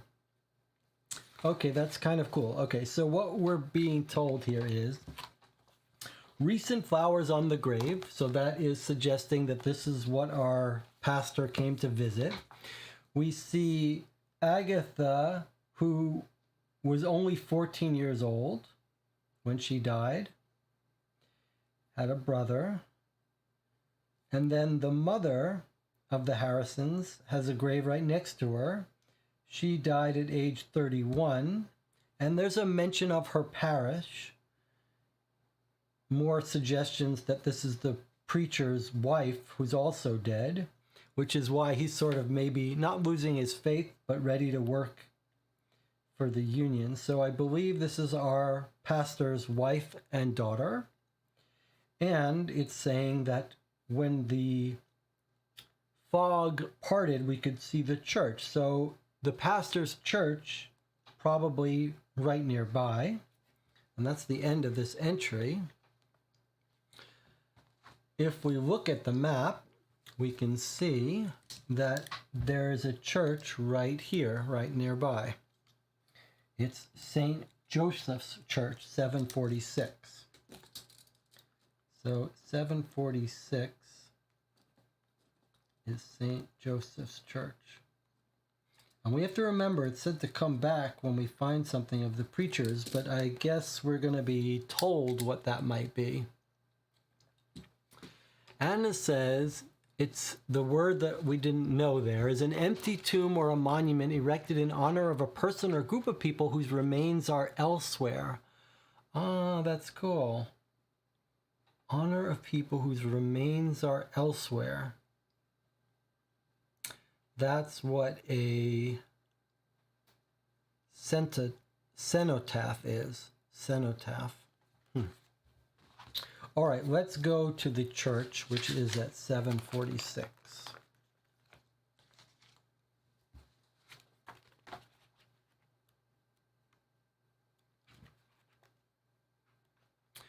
Remember, the coroner said we could come by with a lead plus 10 if we find if we come across a dead body. Do you think we could ask the coroner about the death of the wife and the daughter? Shall we try it? 721 would be 731.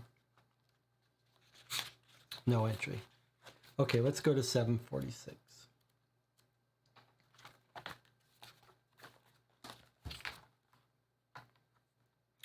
So there's a little yellow thing where it shouldn't be. I wonder if that means it's scraped off the map.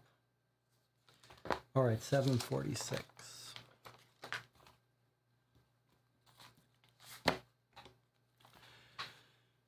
You arrive at the church, but it's closed and locked. A sign on the door reads, "This house of the holy shall remain shut, while the virtuous laborers of its parish continue the fight against tyranny and greed. To stand alongside your brother in need is to do the Lord's work. God bless the children and workers of this parish in their struggle, and may these doors soon be open for praise, worship, and celebration once more." Signed, Pastor Bernard. You look around and, for the first time, notice a small clergy house between the graveyard and the church. White smoke rises from a chimney pipe. Small clergy house between the graveyard and the church. Well, that's an interesting concept because on the map, there is no such building. So the pastor's name is Bernard.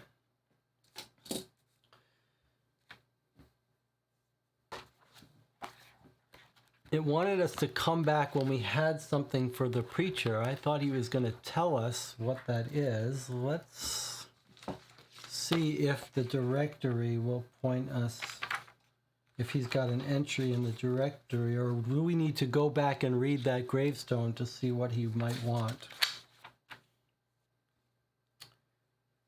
Let's look up Bernard to see if he resides somewhere that we can find.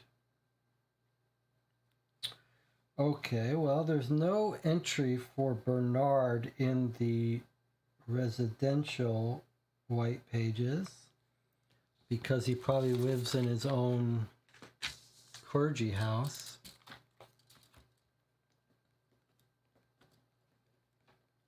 Let's look at this map to see if maybe there was something we didn't understand.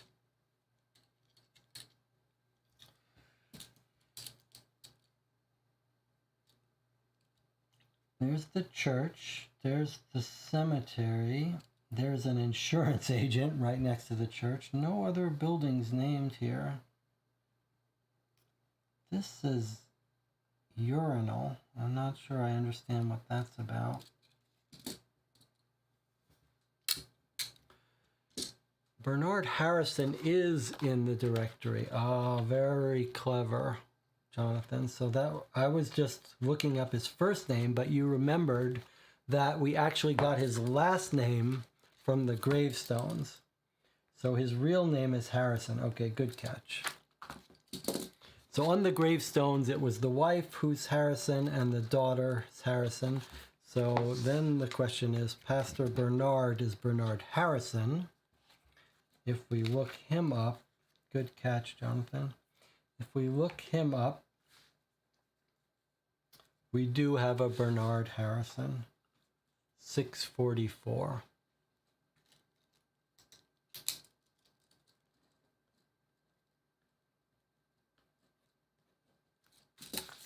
Now, is 644 somewhere nearby? Where is 644? Where is his residence? It's not the clergy house, is it? It's a little odd that these numbers are all random.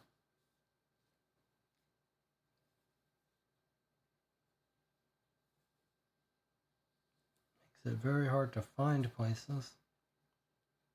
There's 643.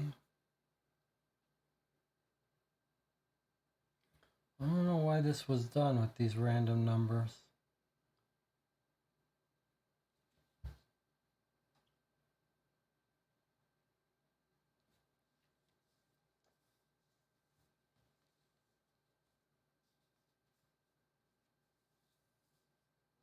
Maybe this isn't on the map. Maybe it's like here, 644. And maybe the only way to get it is figuring out his name. And it's actually not going to be on the map. That wouldn't be a bad guess, although it's also possible we're just overlooking it. All right, let's go to 644.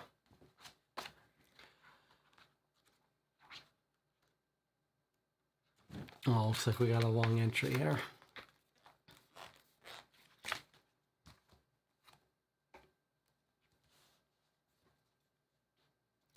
$6.44. It's a small house of whitewashed stone with a thatched roof at least 200 years thick. The door is ancient oak with a devil's head knocker. You give it a rap and wait, then one more. Ah, bejeebers, calls out a voice. All right then, come in. You push the door open. Across the room by a flaming flagstone hearth, large for the expanse of the little house, crouches the figure of a man. He pokes at the fire with a branch. Pastor Bernard? Aye, is me. He pokes once more, tosses the stick into the flames, then turns as he stands. He's a handsome man with short-cropped silver hair and sad gray eyes. And how about you? I'm a detective, you say, unaffiliated. Well, it seems we've got something in common, then. He gestures to the neck of his shirt where his collar used to be. Yes, I managed to catch the performance. Ah, performance? Well, in the most general sense. The way one might perform, say, rituals, rites, miracles. I'm just saying I was there, bearing witness and whatnot. Ah, he says, the pastor, raising his right hand, spoken like a soul, had to talk itself out of trouble once or twice. Well, haven't we all? At least those of us who survive. Aye, true, he says. What brings you here? I'm on a case regarding the deaths at the Albright Mill. Do you mind if we sit? He gestures to two wooden chairs. You take the smaller one. The fire pops and crackles as your shadows sweep across the walls. You pull out your notepad. I suppose I should ask to see a badge. You reach for your inner jacket pocket, just slow enough that he waves his large hand through the air. What would you like to know? It's unusual, you say, to see a shepherd change flocks out on the hills, is it not? He squints at you. I'm really not sure. Or might you be making metaphors? Well, I might. He leans towards a cabinet in the corner and pulls out a bottle with a cork. One more lean and he's got two brass mugs. Well, they're the same flock, he says as he pours. I'm just trying to lead him at a different angle. That's how it goes when the weather turns. You do what it takes to keep them safe. Some shepherds, they're not only concerned with the souls of their flock, but some shepherds, they're only concerned with the souls of their flock. But me, I need them to be all right on this earthly plane as well. Well fed, well clothed, well loved. I believe all of us owe each other that. It's my duty as a man as well as a man of God. He reaches out his mug and you clink yours against it. The both of you take a sip. You've seen a lot of loss. Haven't we all, he says. At least those of us who survive. You nod and take another sip. Then you put the mug on the floor and look at him. Your wife and daughter, if you don't mind me asking, how were they taken? He downs his drink, fills it again, and looks into the fire. Ah, the mill, he says. Albright, you say? How? Ah, the mill is bigger than Albright, he says, still staring into the flames.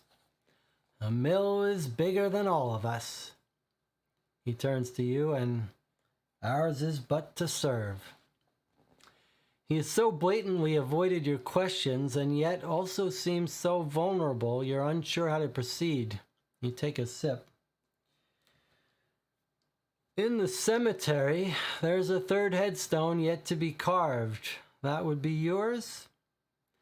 Aye, God willing, he says, crosses himself, takes another swig. You wait, then ask, meaning, well, one should never prepare a plot for their child while he still walks the earth. It's like testing God. I can only pray he has not misconstrued.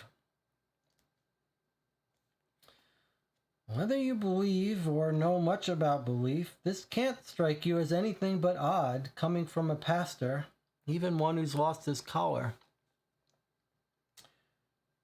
Do you believe God Almighty often misconstrues? He looks at you, a dark half smile on his lips. His eyes reflect the fire. I have a son, he says. Arthur was badly injured in the same accident that kills his sister. But he was never found. It isn't a cotton mill, you know. It's a human mill. It mashes up humans, women and children, grinds them up and spits them out. We made it to destroy ourselves, and 1,000 more just like it all across this land. If you want to find the devil, that's where he is. Well, what about Arthur? The pastor turns his head, his gaze lost once more into the fire. His voice comes out like a dark whisper. They only found one of his hands. They found his hand? He looks at you suddenly as if for the first time. You're a detective, please. This is my boy. The man bends backward and pulls a slip of paper from the table, holding it up in front of you. So he's shown us a drawing, I think, of his boy, Arthur. We say, is there anything on him that would identify him for me, you ask? Well, below his collar, he wears a crucifix on a chain. It's rare, with a blue stone and a sapphire in the center of the cross.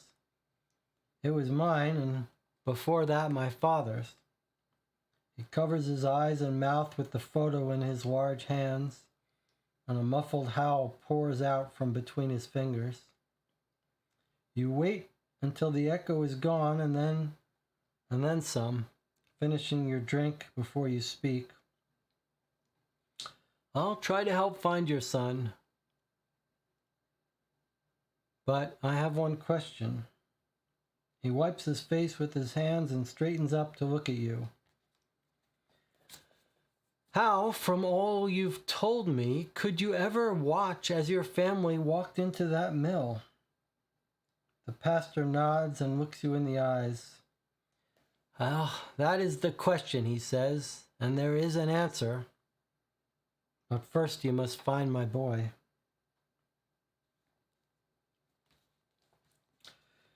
So,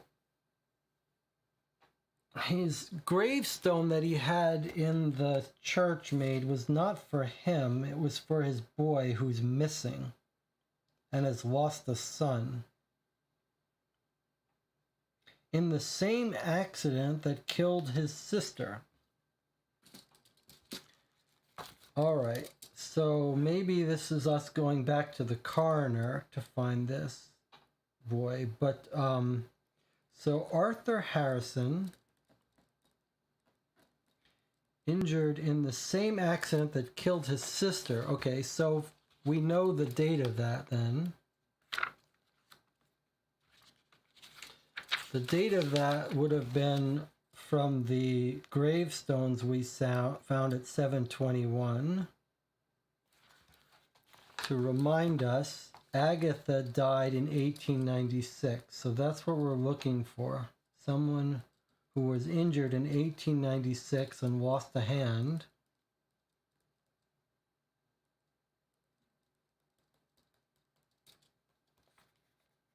She will always be remembered by her loving father and her cherished brother.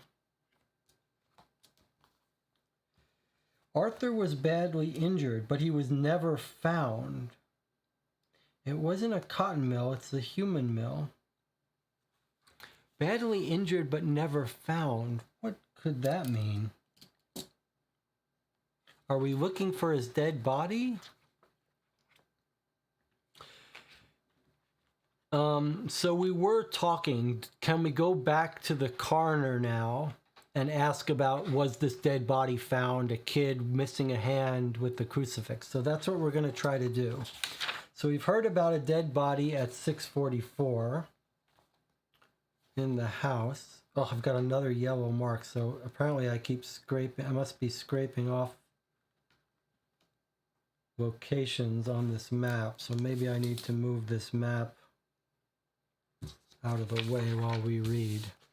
Okay, so 644 is the preacher's house. He wants us to find the body. I see.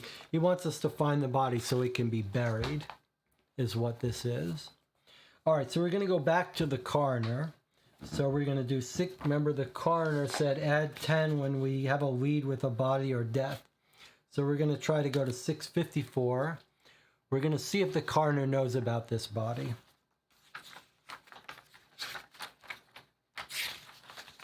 No 654. Not going to be that simple for us.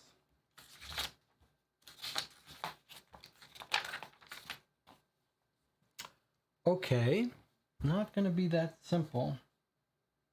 Arthur Harrison, we know he was injured.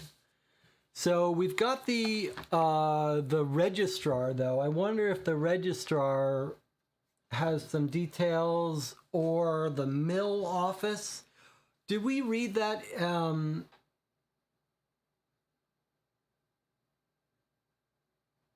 Tina says, is this the boy at the Walker house? What boy at the Walker house?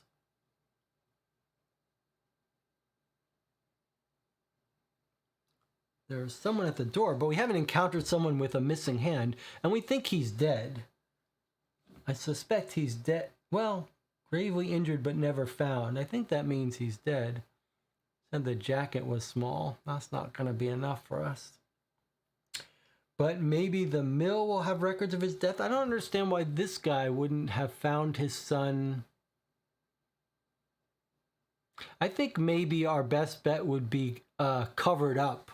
A death covered up by the mill, so that we're not going to be able to recover the body until we dig into the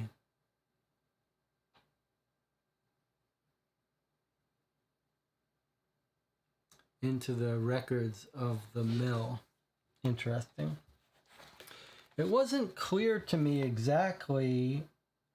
It was a little obtuse about saying how he died. Like he says, I have a son injured in the same accident that killed his sister but never found.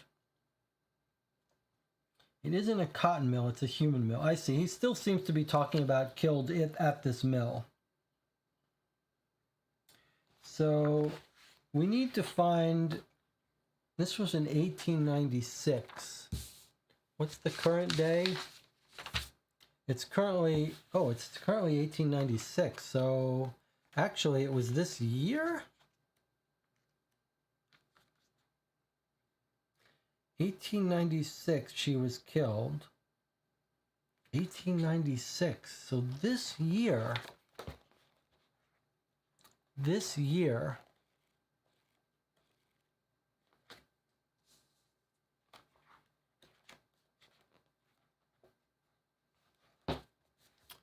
You would think we could go ask the newspaper people about this little girl that was killed.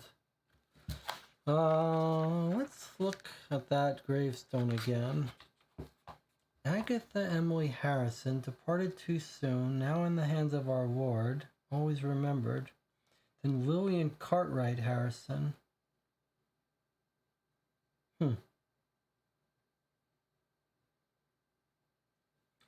I wonder if the Global Registry Office will have information about deaths.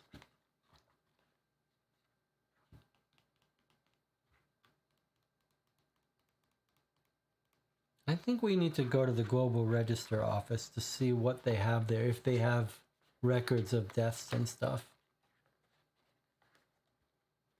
Jonathan has an interesting theory. Maybe he was blinded and wound up at the House of Blind Children. Yeah, but the thing is, for him not to come home, that's crazy. He would be returned to the Father. So I don't understand how you get injured but never found. Gravely injured but never found. Unless his body pieces are at the morgue. But then why can't that guy give him to it? Why can't we ask the morgue guy about them?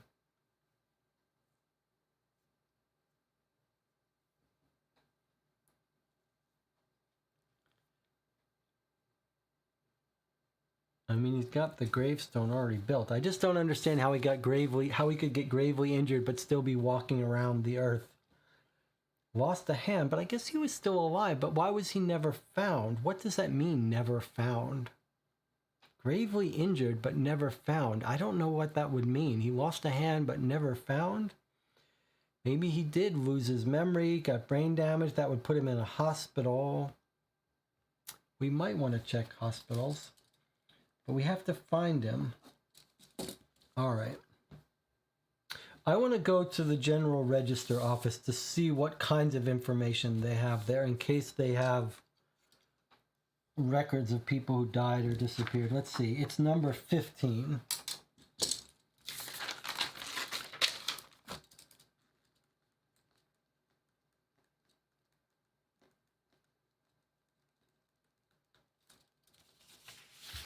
Let's go to the Global Register Office. See what you can learn at the Global Register Office. The Global Register Office is a strangely grand place, with pillars so phallic and vaulted ceilings so ecstatic it holds the kind of light air and echoing footfalls usually reserved for royal palaces and holy churches. As you walk through the entrance hall toward the giant front desk, you can get a sense of a whole new divinity, that of imperial industrial bureaucracy.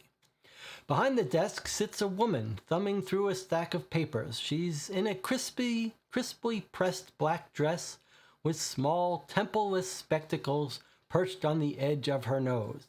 The nameplate before her reads Miss Mary Eldridge. Takes her a moment to notice, or at least acknowledge, your presence. And, she says, "Oh," you say, "then, I don't think I have an and." "Of course not, but you've come with some volition. Might you share it?" "Oh, right." You fumble for your notebook. Just some names, identities. I got some names I was hoping to investigate." She takes off her spectacles and opens their case. It snaps shut in her hands as she looks at you steadily. "And so, let's investigate your hopes. To look someone up in this General Register's files, add 50 to the lead you first met an individual to see if there's anything relevant." To look up someone in the General Register's files, you add 50 to the lead where you first met them. All right, so we need another card. This is an interesting little... We remember from Postmortem LA some experiments with this kind of idea. So at the Register Office, at the Global Register Office, we're told add 50 to lead where we met someone.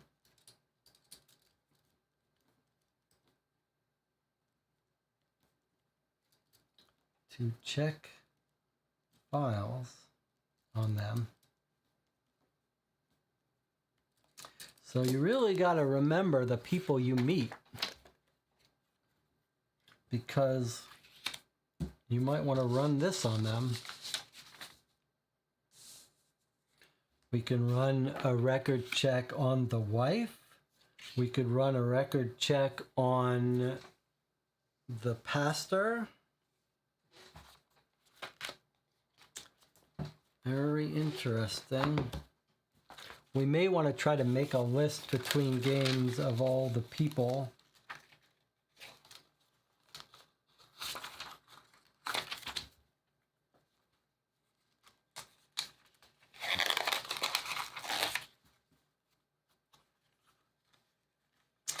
Where else is there for us to go?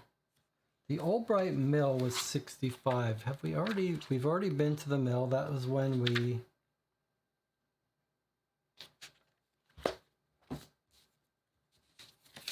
walked in. We went to the Union.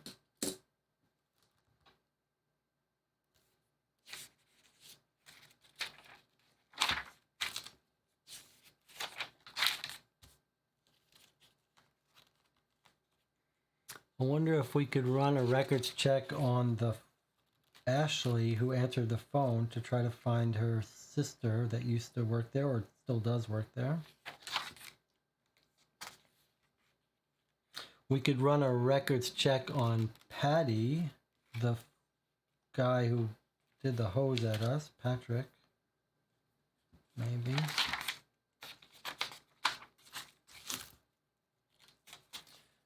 I mean, I guess the woman wife is the primary one. We could go visit the new owner. He's Kendrick Turney, and the House of the Blind. Those are high priority. The coal mines where McCormick worked, we wanted to visit.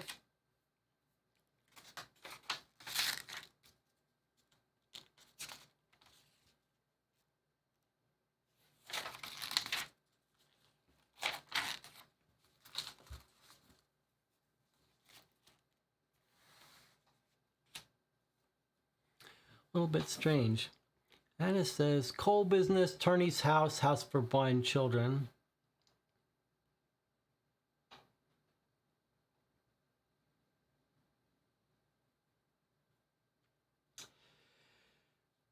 Yeah, it's not supposed to open yet according to the newspaper, but we could stop by and see it under construction. All right, let's do those things. Let's clear up some of these loose ends before we go back to the mill.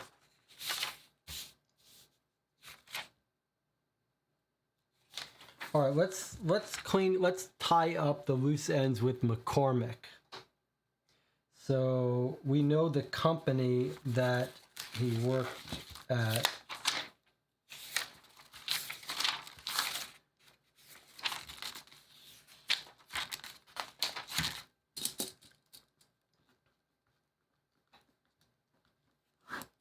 Okay, so McCormick Company, which is the coal company.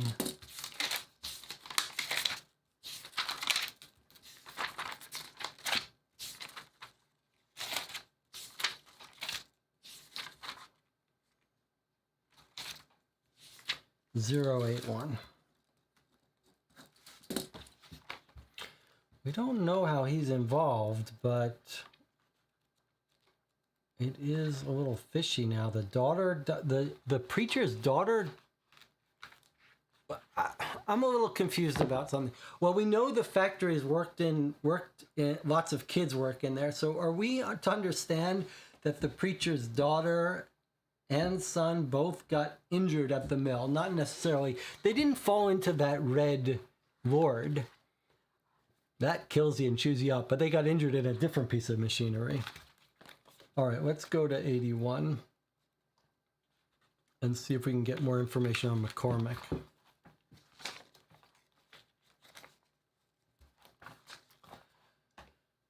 This is the coal company that our worker worked in. The square black building that houses Coal and Company, Coal, looks like something a naughty giant might get in his city-sized stocking on Christmas morning. You peer through darkened windows, then pull out a black stone chunk of doorknob. In the lobby, at a small black desk, sits a slight gray-eyed man in a charcoal business suit. Everything they have here is gray and charcoal. A third of the desk is taken up by a shimmering black telephone. "Can I help you?" asks the man, completely still. "Perhaps," you say. "I'm investigating the deaths at the Albright Mill." "I see," he says, "but not how I could possibly help you. Have you tried the mill?" You take a breath. He doesn't appear to require oxygen. You take a breath. He doesn't appear to require oxygen. You supply coal for the mill, do you not?" "We do," says the man. "They are one of our many factory clients." "And have there been any irregularities in your dealings with the Albright Mill?" The man looks at you.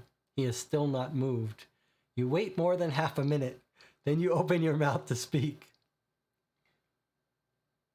"The most substantial irregularity we've ever had with the Albright Mill is you coming here and asking about our business with them. Not only that, but with the seeming expectation that I would answer you. I don't even know who you are." You begin to reach for your wallet. The man holds up a hand. The first movement you've seen him make. "I did not say that I want to know who you are. And unless you're reaching for a verifiable badge of the Scotland Yard, an order from the House of Commons, or a royal proclamation, I have no interest in the contents of your pockets." You leave your hand where it is, wondering why you came here after all. "Now I'll ask you one more time," says the man, "and I suggest you contemplate the answer heavily. How can I possibly help you?" Is there a former employee you wish to ask about? If so, head to 635. I mean, yes, obviously. Okay. 635. I mean, right? We know who we're asking about.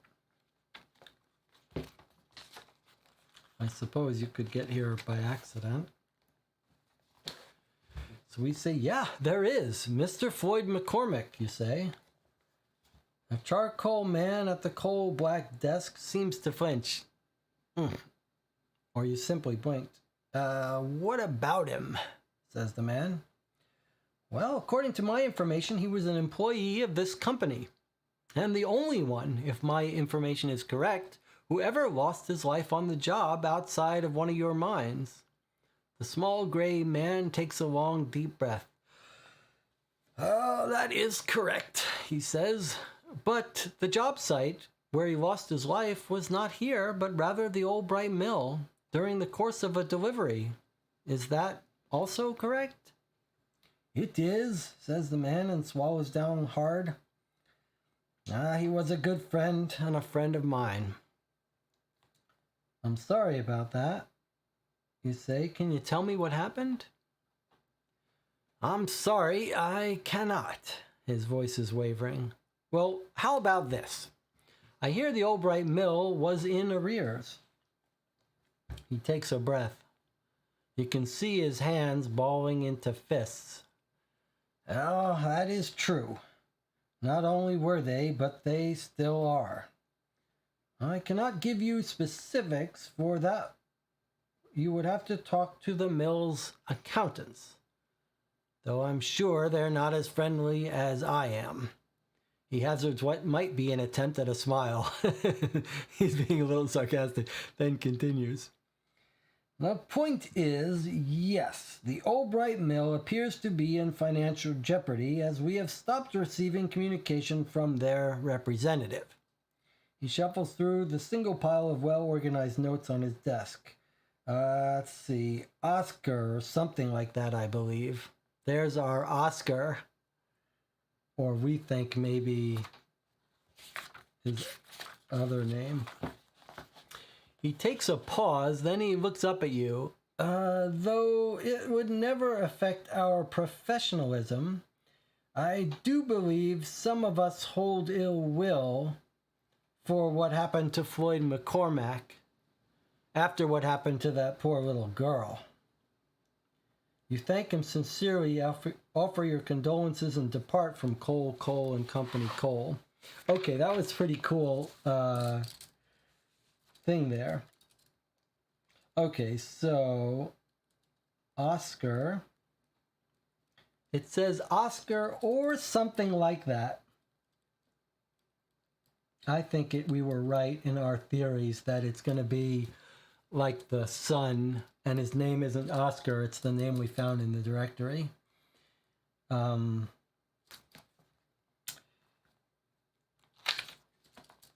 then he mentions the little girl, the poor little girl that got killed. We know who that is now. That's the preacher's daughter. Some of us hold ill will for what happened to Floyd after what happened to that poor little girl. Okay, they're in arrears and they're still not paying. And he says, talk to the mill's accountants. I wonder, do we have any other office? We've got sales.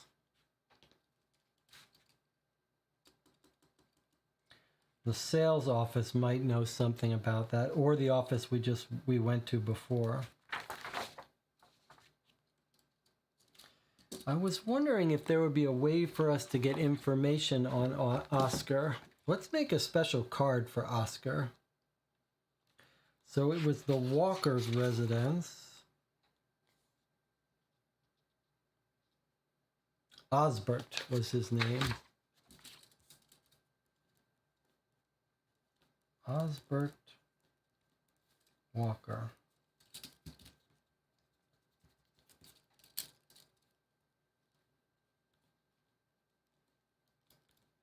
Osbert Walker, just to double check that I didn't do any typo, because you don't want to miss that. Osbert Walker is 698. And I believe what we discovered was there is no 698 in the directory. There's no 698 in the directory. If we tried to look him up in the registry, we would add 50 to that. That would be 748. Just for the hell of it, I'm going to look for 748. There's no 748. So we still haven't been able to find this Osbert or Oscar. And just to be clear, what does he say Oscar is? The representative. The Albright Mill rep is Oscar or Osbert.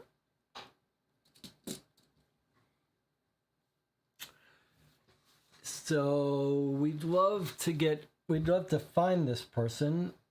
It's not Rampart who runs the office, but it could be the person in the sales department.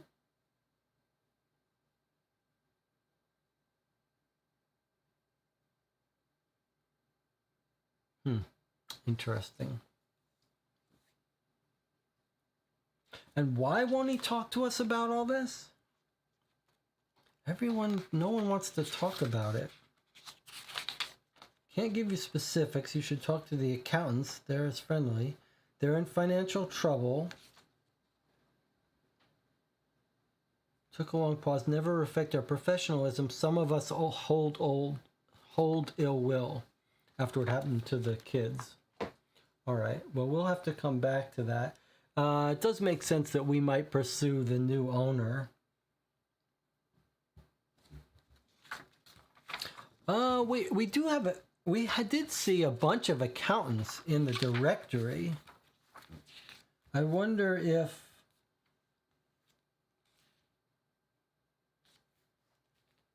Albany accountants. I wonder if, let's just look up Oscar and see if we have O&O Jackson accountant.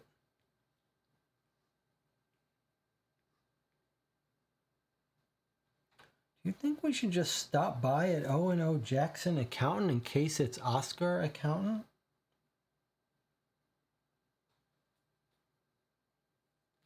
Although we're told that Oscar's the representative of the mill, not the accountant.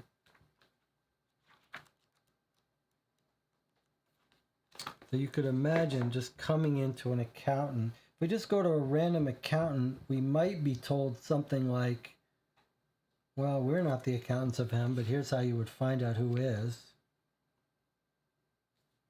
Let's just go to O&O Jackson Accountant, just to see if there's an entry for them. If nothing else, maybe they'll point us in the right direction. Okay, well, there is an entry for them.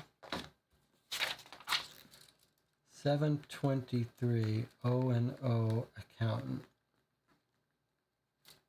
Let's see what we've got here.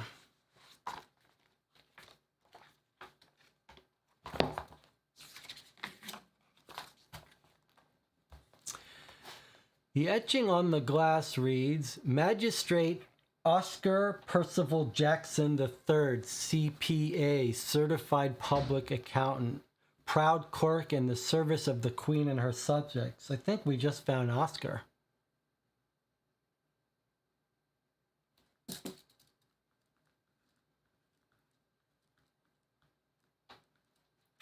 Oscar Percival Jackson. Alrighty here. You rap on the glass, wait, rap again, then push the door open. The place is a clerical pigsty. Not only a shambles of files and file folders, as you glance, summons, returns, announcements, reminders in piles, stacks, misshapen hills and avalanches, but a mess in other ways too. Dirt and dust competing for space with the most mundane of detritus and trash.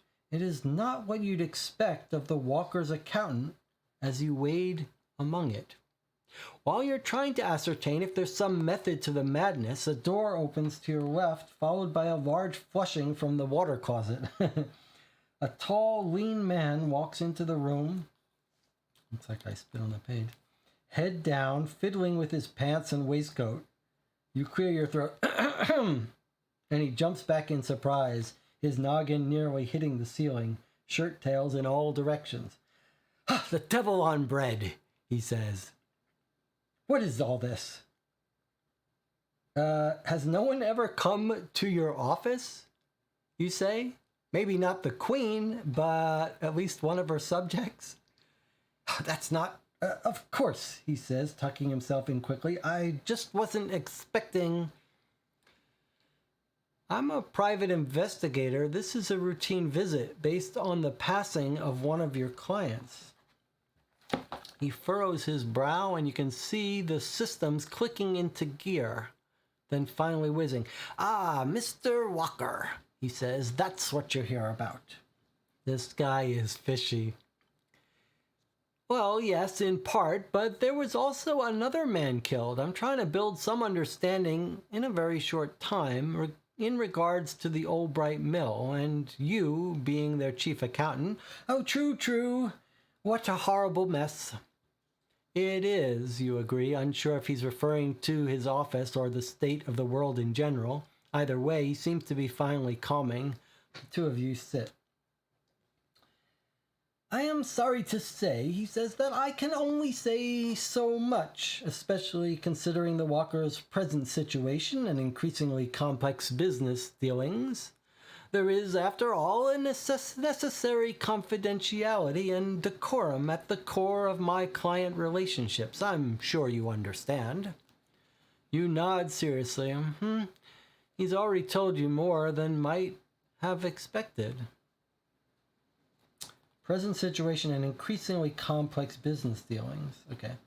Well, how about this, you say? Is there anyone, outside of your purview of clientele, with whom you've had dealings within the past few days? He appears to think about it, knee bouncing, then speaks. Well, Mr. Kendrick Turney is not my client, he says. Is not my client. so you can talk about it. You nod slowly. And you've had dealings with him. Oh, that I have. This very morning, in fact. You do not press, you wait. Magistrate Oscar Percival Jackson III, you've ascertained, is a bit of an orchid, somewhat delicate, requiring care amid the muck, but perhaps worth the effort. He dabs his brow once more with an invisible mop, then focuses his eyes on the air between the two of you. The widow Florence Walker brought him here, he says, the purpose being his purchase of their part of the Albright mill. I did not know him personally, only from the papers, and though I may have had thoughts to counsel my clients differently, that simply wasn't possible. Mr. Walker, my original and primary client in this regard, was now deceased, and the widow Walker has every right over the management of their holdings, unless and until some overseeing body should ever rule differently. But I see no reason for that. The money will be released for the sale once the remains of Mr. Walker have been transferred from the care of the coroner's office. You wait for the accountant to continue, but he does not. You elect to keep it simple. How much did he pay for the mill? Again, detective, I cannot disclose that specific information. It was perhaps a lot of finance for the average man, but not exactly a king's ransom. In fact, in this particular situation, some might say a steal. He secured the controlling stake of the mill for £420 under listing. You're beginning to like this disheveled money man. And he has begun to look at you straight, breathing deep and steady without all the twitchery. Do you have any insights in that regard? You ask. Why, for instance, Mrs. Walker might be so quick to sell beyond the influence of shock or grief? Well put, says Mr. Jackson, and you can see his shoulders drop. It feels like you are finding a common space in this room. He wants to talk to us about this stuff. I will say this, he says. For a long time now, there have been several large, unexplained payments leaving the Albright business account. 6 to date. Knowing how fastidious the Walkers were in all such things, I did have reason to question it. And to this day, I have not been given any reasonable explanation. But it is, you understand, not my place to query any further, rather beyond my professional or ethical legitimacy. You tell him you do understand. Would this not concern Richard Rampart too, though, who I assume is also your client by way of their shared interest in the Albright mill? It would, says Mr. Jackson, and, oh gods, Mr. Turney may be my client now too, him owning all those interests. Crikey. You've not yet nailed down the nature of Mr. Jackson's anxieties, but looking around at the battlefield of files and papers and the sound of his staggered breathing in the air, you can't but feel sympathy towards him. He elicits it. Well, what about their books, you say? Would I be able to take a look? He stills himself and slowly raises his head. No, detective, even if I could readily locate them, he waves a hand down towards the mess. That is beyond the scope of what I'm legally able to give. My best advice, he says, is to go back and press Miss Walker with some of these new concerns. Further than that, well, I simply can't say. It sounds like an honest answer. You thank him and take your leave. You have a good day, detective, he calls out, and he seems he truly hopes it. To discuss the listed figure with Florence, go to 420. Okay, so now we're allowed to go back to Florence.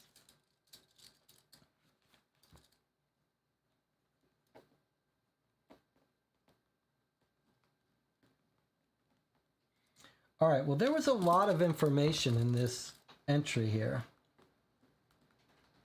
we've got more information about Rampart, the other co-owner, right? And he says it's sold cheap, basically. And he said 6 unusual payments, right? That was very interesting. £420 under listing cost, so they sold it cheap, less than they were asking for it, or less than it was asked for. And we say, anything else weird? And he says,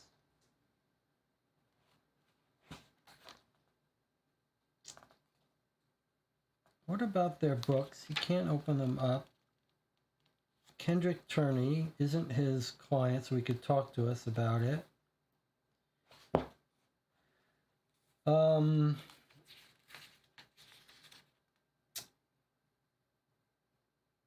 He said, there have been several large unexplained payments. 6 to date. 6 unusual payments out. So 6 unusual, are they payments for the, payments for people killed and injured? Are they payoffs to the dead relatives of people killed to keep them quiet? And Tina says, that's why the wife told the coroner to keep the body and not release it yet. Because once it gets released, what happens? I remember what you're talking about.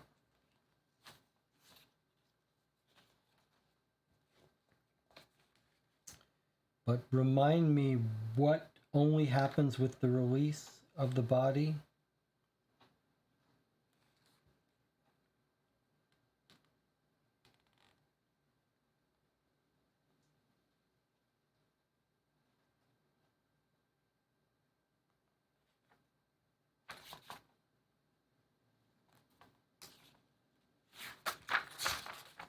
Sorry, I'm reading the wrong entry here.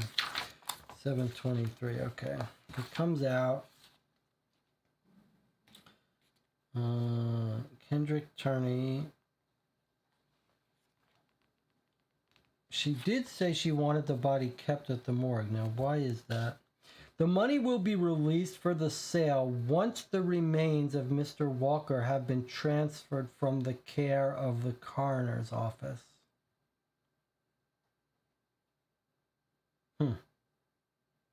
That's weird. I'm going to make a note here. Money for sale transferred on coroner release.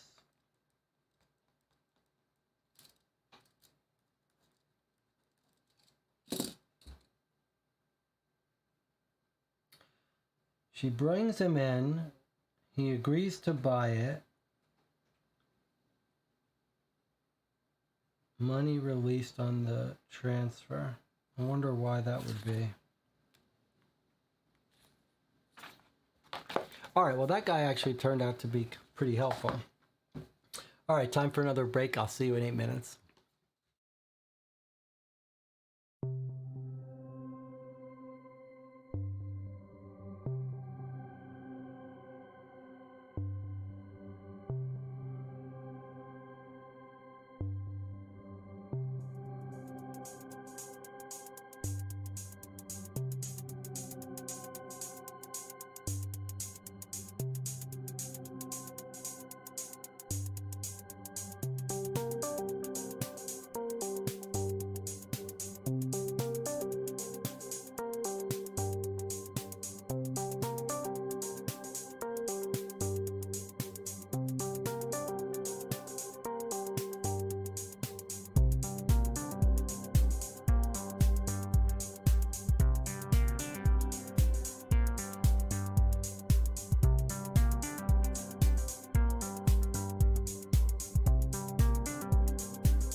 I'll make it up, I'll make it, I'll make it up, I'll make it up,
Okay, we're back.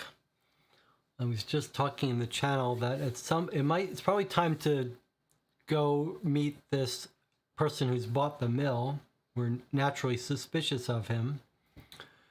But we also want to make sure we revisit these two places where we could go for more information, the coroner and the records office. I was thinking we might want to check the records office of Rampart, the other co-owner of this mill, because he's a little bit suspicious. And we want to think more about these coroner and register office and make sure we're not missing checking up on someone, and make sure we're not misunderstanding anything. But I think we're in agreement that we should now go to this person who's buying it and his school for the blind.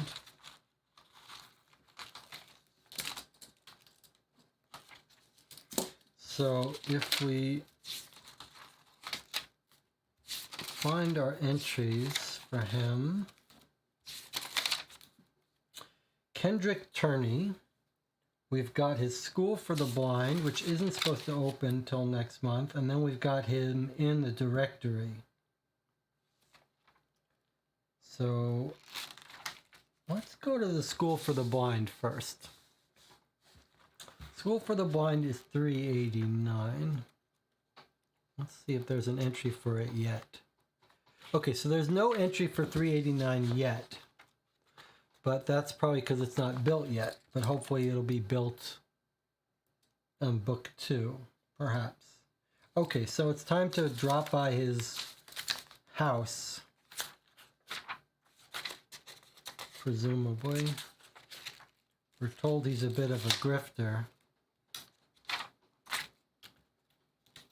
All right, where did we write down his house? 437, Kendrick Turney.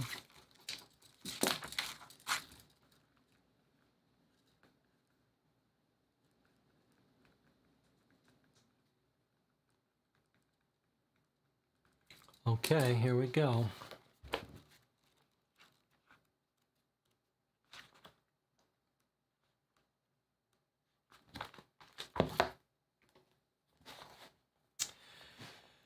As you arrive at the Turney residence, there is a hansom with bedecked cabbie waiting out front.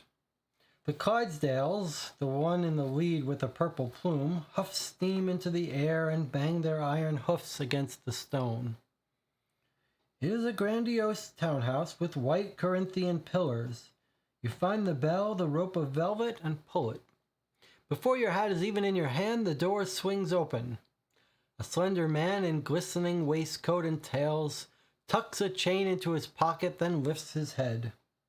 A whimsical, well-oiled mustache twitches as he says hello, both hands now behind his back. If this is the butler, he's as posh a one as you've ever met. Hello, you echo. I'm looking for Mr. Kendrick Turney. He widens his eyes. And who, may I ask, are you? To be looking for a gentleman like this? A private investigator, you say. I'm here in regard to the deaths at the Albright Mill. Ah, says the man. Well, that's better than the press, I suppose. May I assume you're here because of Master Turney's recent acquisition? If you mean purchasing one of London's largest factories only hours after the sudden, mysterious, and horrific death of its owner, then yeah. You look at each other in stillness for a moment, each trying to get a bead on the other. Would you have some identification, private investigator? Of course, you say, and reach for your breastcoat pocket, but I prefer detective. Ah, says the man, waving away the wallet that you've just pulled out. Very good, I believe you. I've got an eye for imposters. We keep meeting people that want to see our proof, and then when we reach for it, they're like, all right, I don't really need to see it. He pulls the top hat from behind his back and tosses it onto a rack in the corner. I was going to attend to some business, but it can wait a spell, as long as you make this interesting. He turns on his heel, and you follow him into a dark wood-paneled drawing room, so it looks like this is him. He walks to a sideboard and pulls out a heavy crystal decanter with a stopper made to look like the globe. I always feel like Atlas, he says, as he pops it open and pours 2 tumblers. Mr. Turney? He looks at you. For God's sakes, have I guessed entirely wrong on your detecting abilities? No, you take the glass he's offering, and thank you. Well, I expect to be thanking you, he says, and takes a large sip. I'm hoping you might tell me something about this new business I've bought. You take a sip from your glass. It's barrel-aged rum, no doubt from the Caribbean. Very good stuff. You put it down and take out your notebook. Well, as you must understand, Mr. Turney, I really didn't come here to distribute information, but rather obtain it. For starters, I'd like to know how the purchase of the mill came about. Whether it was you who approached the now widow Florence Walker?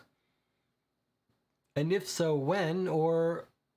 Oh, I see. Hold on, before we read this, we did not read the confronting Florence. Remember, after we talked to the accountants, he said we could go back to Florence to talk to her. I guess we'll finish reading that, but then let's not forget to confront the widow about what we learned from the accountant. Okay, so we say, I really didn't come here to distribute information, but rather obtain it. For starters, I'd like to know how the purchase of the mill came about, whether it was you who approached the now widowed Florence Walker, and if so, when, or... Oh, I see, says Kendrick Turney. Please do forgive me. He fills his glass again. It seems I was under the embarrassing misapprehension that a complete stranger would never see fit to arrive at someone's home, uninvited, yet expecting to receive hospitality, a good few sips from the best casks of the Barbados, and on top of that, answers to questions that aren't even rightly theirs, neither in personal nor official capacity. Or have I got all this terribly wrong? If I'm a businessman, which I do in fact claim to be, should I not expect at least some exchange of services? Or have you truly come here only in the mind of taking? Over the duration of this little speech, you've worked very fast to readjust and attempt some quick readings of Mr. Turney here.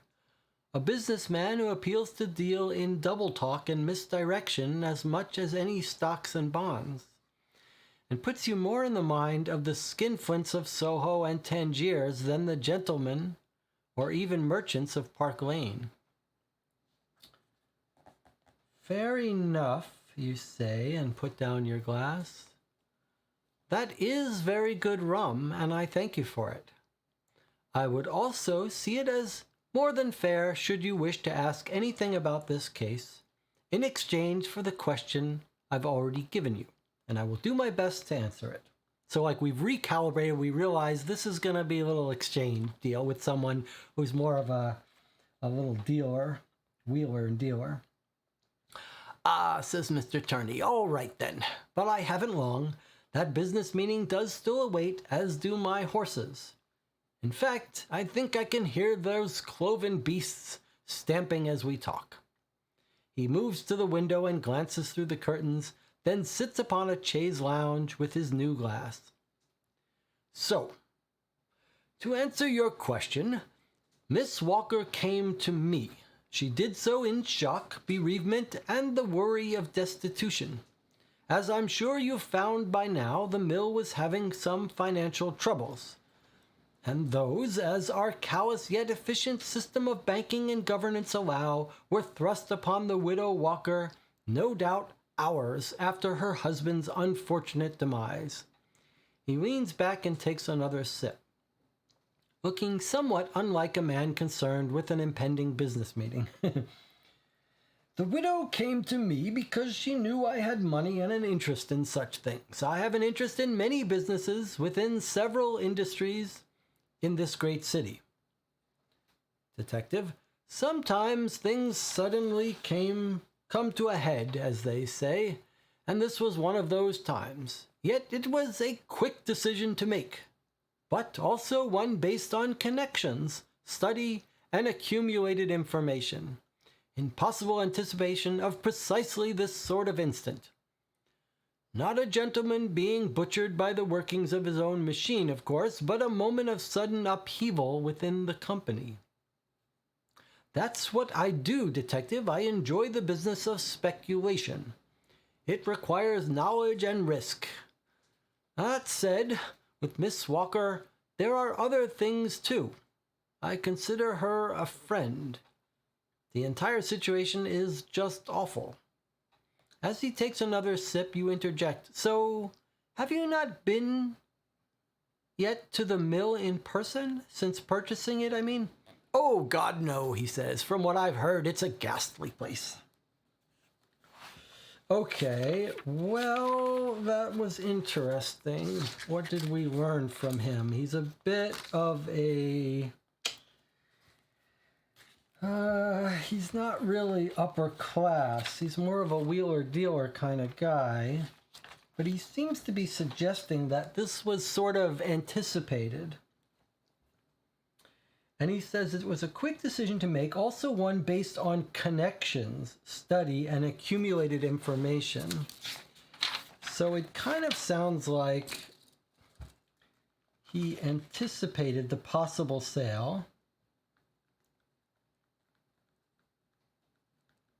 And he's personal friends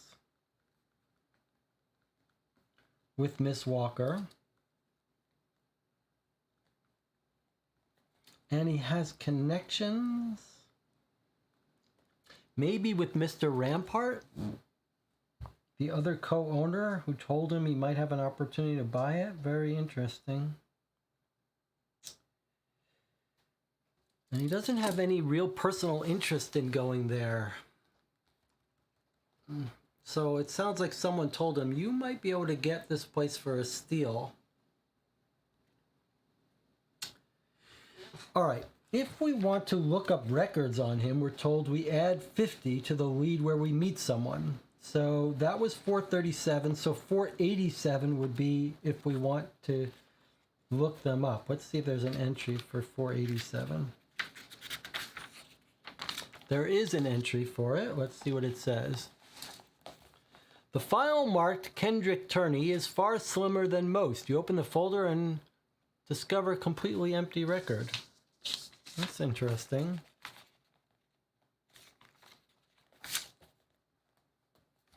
So we note here 487 empty record, whatever that means. No entry, or it's been cleaned off by someone. There's a folder for him, but no entry for him. What about Rampart? If we can we see where we met Rampart in case we can look him up plus 50? Because I'm curious about him. Rampart was 787, so plus 50 would be 837. And we haven't visited his home yet. But let's check out 837, see if we've got a record of him.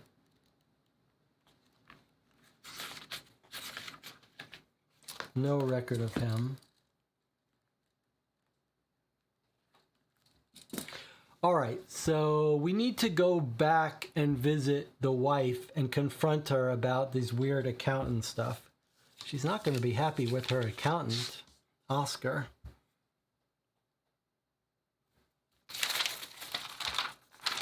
So that was 420. Revisit Florence Walker. If you remember, the accountant said if you want to go quiz her on what you've learned now, go to 420. Okay, so here we go, 420.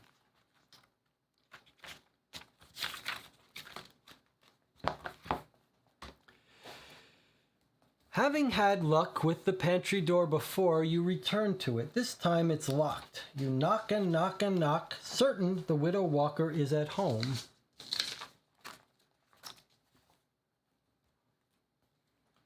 Instead, a large, beet-faced woman finally pulls the door open and stares at you. Oh, please excuse me, you say. The lady of the house is expecting me, or if she isn't, she should be. The woman looks at you, scrutinizing, then closes the door again. Everyone in this house just walks away without talking. They've got a strange demeanor in this Walker residence. The woman looks at you, scrutinizing, then closes the door again. You wait and wait. Finally, the door opens once more. Same woman, same scowl. Come with me, she says, and so you do. Florence Walker is sitting in the same drawing room where you last saw her. This time, however, her fencing sword is nowhere to be seen, and the picture frames on the table are standing up again. One is of a boy, perhaps 4 years old. The other is a girl, even younger. But it's clear that neither ever grew from the day the photos were taken. They are death portraits, memento mori, and the widow Florence Walker rests her arm on the table where they stand. Interesting. I'm sorry to bother you, you say. She just stares for a moment, then lifts a finger. I honestly doubt that, she says, and should it be true, surely there's 1,000 other things for you to be sorry about. Why not attend to them? You nod, but don't waver. You sold your overwhelming interest in the Albright Mill first thing this morning. That's very fast, considering the circumstances. The widow Walker forces a shrug and says nothing. I have it on firm account that your husband had been making many consistently large withdrawals from the main Albright account, going back more than 2 years now. This time the shrug is accompanied with a look, one that feels all at once a threat, a challenge, and also possibly an invitation. Ah, men and their withdrawals, she says. We good women just go along. Now my husband is gone. Would you like me to tell you what to do? I'm practically made of ears. You take a breath. Would you like to tell me what to do? I'm practically made of ears. You take a breath and recalibrate. She's saying, like, what do you want from me? I'm getting by with what I have to do. You take a breath and recalibrate. I won't deign to direct you, Miss Walker, but this I can say. The more I look into all of it, not just the deaths of your husband and Mr. Reginald Gamp, but every tragedy with so many bodies and souls and families torn apart at your Albright Mill, the more it seems something to keep looking into. So that's what I plan to do. You look at each other in fluctuating attempts at scrutiny and boldness, as if waiting for the other one to crack. Ms. Walker appears to steel herself and fix her gaze. For a detective hired by the working man, you do seem to be trampling into a lot of ladies' drawing rooms. Perhaps you'd do best to apply yourself in an alternate manner. Well, you say, for a gentlewoman who has just lost her husband in objectively strange and brutal ways, you seem oddly uninterested in the mystery at hand, let alone in solving it. To someone in my position, with my experience, that's about as suspicious as it gets. The widow Walker's eyes are twitching, as are her fingers. You're glad her fencing foil is nowhere to be seen. She glares at the Venetian rug at her feet as if a hole might start burning there. None of this, she says, is even the slightest bit any of your business. You take a breath to respond. No idea, she spits between clenched teeth. You have no idea what you're doing. Out, she says, still sitting, still staring at something invisible in the middle of the room. You may see yourself out, detective. You lean towards her, hesitate, then center yourself and stand. Miss Walker, you say with a nod. You exit the drawing room, turning down the hallway toward the pantry. The same things hang on hooks on the wall by the door, brollies and that small suede green jacket. You glance around, then, mostly out of habit, quickly check the pockets. Finding something in one of them, you tuck it into yours, then exit the estate. Wow, we just took something from the green jacket pocket. Okay, so we want to make some entries here in 420. We have the photos of dead boy and girl. We've got open evidence B. What else have we detected in here from her? She's uninterested. She's mad at us. More talk of her fencing foil. We might want to see if we can find a fencing club to see if they know her. What else does she say? You do seem to be trampling in lots of ladies' drawing rooms. Does she know about us visiting that other lady? Kelsey? Regina Kelsey? Did she get a call back from Regina Kelsey that said we're visiting her too? She doesn't seem to care about anything. And then she says, none of this is our business. She's staring at the rug as if a hole might start burning there. That's weird. Where did we first meet her? We might want to look up her records.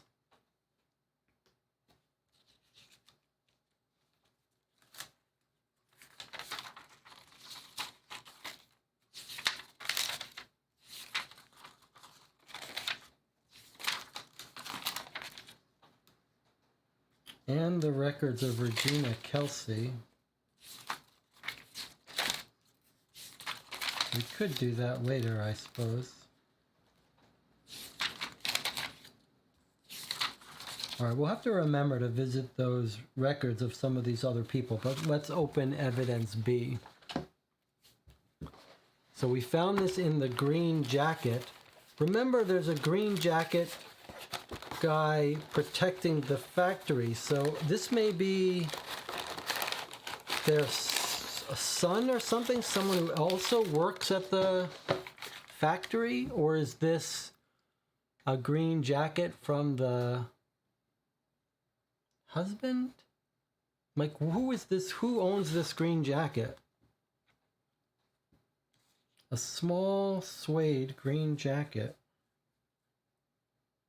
Small suede green jacket.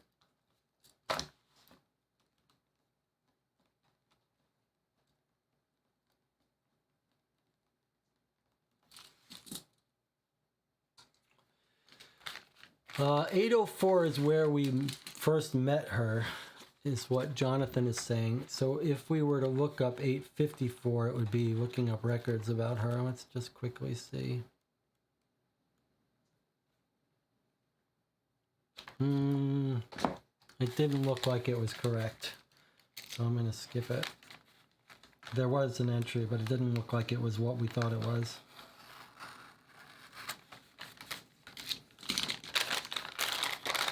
Alright, so we reached into the green suede jacket hanging on a hook, and we just took this out of the house.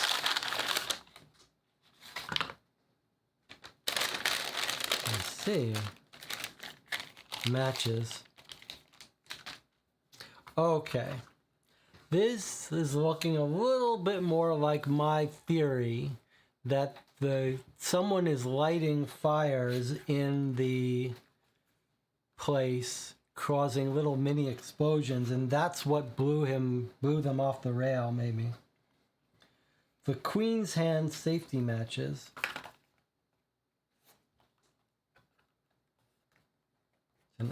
Feels like an actual striker. And some writing on it. 3:1, lunch if you lose, 854. 3-to-1 odds, lunch if you lose. 3-to-1, 3-to-1, lunch if you lose. The Queen's Hand. Okay, B says 3-to-1, lunch if you lose. Matchbox from the Queen's Hand. I mean, why would a worker in this place have matches? That's insanity. The whole place could get blown up. Let's look up the Queen's Hand and see if it's 854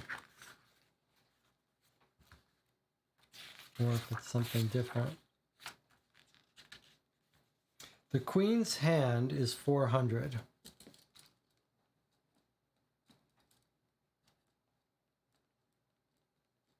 So we've got two locations here. The queen's hand, where these matches came from,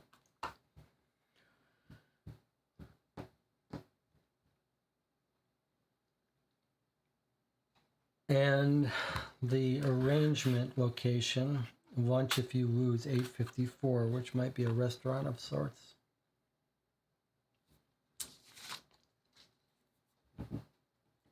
Maybe we met her first at 809 or in this row. Let's see.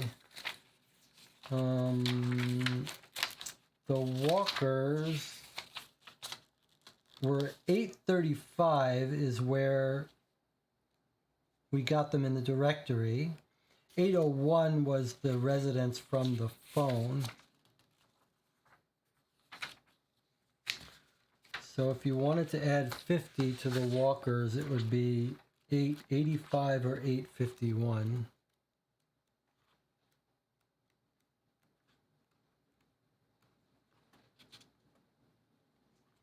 Okay, so 835 was there under the directory. Remember, we're trying to look up records. Okay, so I see an 885 about Florence, so let's read that. So we're going to the Global Records Office to get information about Florence.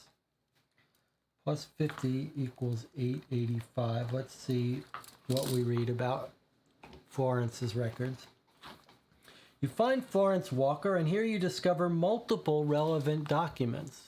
Firstly, the marriage certificate of Edmund and Florence Walker dated back to the 23rd of September 1884 at St. Joseph's Catholic Church, same church where our pastor worked, followed by several death certificates. Bethany Walker died at age 4. Marcus Walker died at age 5. Finally, Edmund Walker died by misadventure on 28th July 1896. Wow, she's known some suffering, huh? So let's make a new entry for her. 885 Miss Walker Registry. We've got Bethany Walker and Marcus Walker.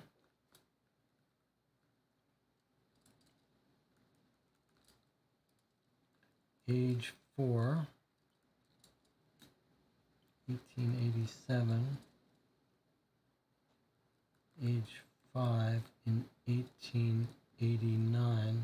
So she lost 2 children, a couple years separate from each other.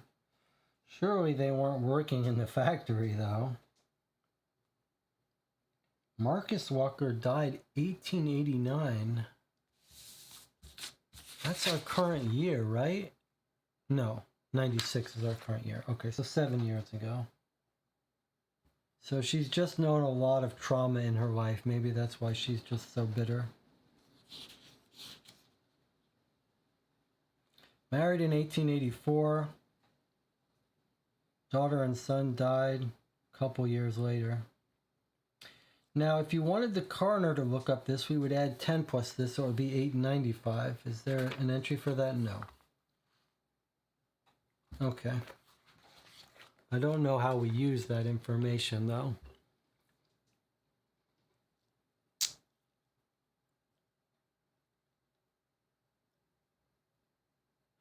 Tina says, did they take the pastor's son blinded by grief?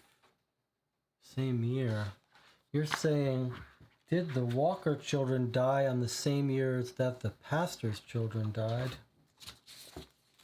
Well, 1887, where's our pastor? 721.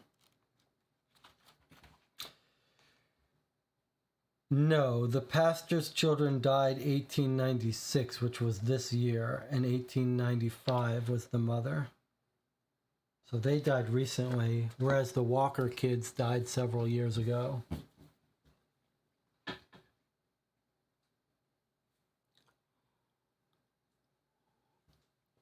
Well, it seems only natural that we should follow up this lead. So let's go to the Queen's Hand first, and then we'll go to the place written on it. Okay, location 400, Queen's Hand.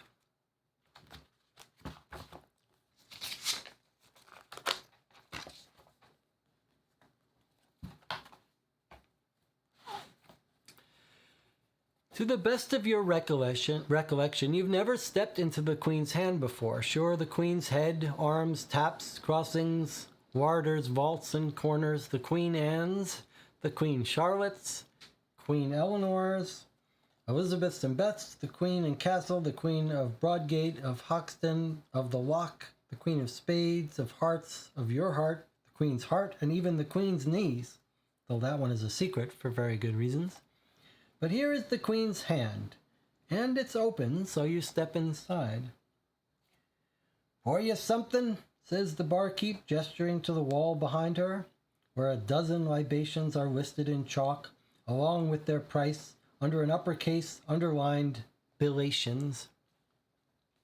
On the wall beside it is another list of what could be mistaken for esoteric in-house concoctions, names such as Tag the Rooster, Murphy's Last Stand, and Bulwicks and Baubles. Next to each of these are also numbers, but with 2 dots rather than 1 between them. So instead of 2.1, the price of 2pence and a shilling, it's 2:1, 2-to-1 odds. The title of this list, uppercase and underlined in chalk, is Bat Rating. Cute, you think, but also feel a shudder. The business of rat baiting is one of the most revolting pastimes ever.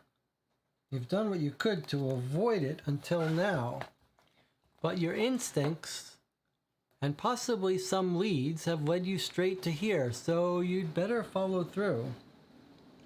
Have you come here with the clue about the Queen's Hand? Say the odds aloud, then turn to that lead. Arrived here on a whim? Might as well wet your whistle, then come back when you have more reason to do so.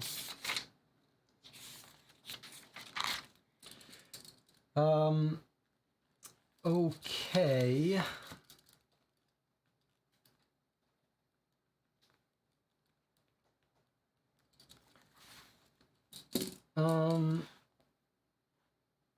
Rat baiting or bat rating. 2-to-1 odds. Okay. And then it says,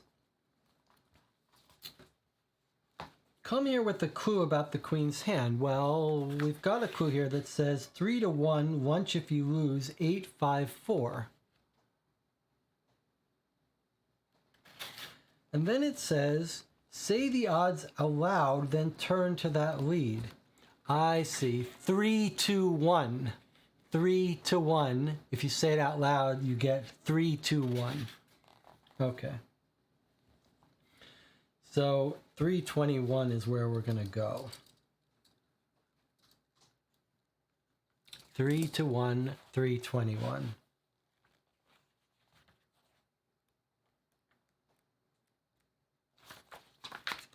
All right, so we say to the barkeep, 3-to-1. Lunch if you lose, you say, and the barmaid gestures towards a man in the corner. I see, this is like the secret code phrase. Very interesting. You ask for half a pint of ale, take a sip, then carry your drink over to the man in the corner that she just nodded to. Lunch if you lose, you say, which is what was written in here. Coin, he grunts. You pull out a shilling. Min bets a pound, you punter, he says. The last time someone called you that, you punted them clear off a roof. But there are deeper places to go right now, so you fish out a pound note and nod obligingly as he snatches it from you. Through there, he says, and flashes an oil lamp into the further depths of his corner, towards black canvas curtains. As you walk towards them, he lowers the wick and you reach for the fabric in darkness. Pushing through, you catch yourself quickly, though so much brighter here, from the light of a candle on each of a dozen stairs. One more step and you'd have tumbled right down. Painful initiation, perhaps. You steady yourself and take them slowly, one at a time. As you reach the bottom, your senses are on high alert. Your eyes, having quickly adjusted, see a much grander pair of curtains in front of you. The sound that's coming through, muffled yet robust, suggests all sorts of bedlam. But the smell is something else. The smell you recognize from warfare and torment. It is that of sweat, blood, booze, adrenaline, and animalistic fear. You pull back the curtains. It's a massive space, a great subterranean arena of rounded stone walls lined with kerosene torches. They light the platforms below you, each tier packed with men, a dark whirlpool of hats, a perfectly circular crater at their center, at least 7 foot deep. A giant candelabra surrounded by a funneled ring of steel hangs above the pit, putting every inch of it in glaring spotlight. The mouth of the pit is also ringed with torches. Attempting to locate the best vantage point, that of clearest sight and also escape, you make your way slowly around through the crowd. You hit a spot and settle on it, pushing against those jostling around you. From here you can see inside the pit the deep scratch marks and stains on its sheer thick walls. Then, all of a sudden, a fighter jumps down into it. You stretch to see as he straightens up and raises his arm. His fist is like a hammerhead, his green hat a floppy plate, but his face is in shadows. "Listen now, ye bastards," the crowd starts to settle and murmurs. "Next up be lunch if ye lose. But if you lose your lunch in here, you'd best be cleaning it up and quick." The crowd roars and he turns in a circle as if making a point of everyone. "The odds are 3-1 in favor of at least 12. 1-2 against for over 15. The voice is familiar. You try but can't get a clear look at him through the bobbing heads in front of you. "Gentlemen, are ye ready?" "Aye," responds the pulsing crowd. The man in the pit reaches up for an unknown hand and is pulled up into the crowd. Then, barely a second later, a large cage comes spinning down, reeled by rope from above, just inches from the giant candelabra. There is the briefest of moments in which you see the roiling horror of 100 caged and ravenous rats before it hits the ground. So the guy who jumps down is the announcer. He says, "Next up is lunch if you lose. The odds are 3-1 in favor of at least 12. 1-2 against for over 15. They're betting on how many rats are going to survive this, I guess. Or how many get killed. This is gruesome. But we recognize the voice.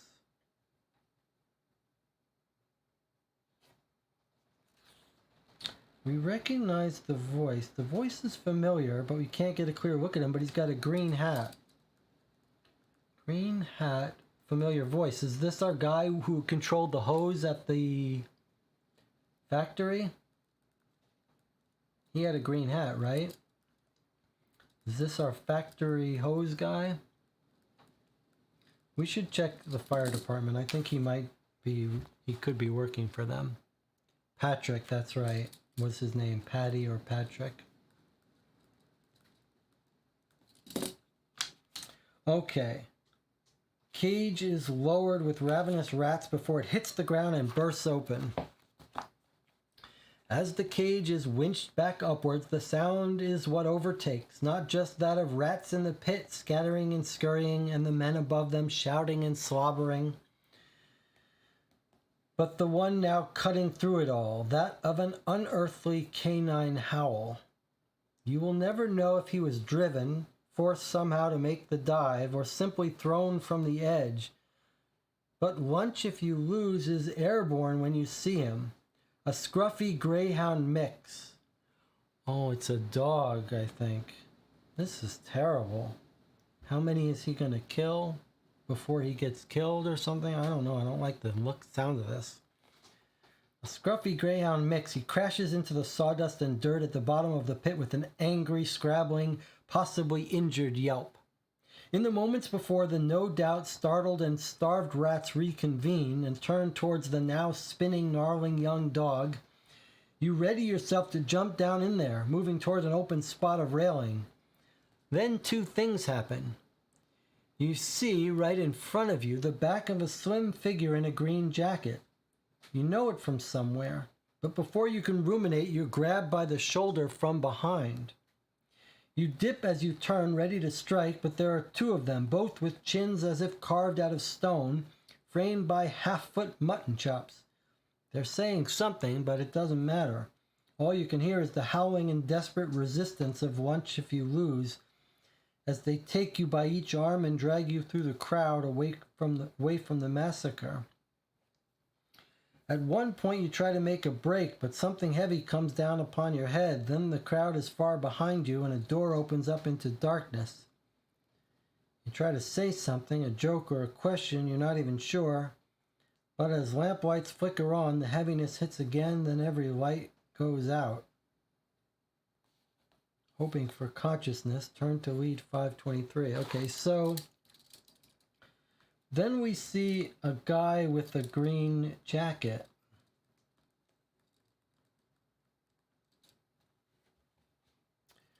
The back of a slim figure.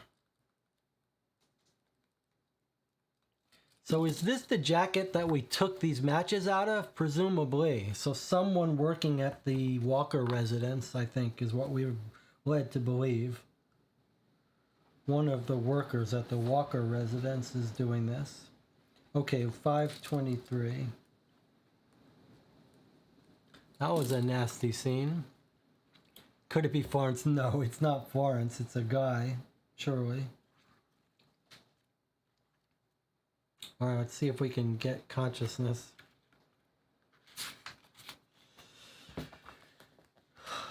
$5.23. Can you guys hear the howling outside my window? Your head throbs as you come to. You can't tell if your eyes are closed, if you're blindfolded, or have in fact gone blind. Seems as if you're sitting untethered, but you dare not make a move. Then slowly your sight begins to adjust to the dark and you can make out the confines of the room, or rather a holding cell. Stone walls broken only by a door of steel bars. Testing out your limbs, you stand and survey the walls, then the doorway for any chance of escape. Through the locked bars, you can see stairs rising into some unknown darkness, and now, all of a sudden, you hear heavy footfalls coming down them. You quickly return to the chair. Sitting quietly and still in the darkness, you see a man appear in the doorway, large mutton chops and a ring of keys. He slides one into a lock and rattles the door open. We can pretend to remain unconscious and see what happens, or we can try to take him by surprise. Okay. So we've got a little choice here. Time for the channel to weigh in. We can only do one of these. What does the channel say? Pretend to remain unconscious and see what happens, or try to take him by surprise?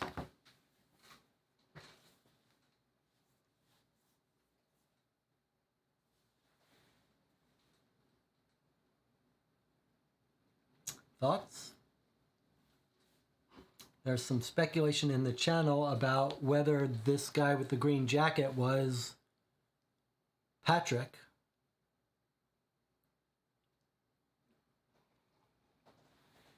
Jonathan says try to take him by surprise. We might hear something if we pretend to be asleep, though. They might be discussing. But on the other hand, we don't think they're... I mean, the element of surprise is often important, but we could still get surprised if he thinks we're unconscious.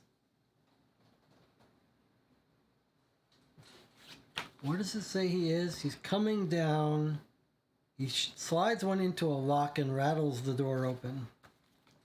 Okay, so he's opened the door and he's just walking in. Let me see what other people on the channel say. This is your time to vote.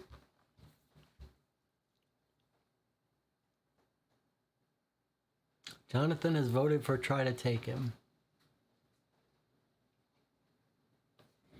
If we knew this was our like mastermind, and then I would say let's be quiet to hear what he has to say for sure. This doesn't seem like our mastermind, but on the other hand, maybe he's gonna say something and reveal something. You guys don't want to mess around. You're just like, just take him down. Okay, decision was made. Try to take him by surprise. 377. You guys decided. 377.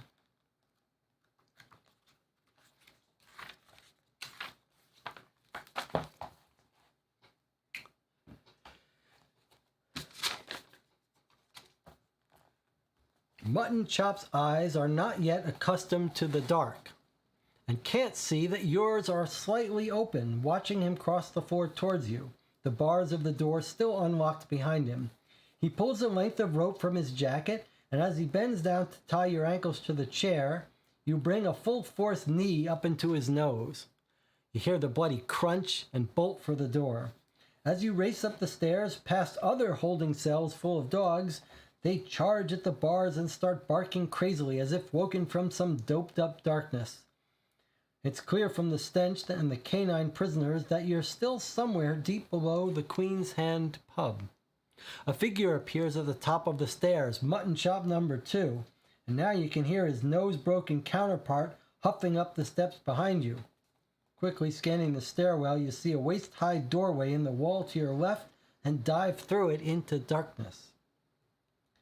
You get to your feet and run, but hit a wall, then another and another, no matter which way you turn.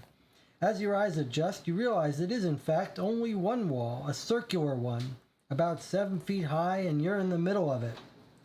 That's when the Mutton Chops crawl through the medieval doggy door, one holding a chair, the other a lead pipe. They stand up, trade objects, then the one whose nose you just busted takes a mighty swing. And down you go once more into the bottomless blackout. Strive for consciousness again?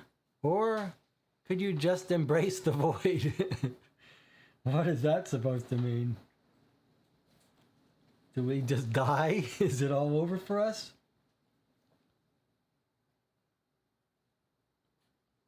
Embrace the void. I don't know what that's supposed to mean. I guess we struggle for consciousness. 543.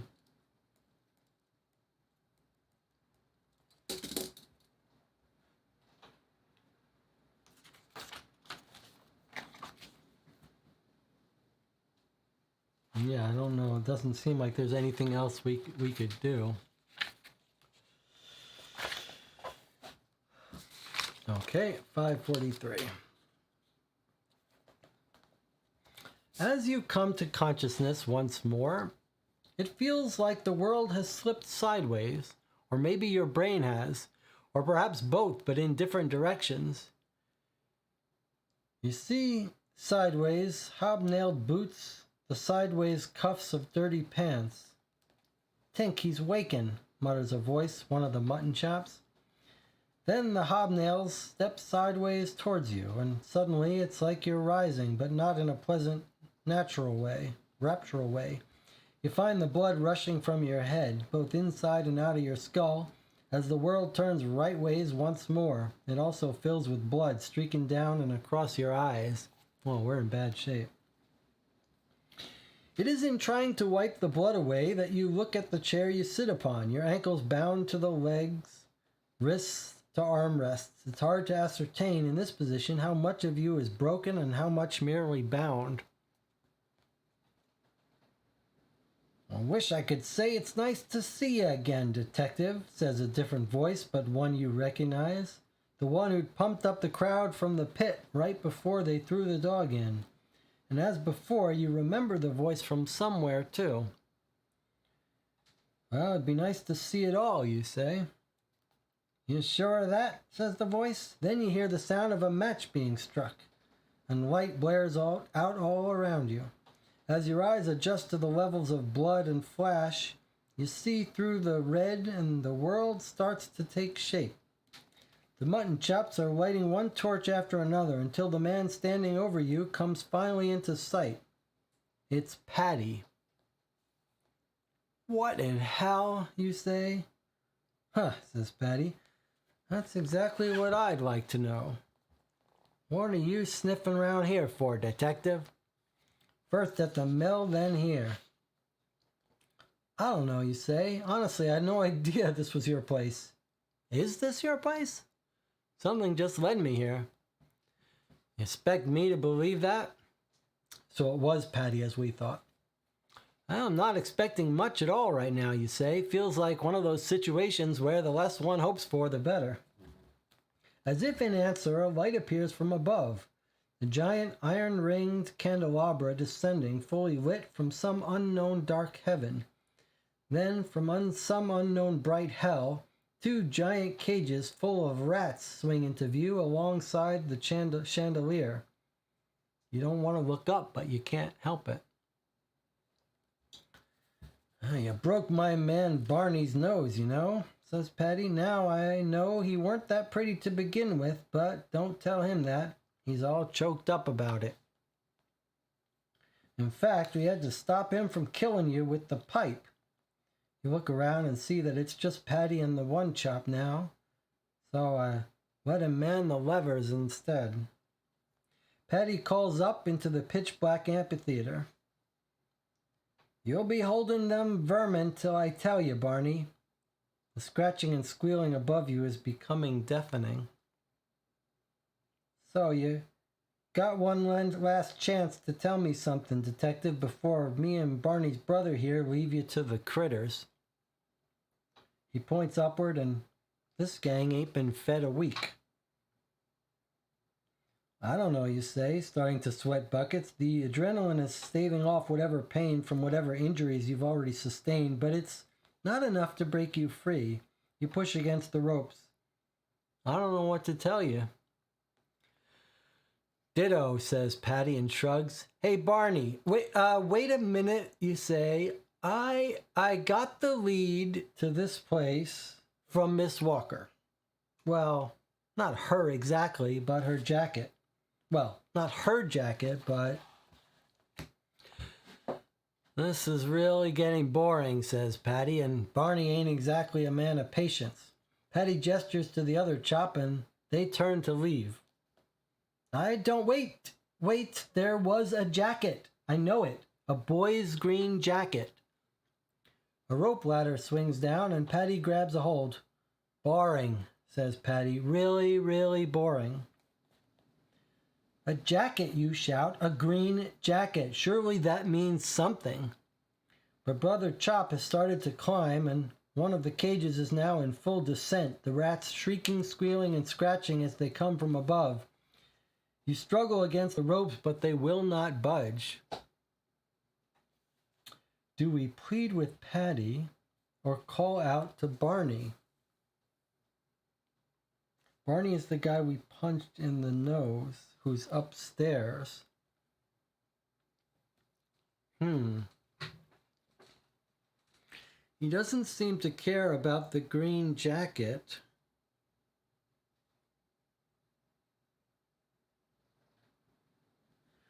Is there anything we haven't told him that we could tell him? I don't know how we're going to be able to convince Barney of anything. What are we going to tell Barney? He already wants to kill us. But maybe we could tell Patty about this matchbook. Maybe that would give him some... prove to him how we got here or something.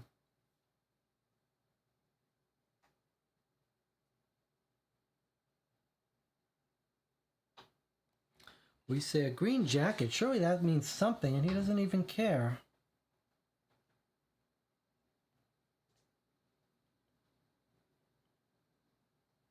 But neither does Patty care. Seems like Patty would be our best bet, though. The guy that we broke his nose, he's not going to be reasoned with, right? I mean, maybe we could tell him he's going to go to jail for this, but he doesn't seem to care. So I think 619. Is everyone okay with that? I think we're going to tell him something about his workplace or this matchbook to try to get him to believe us that we don't care about his underground stuff. That's what we're going to tell him. Like, we don't, he's obviously the boss. We're going to tell him we don't care what he does here. He can run rats all day and night. We couldn't care less. All right, here we go. 619. If there's no objection, better hurry up if you want to object. If you have any other theories.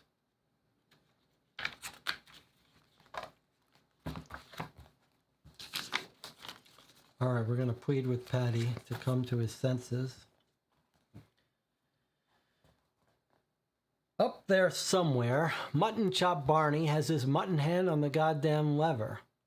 But you're pretty sure he won't pull it without Patty's say-so, and Patty's still down here. Stop, you say, as he steadies the rope ladder. Seriously, Patty, this is madness. He looks back at you, calm as could be. I thought you'd learned by now. One punter's madness is just another's Tuesday. He turns and starts to climb the ladder. Tuesday, is it? Not so good at keeping track. As he reaches the top, the remaining mutton chop begins to climb. Patty calls down from above. One thing is sure, though, don't you think, Detective? You should have stayed home today. Barney, you shout. You don't have to do this. Please, my man. I'm sorry about the nose. Nothing. So we even tried calling out to Barney. They're at the top now, and the cage directly above you is being lowered as the rope ladder rises. I'll just disappear, I promise. You won't hear from me again. Ain't that the truth, Detective? Patty calls down. Them rats don't leave much behind, not if we give 'em long enough. I'm just sorry I can't stick around to watch. As if goaded by this, the shrieking and scratching intensifies like a cloud of hell-bound souls above your head.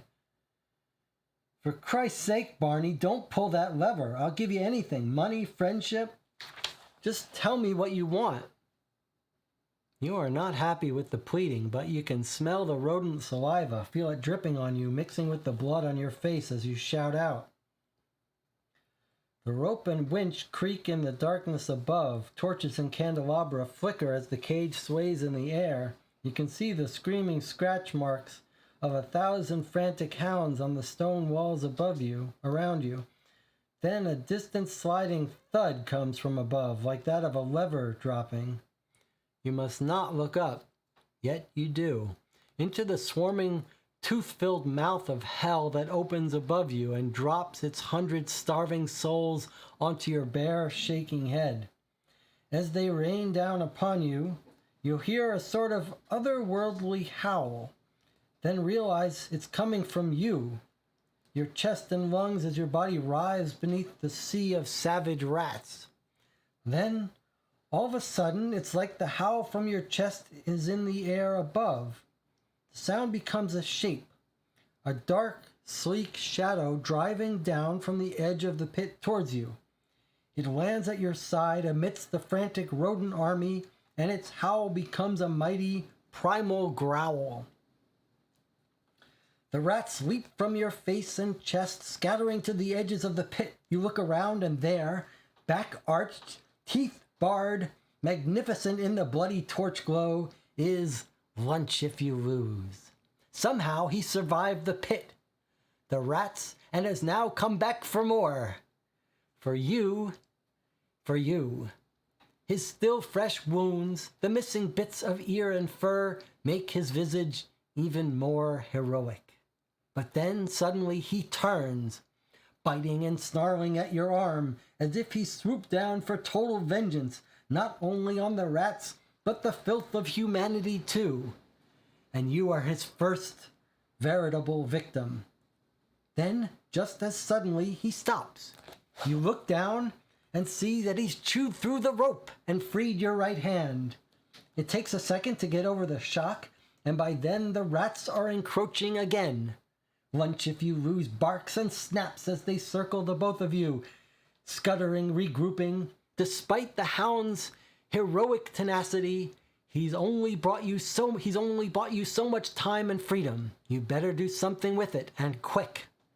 And now you see, as you work to untie your other hand, the second cage has begun to descend. Both arms finally free, you work on the ropes around your ankles, but the rats are there now. 2.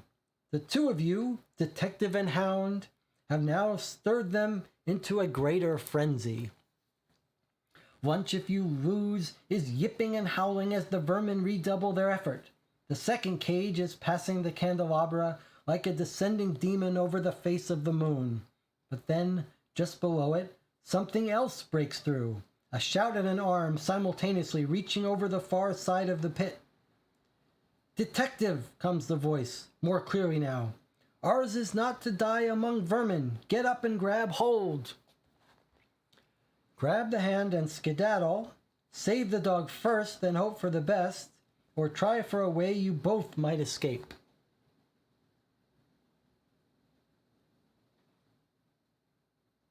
Okay, we can grab the hand and skedaddle.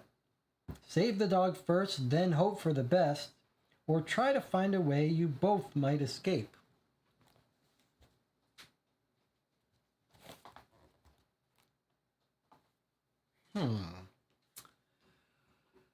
Well, that's an interesting predicament. Who is trying to save us? Who is trying to save us, if someone really is and it's not a trick? I guess the two men went up the rope ladder, so it's not them playing a trick on us. I wonder who it is. Well, we all know there's no way we're leaving that dog behind. So we are definitely not grabbing the hand and skedaddling. That heroic dog, Lunch if you lose, is coming with us into book 2. So the only question is, do we save the dog first and hope for the best, or do we try to find a way we both might escape?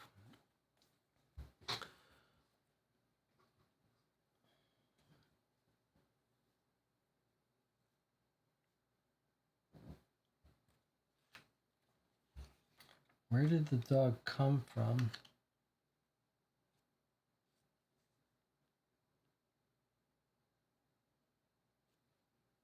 Diving down from the edge of the pit. I mean, there's not going to be a way to escape, is there? Save the dog first, then hope for the best. How do we save the dog? I mean, if we save the dog, we're saving ourselves, right? I guess, or it's saying like rats are all on him, so we could try to kick the rats off him.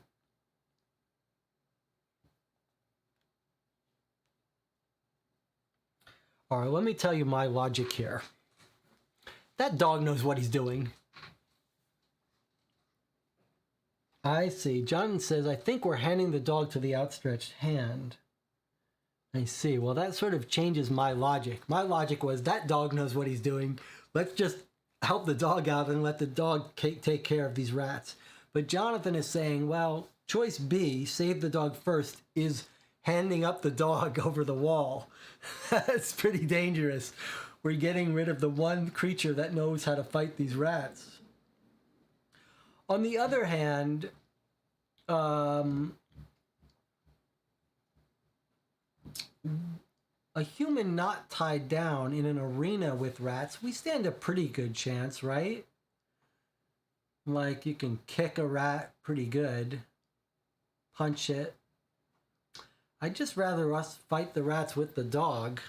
I'm a little nervous about putting the dog outside of this place.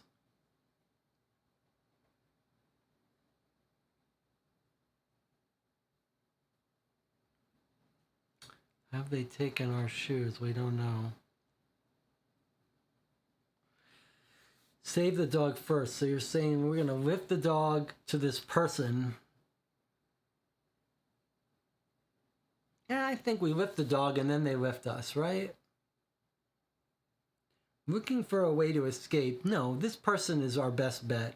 Looking for a way to escape does not seem a wise thing. That dog's going to get killed while we're looking around for something that doesn't exist. We've got someone willing to lift us out. We don't need to look for an escape route, right? Obviously, this person is our way out. We're just going to save the dog and then we'll get bitten a bit and this person will save us. All right, so I'm with Jonathan. Save the dog first, lift him up. He's done his job. He's earned his freedom. And then we'll try to hopefully we'll get lifted out. Anyone disagree with that? Anna says both. I guess she means try for a way we both might escape. All right, I gotta find a vote here. And Tina says save the dog.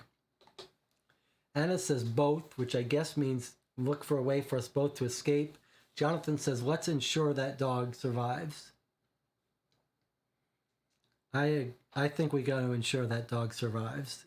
He has earned being rescued, even if it means we get wounded more. He bit our rope free. I mean, we're gonna save him. All right. Boy, it's a little bit hard to believe that these people are were trying to kill us. Like they must be doing something really bad if they're gonna kill us. Like, believe we're not cops. All right, Anna, are you okay with us saving the dog first?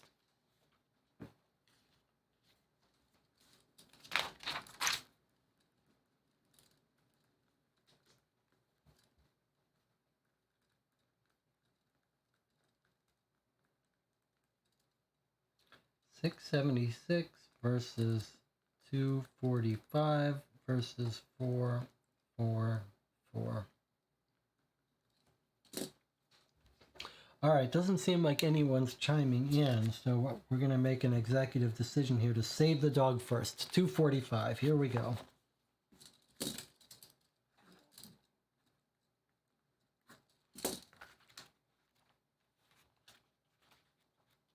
That dog might not even want to be saved. He likes to fight these rats.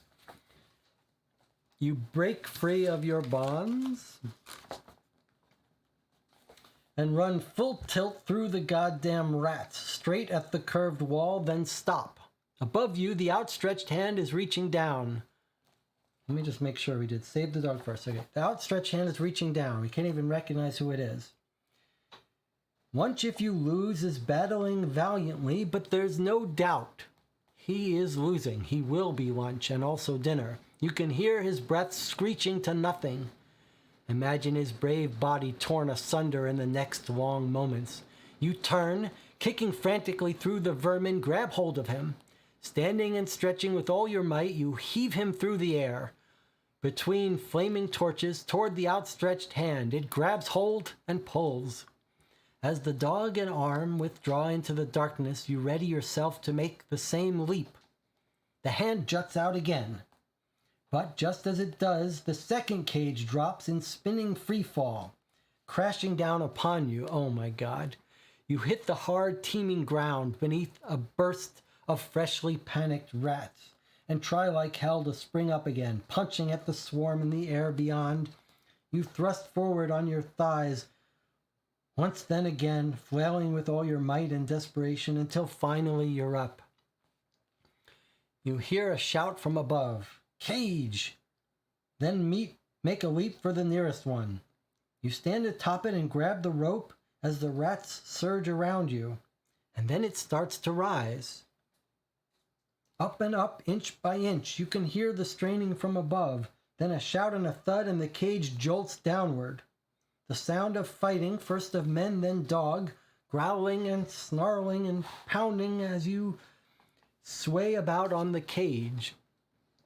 Just beneath the torches, just above the bloody rats, bobbing in the red spitting light. Then comes a crash, a bark, a quick still moment, and the cage lurches back into action and you rise, hell swarming beneath you. As you crest the top of the pit, Gamp and the Hound are standing proud but disheveled between a couple of knocked out mutton chops. Take our pints across the street, says Gamp. Lead the way, you say, checking to see if you've still got your map. So it was Gamp who saved us, and the dog too. They broke in and beat up the guys who were trying to kill you and brought you out. And he's so calm. He's like, you want to continue this over some pints across the street. Lead the way, you say, checking to see if you've still got your map. Okay. All right, so Gamp saved us. That was pretty rough. Let's just see where we are on the map at the Queen's Hand, where the bar is across the street, then we'll take a break. Okay, so we were at 400, which was the Queen's Hand. Let's find out where that dangerous bar was, and let's get them all arrested and in jail.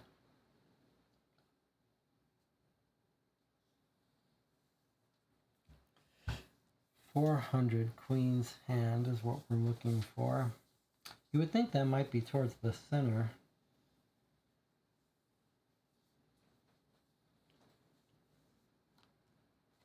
.405.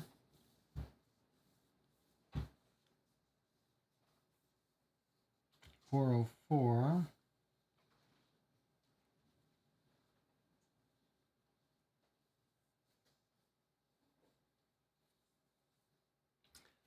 All right, let me know if you spot it here before me. It was 400, right? The Queen's Hand. 400 Queen's Hand, yes.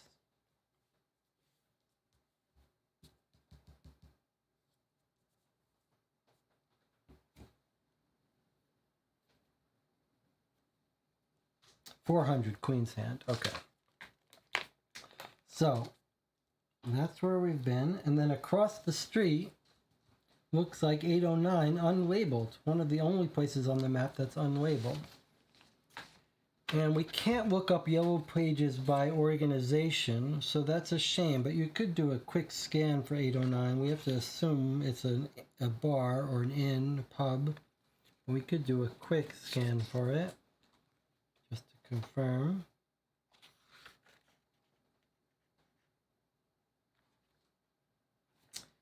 .809.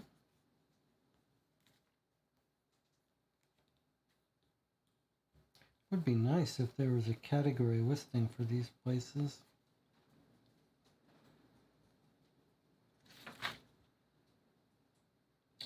I mean, it's not important for me to find it here. I just thought it would be sort of fun if we could confirm what it is before we go there. 808 is the bar, is something. Solicitor.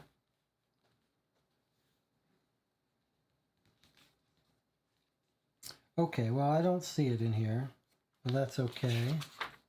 It's not relevant for us because we're just going to go to it. 809. Let me just see. Have we lost our hat now? That's a good question. I think it'll tell us if we have.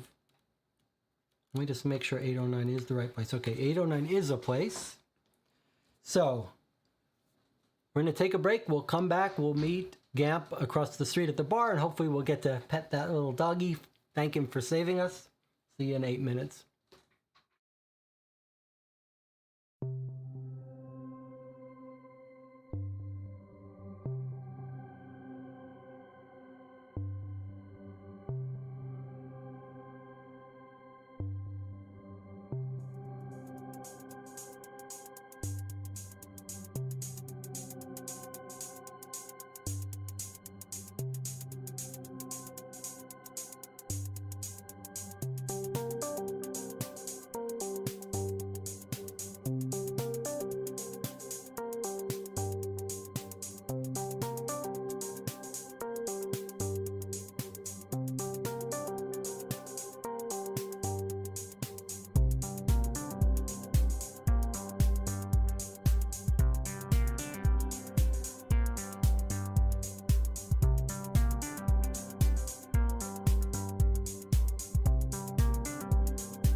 Okay, we're back. I think we've decided that we're going to wrap up this, go get our drink with Gamp, make sure that dog's okay, and then we might need to pass out and recover for our wounds for a couple days. Jonathan says, people might mistake us for the ghost. It sounds like we're pretty messed up. Yeah. So we're going to wrap up these last leads, then we'll call this session to an end after 7 hours, and we'll pick it up tomorrow night. So let's go across the street to the bar, make sure that dog's okay, and thank Gamp, and get a good strong pint. Maybe you'll get a pint and a whiskey. All right.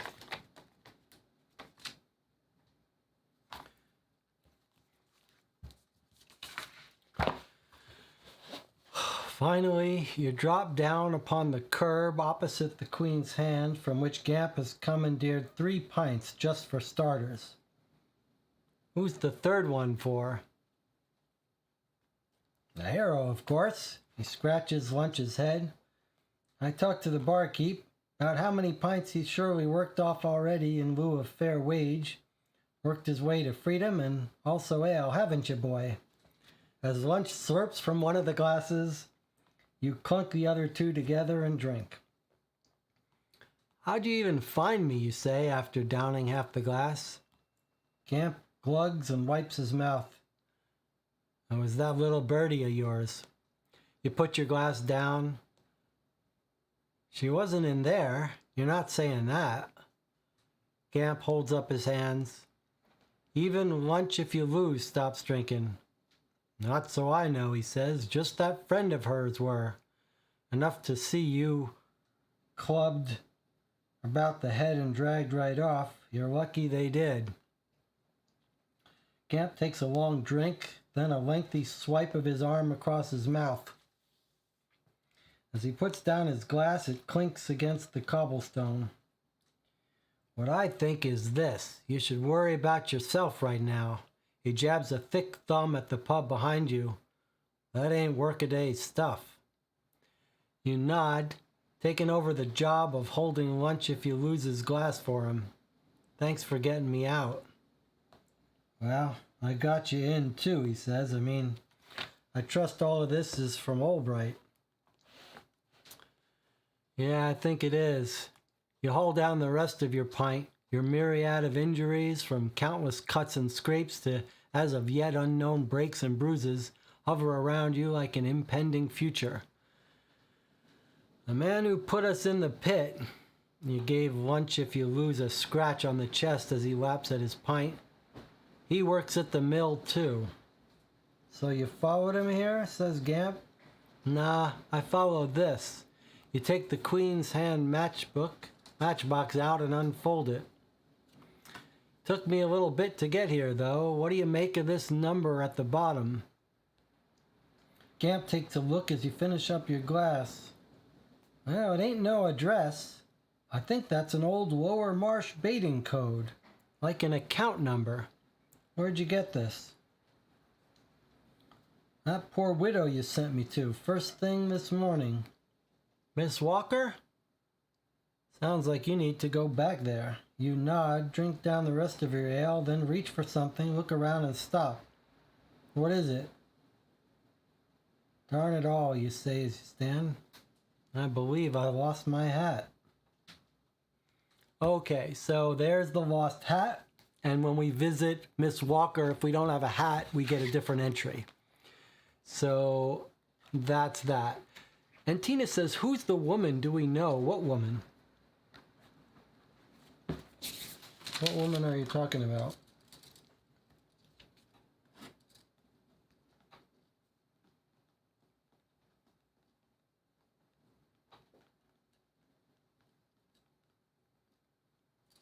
So we lost our hat. Go back to Miss Walker. So now that we know that one of the workers there, or that vest at least, led us to this place where we almost got killed, we're going to march back in there and have a stern word with Miss Walker. Anna says, let's go visit her. Okay, so it's what it was saying was that this number here was not a location number, 854. So presumably, even if we try to look it up, it's not going to be relevant. Let's look it up. 854 says, you rattle the door of the florist, peeking through the dirty window. It appears no one has opened the front door in some time. There's a little typo. You're already feeling a bit worn out from the events of the morning. Perhaps it's time for a drink. So this just confirms that that 854 was not a place. But now let's write down what he says he thinks it is. Gamp thinks he knows what that number is. He says 854 is what? He says an old Lower Marsh baiting code. Lower Marsh baiting code. What does that mean, a Lower Marsh baiting code? An account number. Like a bank account number? Oh, Birdie. Birdie was the Birdie is the little irregular, the little girl who we meet in the introduction, who tends to the house, the office where this guy works. She like does little errands, just like a little irregular, a little street urchin helper. Okay, so now we have the account number. Anna says, let's visit the wife. Maybe she'll let us into the end of Act 1. So here's what I'm going to do. I'm going to peek at that entry for Miss Walker and see if she's telling us to enter stage 2. If so, we'll read it and break for stage 2. If not, we'll leave it for us to read tomorrow. So 835 was the Walker's house. I'll show you that entry because you'll remember how it's different.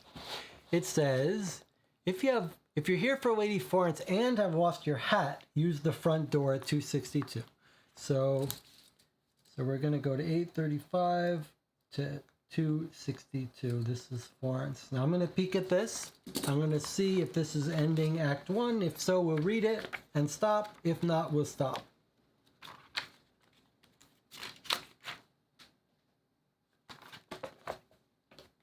Okay, it's not the end of Act 1. So we've still got more to do in Book 1. We're going to stop here. We'll pick this up tomorrow night at 11 p.m. This game has had its moments. I'm a little unsure of how I feel compared to the Postmortem LA, but that was a pretty cool scene with the dog, very compelling. That was where the choose your own adventure stuff seemed to be kind of fun because you're sort of in the rush of the moment trying to make decisions. And we're not so happy now. Like, we almost got killed. Surely we're not going to let this stand. And hopefully we've got a little dog helper now. All right, so we will stop here. We'll pick up tomorrow visiting Miss Walker, have a stern word with her about someone that works for her tried to kill us. That's not a light matter anymore. There's a lot of death going on in this world. All right. We'll end here. I'll see you tomorrow at 11 p.m. Anna says, sadly, I'm not really hooked. Still interested a little. I can see that. We'll have lots to talk about at the end. I'll see you tomorrow at 11.